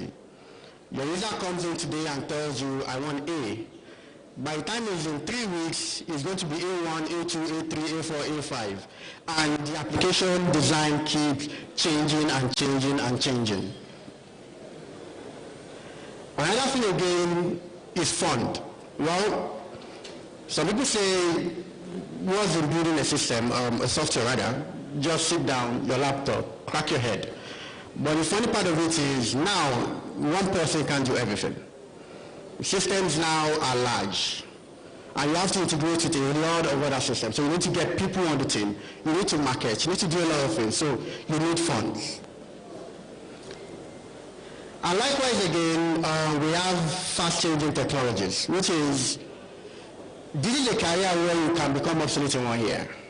I read every day, I study every day, I improve myself every day because the technologies are changing. Every 6 months, something is up, a new version is out. In the next 4 months again, another new version is out. You need to keep studying and improving yourself so you don't get to become obsolete. Then also again, we have the complexity of integrating with different technologies. As a software developer, one of the challenges we have is we want to integrate with Facebook, you want to integrate with Google, YouTube, and the likes of the rest. So there's a whole lot of work that we have to do. Well, I decided to make my presentation very, very short. I didn't want to make it too long, and I wanted to make it precise. Now, we've seen the challenges users are facing, and also the challenges that developers are facing. But the truth of it is it that we shouldn't use ICT? Is no. The answer is the capital N, no. We all know that. We'll keep using ICT forever and ever, even if it's going to lead to the end of the world, which many people predict. AI might lead to the end of the world. We are still going to continue using it. So, now, if you love to solve challenging problems, like me, myself, I love solving challenging problems. If you give me a problem that is too simple, I'll tell you, go away. I have better things to do. I don't like dealing with small projects. So, if you want to further, right, you can go on Udacity, udacity.com is there. You can go on Udemy, udemy.com. You can go on Pluralsight, Treehouse, and my email address is there, dg@multilearn.com. Now, to close, I'll tell you something my instructor told me when I was learning Java. I asked my instructor, I was like, sir, I won't mention his name. Why are you teaching Java? Why don't you just go out there, build an app, disrupt something, just do something? And he said, well, did you know what you want to do that the white man has not done? So why waste your time? So, is it that you continue teaching or you maintain apps built by the white man? And I said, no. That's not my thing. I don't want that. Last week we were talking, now this conversation happens to be 2007. We're having this conversation then. Last week we met each other in Abuja, and he was like, oh, so what have you been doing? I said, well, I've done a lot of great things, but you've probably not heard of them. But I'll only tell you one of them, which I'll only tell him one. And I told him, at Multilent, we built a CBT system, and that's since 2011. That's the contact-based testing system for students to write exams. And over since then, and from then to now, the system has tested over 20 million students. It was like, wow. I said further, the system has been able to test over 2 million students in 1 week. If you can know, I won't mention the name of that exam, but you can try to decipher it. So what I want to say here is this. Just go out there and do something big. As I said, I don't like small things. Do something big. Thank you.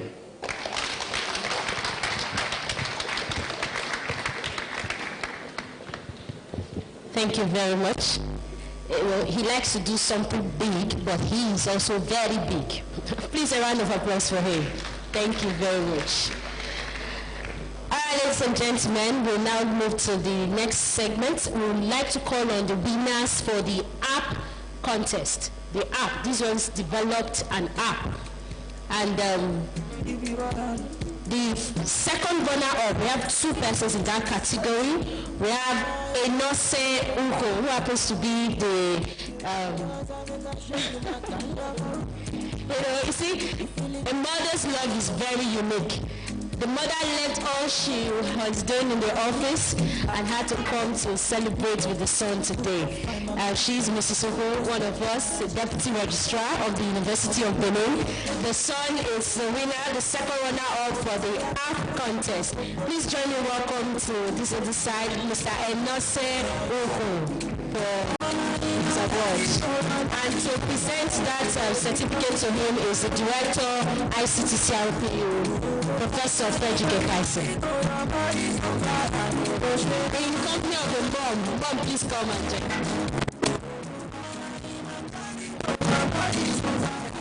Himself and Abimbola Joshua, they developed the app, Equidex. Abimbola Joshua, please come forward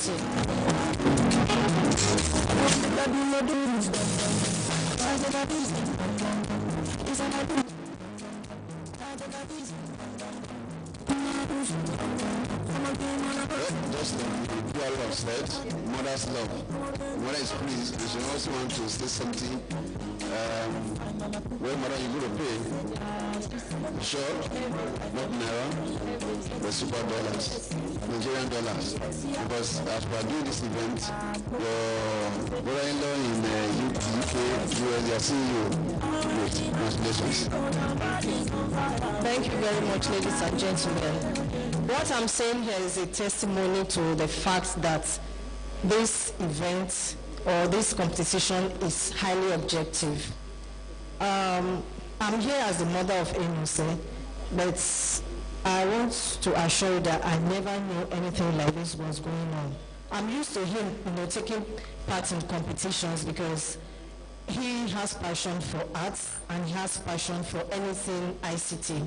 So I'm used to him coming home telling me, Mommy, I'm engaged in this and that. So he told me some time ago that there was a competition, and to me it was just one of those. Then last night he called me and said, well, Mommy, you have to be in the auditorium because having third place position in the arts I mentioned to you. I said, well, but I have a meeting. He said, no, you have to be there. So I'm here today in a dual role as a mother and representative of the registrar. I'm a deputy registrar here. And I want to let you know that it's objective and it's world standard. Thank you very much, and congratulations to the director and to all the organizers of this program. Thanks.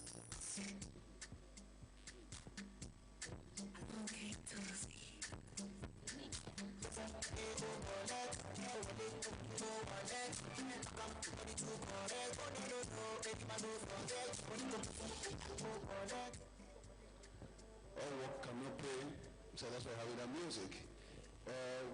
We want to appreciate the management of the University of Benin under the able leadership of our father, Professor FFO, who is a fellow Nigeria Certified Junior, for granting us this opportunity. One thing is for you to be given an opportunity to serve. Another thing is for you to be given an opportunity to excel. If we have requested for, sir, can we do one or two things to explore and to develop, to enhance the university? Can we say no? Can we told no, please just do the normal, the routine administrative work. But by the grace of God, He allowed us. And we have never disappointed Him. By the grace of God, we are never disappointing. The environment is an academic environment during the future. And we are happy that this year's team looking at the future, and our children are already working towards that. Surprise you to see, the mother of this winner is a deputy registrar. The father was my teacher. Professor of Chemistry. So, I'm not surprised. Mr. NOC, congratulations, certificate of achievement on this. So, wish you a greater height. Congratulations. So, the two of them did this apps. Abimbola Joshua. So, congratulations. Thank you for recognizing ICT apps for the competition. And we pray that this will further enhance you wherever you go to. In Jesus' name. Congratulations. Yeah. Thank you very much. Another round of applause for them. All right, we have the first runner-up. They are a pair as well. Iyobasa Jefferson Osage. Are you here? Please come up. Iyobasa Jefferson Osage and Afolabi Samuel Adedeji. To present this award, ladies and gentlemen, please help me welcome Engineer Francis Ebige, MDCEO Microlink, to please help us present this award.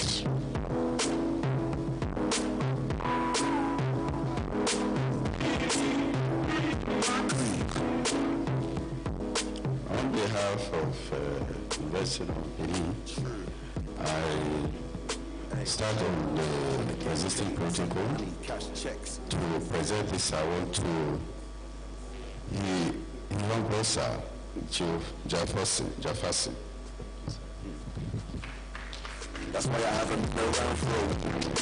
The second award is Afolabi Samuel. The mountain is peak. Bring it back before the villain. Act the life, real talk, religion, it's in the blood. Thank you very much.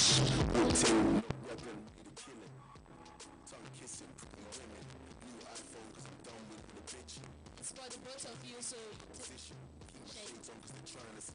alright, so the winners for the 2019 app contest, ladies and gentlemen, join me in welcome Ebuka Odini Emmanuel. A round of applause for him.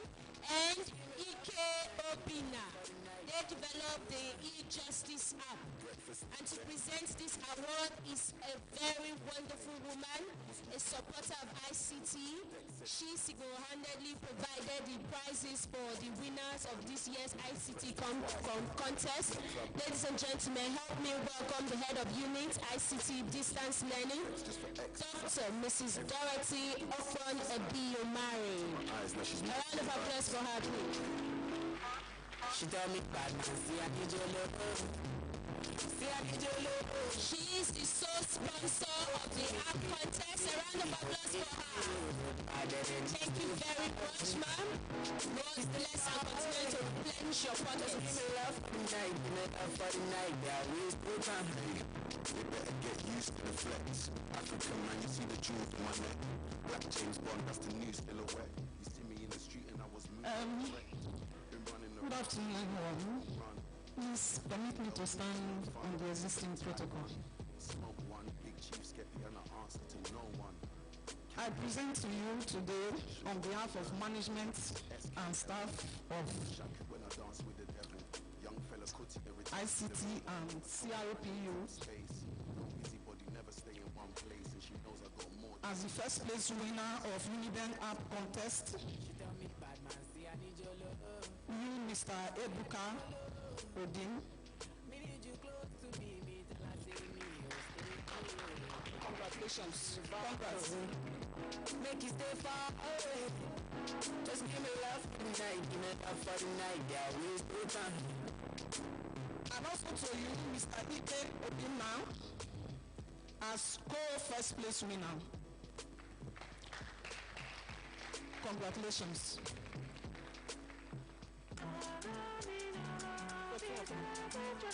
Congratulations. Thank you very much. Please, a round of applause for them. They will continue to be good ambassadors of University of Benin. We will now hand the microphone to him to please. Good afternoon, everyone. My name is Ebuka Odini, and this is Obina Ike.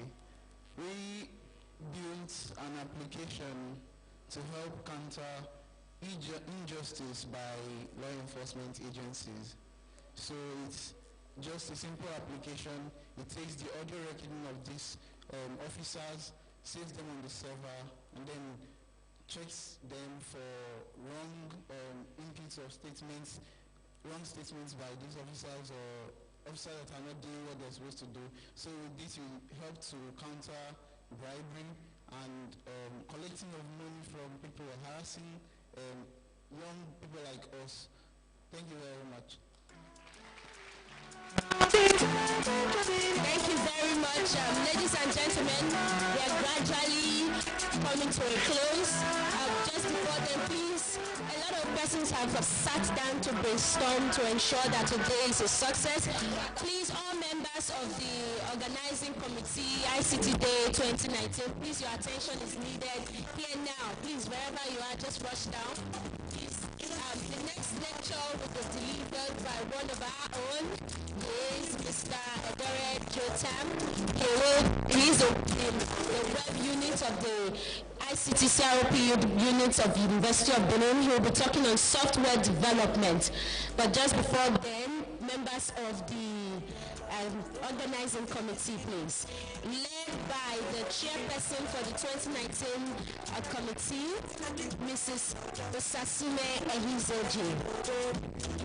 And may I, on behalf of the chairperson, call on the director ICT CRPU to please step forward. Please step forward.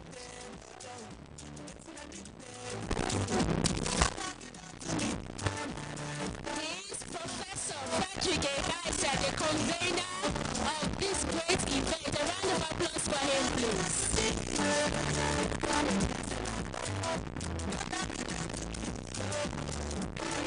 This is our little secret for our director. So he was surprised. He was trying to look at my face. I had to turn my face away. We have an award for him. He has showed an example of a good leader, and we all accepted that, and because of that we decided to honor him this way. This is our little token to you, sir. We say we are happy to have you as our director, and we pray that God will bless you. We present this award to you. Thank you.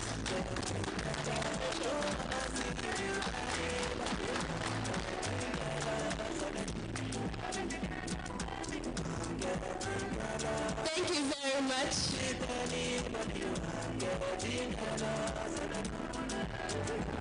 Ladies and gentlemen, this is the final lecture for the ICT Day 2019. For 10 minutes, I present to you Mr. Jotam Edere.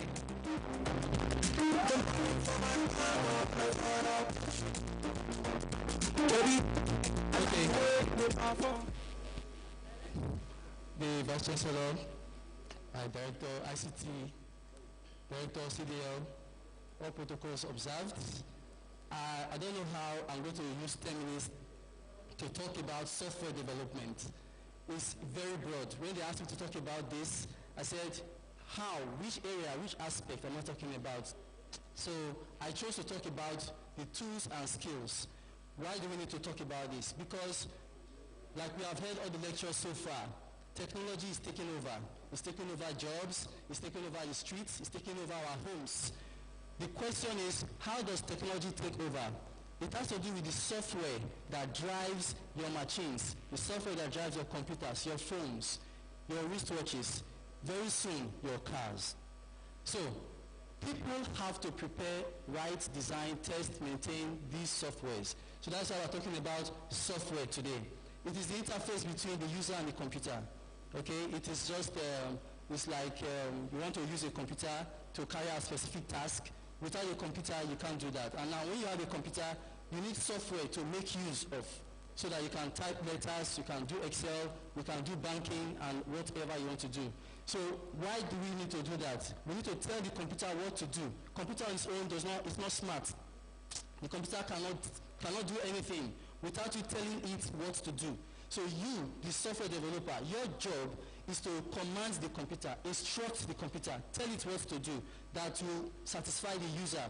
Okay, now that is what software development is all about. It has to do with creating software using a specific programming language. Okay, and that involves writing series of interrelated programming code. So a software is not made up of just one set of code. You have certain different types of codes which you now bring together, okay, which we also call application development. So it's an initiative, it is planned, it has to do with several meetups. I was talking about the life cycle and everything that goes into developing a software. And how do we do that? People come together. You have the software programmer, the UI designer. You saw the art, we did art contest and app contest. Okay, so the digital art people, the UI designer, they design the interface. And then the app people, they will code or develop. They will write software, they write the software that will work with what the UI has designed. You have this software architect and the project manager. Now there's a process we pass through when developing software. Number one, we need to make research. We need to make research. We have done a lot of software that is not our area of study.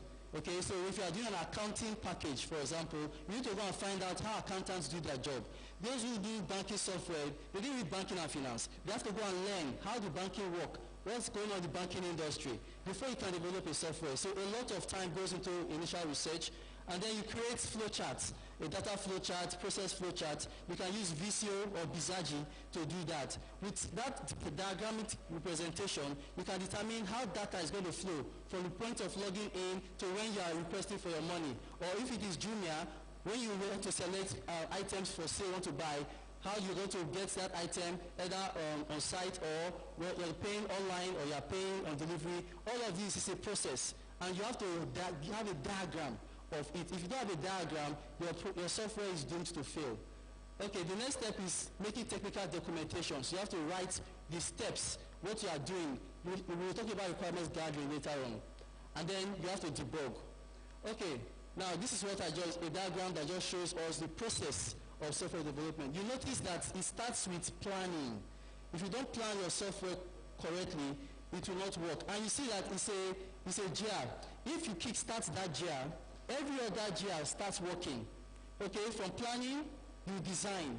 Before you write codes, you see that software development is not straight into programming. Many people say, I want to learn programming, so I become a software developer. You have to plan first and design before you code. And then you test your codes before you can go live. So this is the process we follow when we are developing software. So I just put this together finally. Planning, which is requirement gathering analysis. You implement what you have gathered. You test it, you write about it, you deploy, and then you maintain. Maintenance is very important. Many people say, you have done my software for me, thank you. But just a little, some time later, they'll call you back and say, this is not working. Maybe it's just one little hitch he or she has. Say, the software you do for me is not working. So that is why you need to keep on maintaining a software once you have designed it. Now let's talk about the tools we use for software development. Okay, we're talking about IDE, Integrated Development Environment. This is the software application that brings together the tools and features that we use to develop software. It provides you a graphical interface for you to write your software, test your software, compile your software. It brings all your projects, your files together into one place. Okay, so it makes it easy as it were, but it does not make programming easy. Okay, you need to learn how to use an IDE. Okay, what you can learn NetBeans, Visual Studio Code, Microsoft Visual Studio. You can learn Cloud9, Zen Studio, Code Lobster. So these are examples of IDE you can learn in order for you to develop software. Also, you need the frameworks. A framework provides a foundation on which to build software. Most of us, when somebody says, come and design a software for me, and we want to start it, sometimes you think, where am I going to start from? Let me tell you the truth. Technology cannot take over if things have not been made simple as it were. And that is what frameworks do for us. A framework is a foundation. What happens is it brings together the classes. It brings together the functions, the methods. So all you have to do is to write software that will ride on top of that framework. Examples are the .NET framework, Bootstrap for CSS, Android application framework, which your Android phones work on. The applications that you run on your Android phone, they are riding on top of the Android application framework, and the Java Software Development Kits, SDK. We also have for JavaScript, AngularJS, React.js, Vue.js, and for web frameworks, we have Laravel, Ruby on Rails, Django, Zen, and Express.js. Okay, so with these frameworks, you don't need to write your codes from scratch. Okay, all you need to do is just write 1 or 2 lines of code that will draw or call those objects and implement them in your application. All right, you need to know databases a lot, because remember we said our software is instructed by codes, by instructions we give to it, and data. Just imagine what will happen if our banking software goes haywire. Okay, you make a transfer, they deducted your money, and it's not reflecting. All of us will always go angry with the bank. So database is key. Everything you are doing in your app, okay, or your Facebook or whatever, they are being put together into databases. So as a software developer, you need to be able to create databases, maintain them, deploy them, and secure them. And examples of databases we can learn are Microsoft SQL Server, Oracle 11i, 10G, 9i. These are for enterprise solutions, okay? So large companies, they look for people that have these skills for Oracle and Microsoft SQL Server, although they're expensive to learn. But you can learn free databases like MySQL, MariaDB, MongoDB, Firebase. A lot of our Android applications run on Firebase, and many of our websites also run on MySQL and MariaDB. MongoDB is coming up also. MongoDB is what we use for creating for JavaScript frameworks. So that's another database we can also learn. Cloud tools. So we just talked about cloud technology a while ago. A cloud tool, well, it's not as if there are computers in the cloud. What we are just saying is that there are computers or servers which you can connect to from anywhere in the world via internet.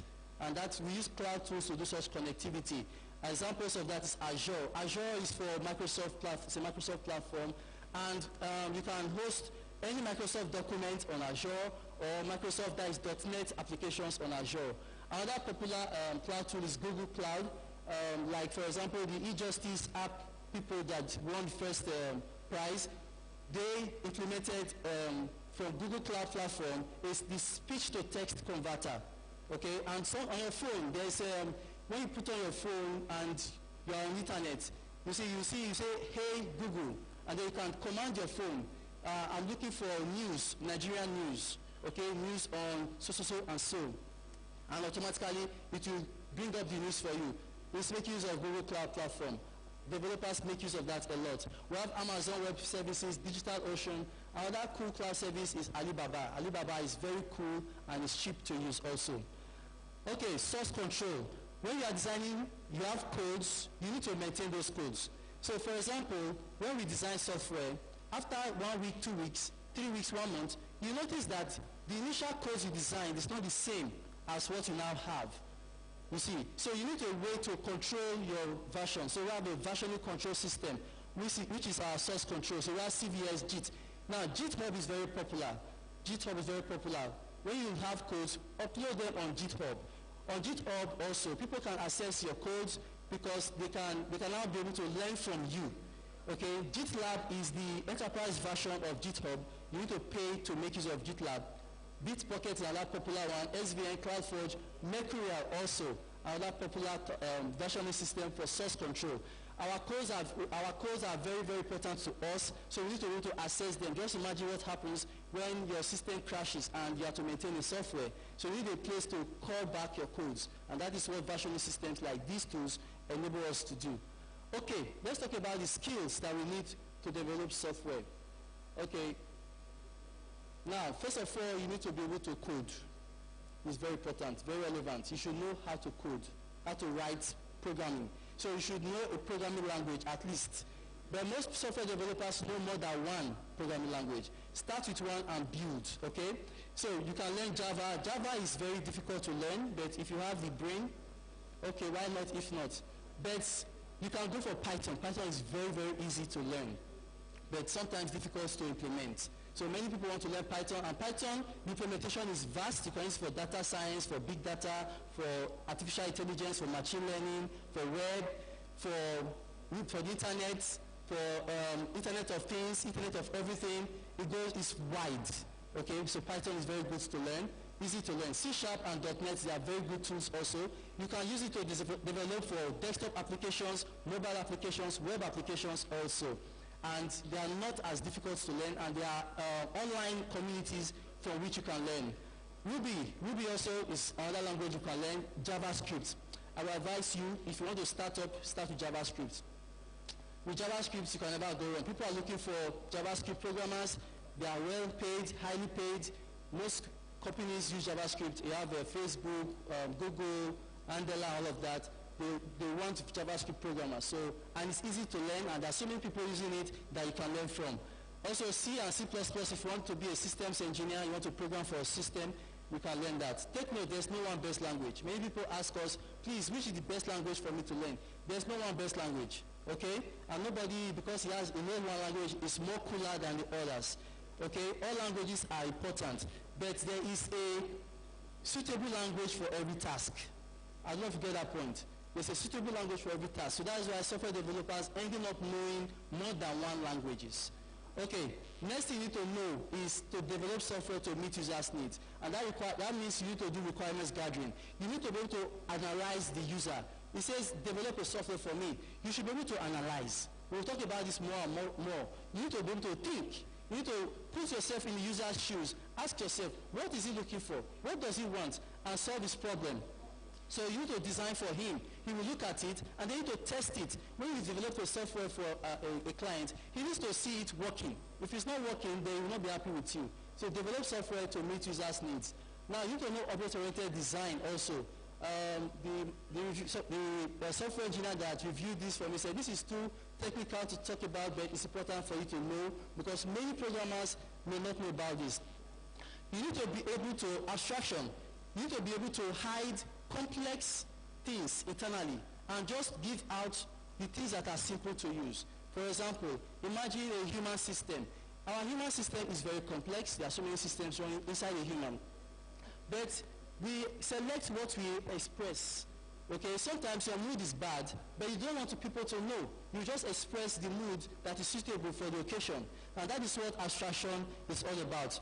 Okay, encapsulation means hiding your privacy, just hiding things, private functions and methods, and giving out only those functions that are relevant, that are declared public. Inheritance also, because talking about interrelated objects, so an object is a parent. From that parent object, you create child objects. And with those child objects, they will have the methods of the parent object. And that means polymorphism. The child objects can be able to extend the properties of the parent object. Now, these are technical things that a software developer needs to understand to develop software. Why? Because if you do not know this, you will end up doing the same thing again and again. So most software developers, they just have what we call a library of classes or a framework. On top of it, they build our software. So instead of building everything from scratch, you just have a base code which you just call up, and then with that you can build any software of your choice. It makes your life easy as a software developer. Software testing, the 1990 rule. When you have to develop a software, take 100%, okay? I'm going to design the software 100%, this time. Okay, 90% of that time, of that 100%, 90% is spent coding. We spend a lot of time writing codes as software developers, okay? Now, what is remaining? 10%. Is that also? That 10%, believe me, is another 90%. So at the end of the day, you are going to spend 180% develop your software. So because of that, software developers, we hardly meet deadlines. We hardly meet deadlines. So you just have to think of how to manage yourself because there's no way. You keep on testing, you keep on debugging, and time is going. So you need to learn how to use a lot of your time for debugging, and that is the largest share of time and cost. It becomes an art, and like I said before, brain. You need to think. Thinking, very important. Analytical thinking. Okay, problem solver, logical thinking. Like we have said before, you need to be able to use deductive reasoning. And this is what makes a great programmer different from a good programmer. It is the ability to solve problems. You design a software and it's not working. Believe me, it will be just one comma or full stop somewhere missing.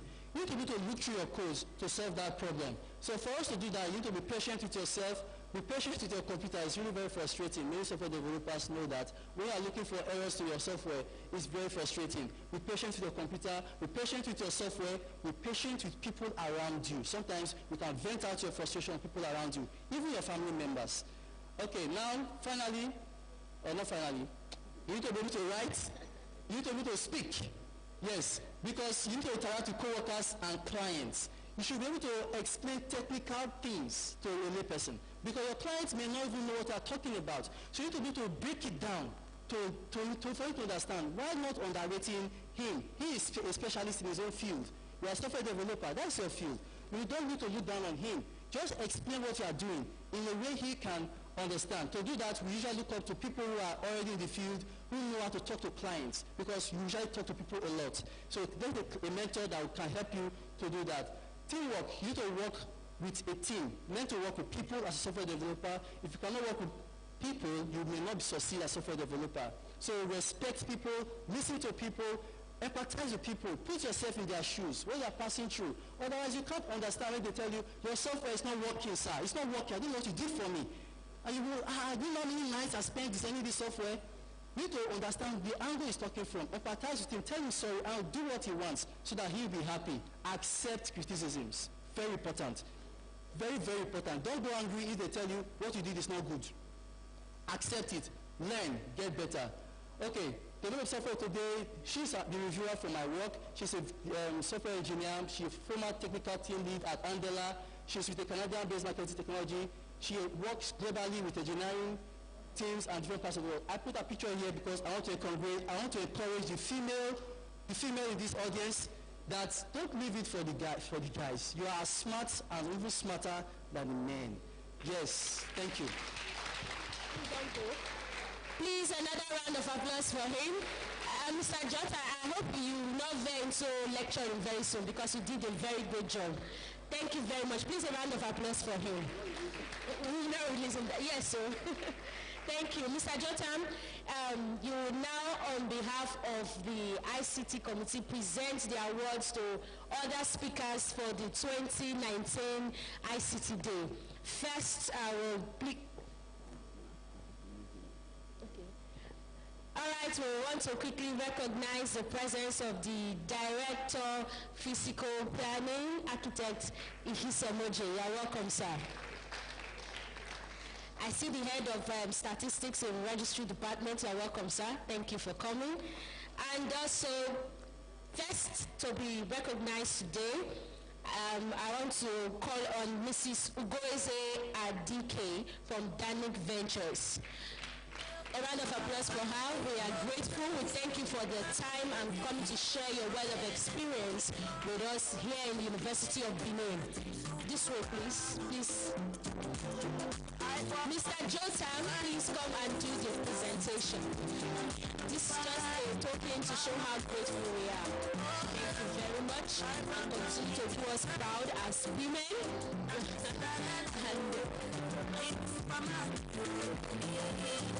Alright, it will interest you to know that this was designed by our student. The artist is here. Mr. Dominic, please can you come forward? It's part of the art exhibition for the art contest.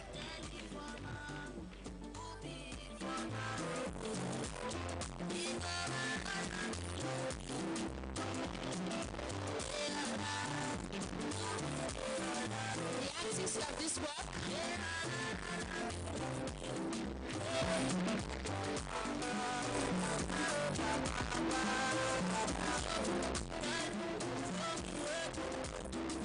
Alright, thank you very much. The head of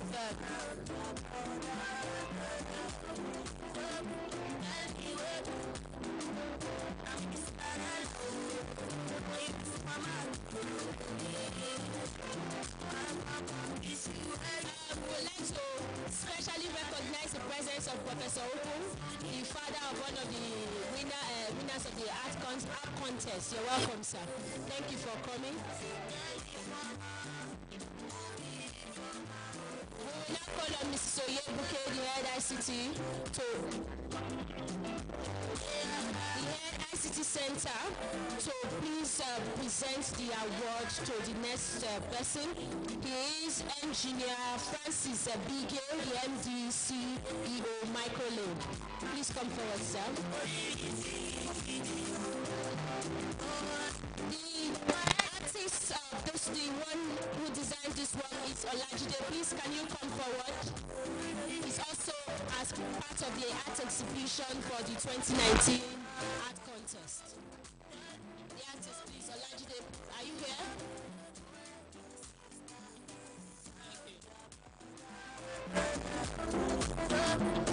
On behalf of the University of Benin and the Directorate of ICT, we'd like to present this to you and also thank you for your participation. We hope we have more collaboration in the future. Thank you very much and God bless you.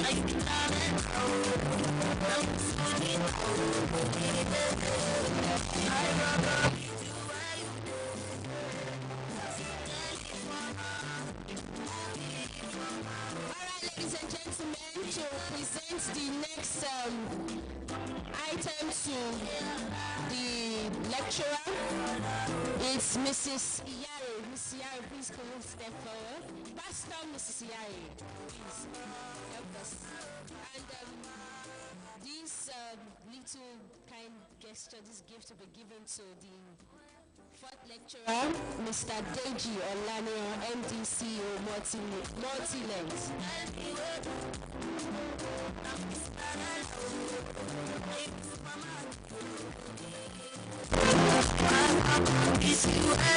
Okay, this one was designed by Mr. Kende Shokola. He's a member of the the organizing committee.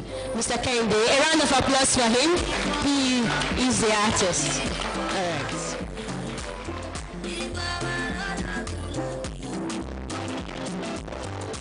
On behalf of the Vice Chancellor of the University and the Head of ICT, Professor Hassel, I want to present this wonderful gift to you for your presentation. God bless you and give you more years to impact ICT world. Congratulations.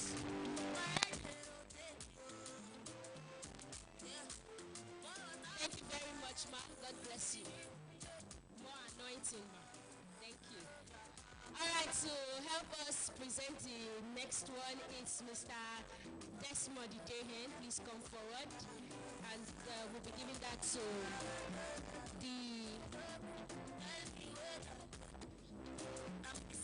Mr. Desmond Osazua. He will be presenting that for the Deputy Director, Center for Distance Learning, Dr. Kingsley Okoha. Please step forward, sir.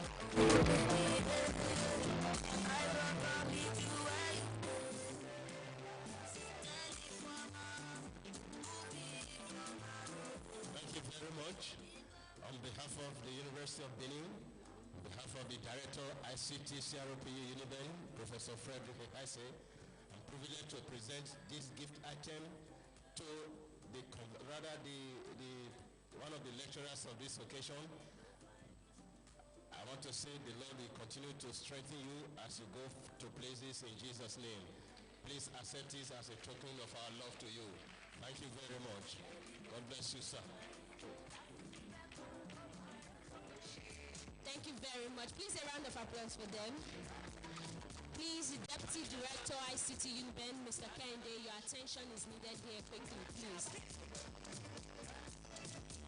The last one is our own. We do it our way. A round of applause for him. Thank you for taking note. Thank you. Thank you. Permits me to quickly recognize the representative from Micon Institute, Mr. Emeka. You're welcome. Micon, just 2 minutes, please. 2 minutes.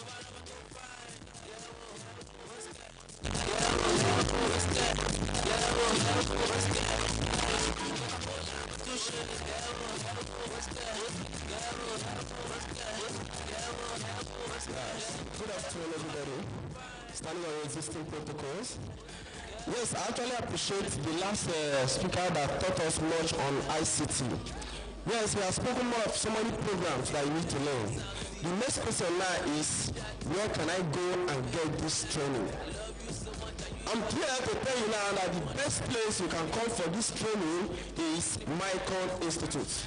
I'm not going to take more of our time, but to talk to most of our parents as well, that most of the programs they just mentioned now, our children may not know the benefits now. It is now your duty to do what?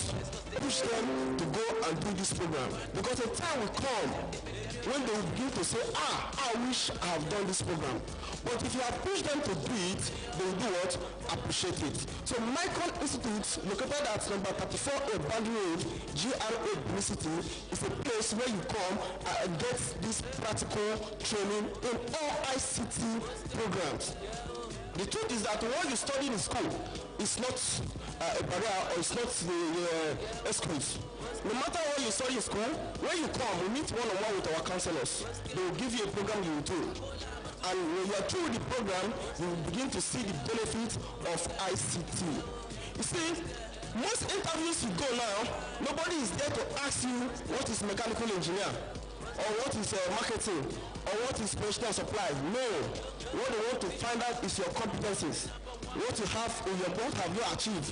What have you done? That's what they ask in interview now.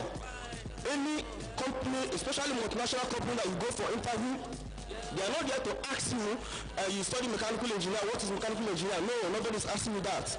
They want to know what have you done. Just like this young man who has designed this application so far. Once you go for interview, they will ask you what have you done. You just explain what you have done. It's automatic employment. So let us encourage our children. Find Micron is not difficult to locate. It's at 34A Band Road. Once you get to Ring Road, you enter Airport Road. Opposite the first filling station there, you will see Micron Institute, number 34A Band Road. We are there. Our counselors are there waiting for you. Come and you'll be blessed in Jesus' name. Somebody shout hallelujah. All right, thank you very much. Quickly, may I call on the winners for the digital arts contest to please come up from just a token. We have a token of gifts from the ICT department. Mabel Davy, please come up for your gift. Mabel Davy, the second runner-up. And Wisdom Arrow. Mabel Davy, Wisdom Arrow. Omoyeke Emmanuel and Efosa Promise Efosa. Please come up, and the award will be presented by the Deputy Director ICT, Mr. Kende.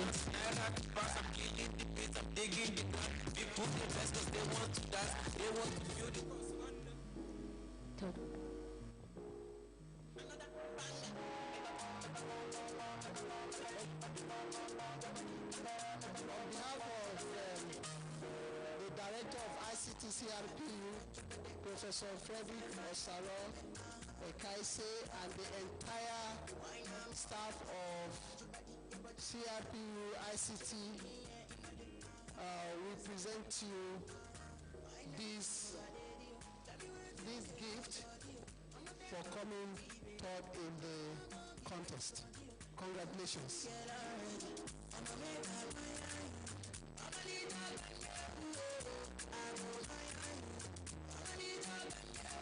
On behalf of the Director of ICT, Professor Frederick Ekaise, and the entire staff of ICT CRPU, we appreciate your participation in the contest and we present you with this gift for coming second position. On behalf of the Director of ICT and the entire staff of ICT CRPU, we are very glad to present to you this gift as the third position. As the first position, sorry. Congratulations. Thank you very much. Just like you already say in front of you, we have some artworks, the art exhibition. We know some of you are lovers of art, and in fact, it's very good. These things are good when you put them up in your offices or in your home. So they are for your viewing pleasures. A lot of them have been bought, but if you want, you can also reach out to the artist. Ladies and gentlemen, please do not forget that after this program, just wait behind for your certificate of participation in this program. Let me now welcome Engineer Francis to come for tell us about it. He has a book. Just in the course of his lecture, he told us that he has packaged a book where you can get all the information required concerning his lecture. So I will just bring him up shortly, and those that are interested in getting a book will do so. Thank you. This is the book. It's using ICT tools and apps to improve sharp practices. Everything I spoke, they are here. There are a lot that I hear that I'm not able to speak on, particularly in your attack, hackers, penetration proceedings, attack in your IT infrastructures and all that. Everything is here.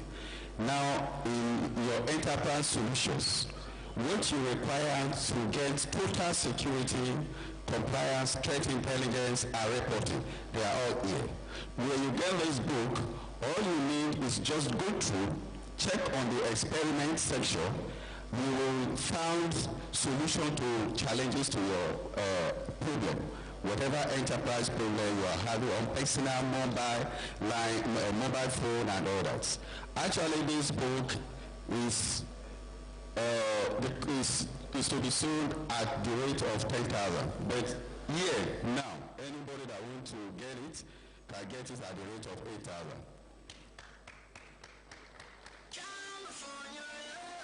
Alright, so if you are interested in the book,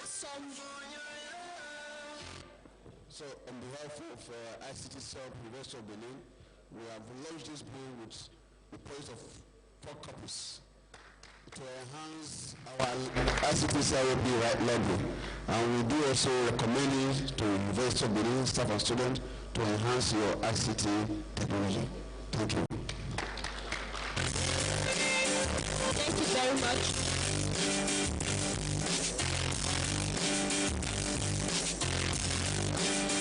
Thank you very much. What they say, whatever has a beginning surely has an end.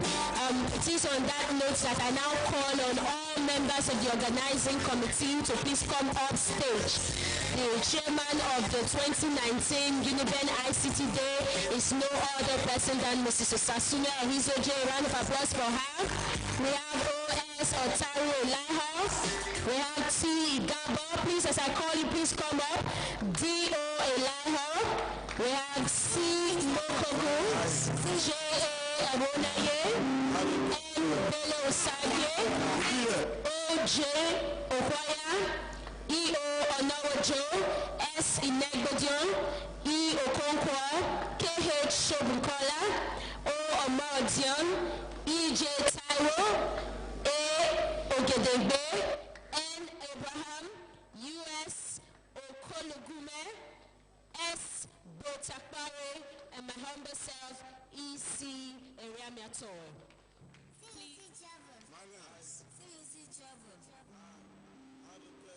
Ladies and gentlemen, just like the PRO said, whatever has a beginning has an end. What goes up must come down. I want to use the point to remember the lecture of 2002 by the elder professor, Professor E.B. Bebe, who gave a lecture on blood pressure. What goes up must come down. Whatever event has had a beginning must only come to an end. Hey, to God be the glory, we cannot thank God enough. For those of us that goes to church, and it's a unique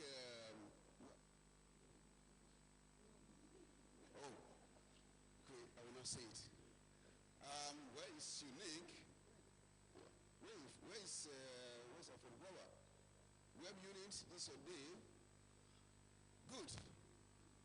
You see, since we have been planning since last year, right? Chairperson, please move to the center now. To the center. When we planned since last year, we did set a target for ourselves. 4 years running, precisely.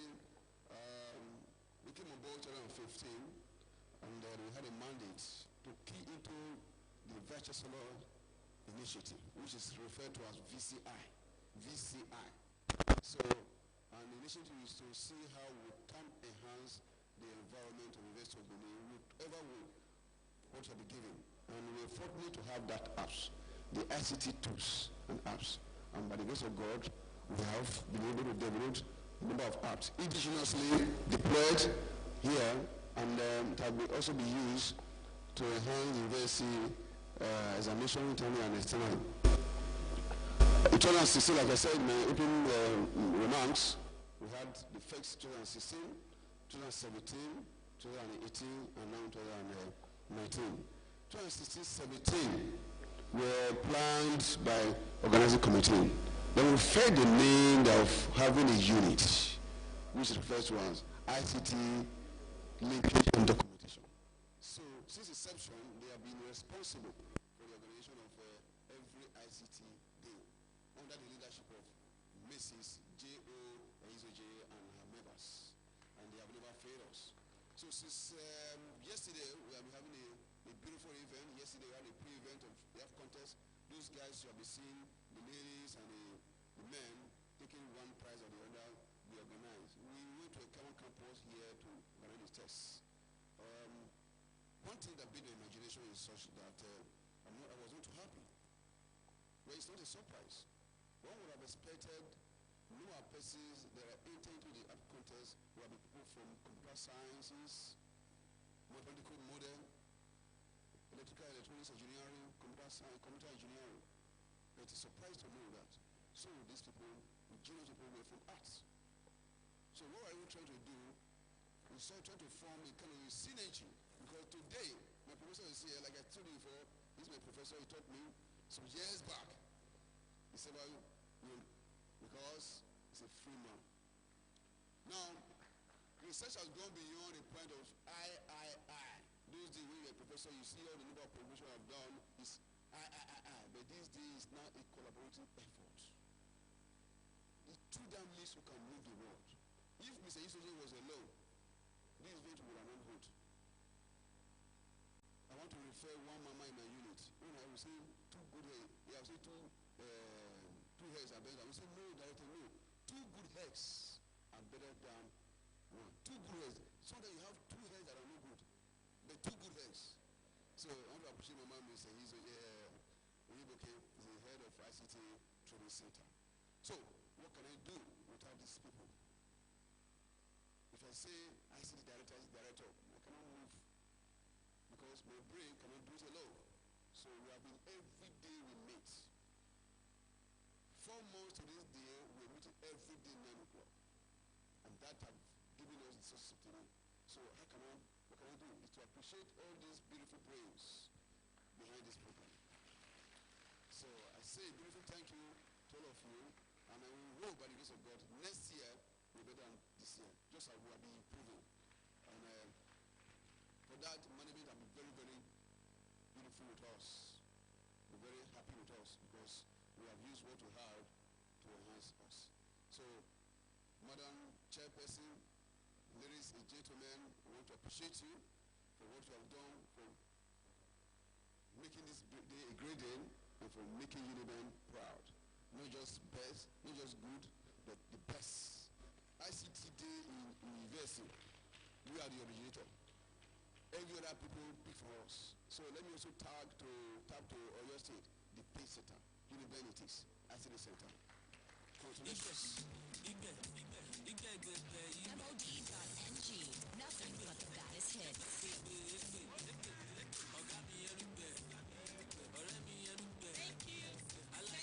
Director. Sincerely, I want to thank every one of us that has made today a great day. Our appreciation goes to the Vice Chancellor of this university. Sincerely, I want to thank all the AVCs present in this university. My thanks go to our speakers, all those that have honored us today and made this occasion great. I sincerely want to appreciate the students from Ekewa campus for their cooperation, for the work they did during the preparation for the digital arts contest. I was so amazed by their turn-up. I want to appreciate our students from this great university, particularly all those that participated in the art contest last year.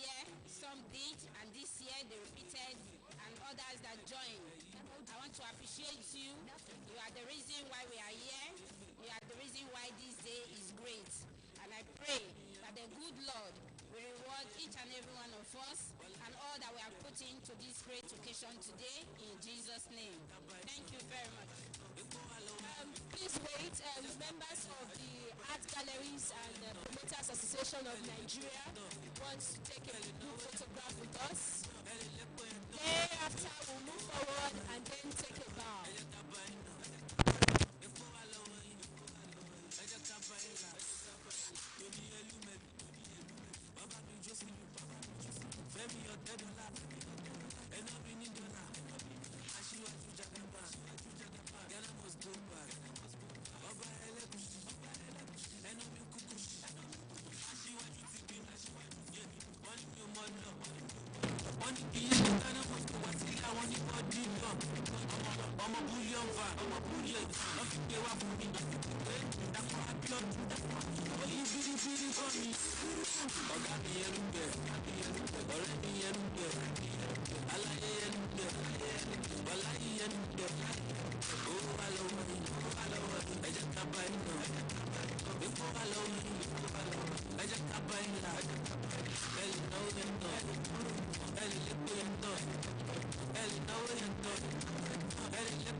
Nothing but the baddest hits.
She dey dress and casa, too no girl we know the show face like baja. If you know be something like a pregnant brother, on time pet boy some more dress yakata. Oh Kiki, are you with me? If I was your favorite food, will you eat me?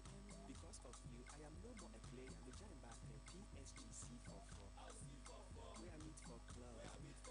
She chop my money, she don't know.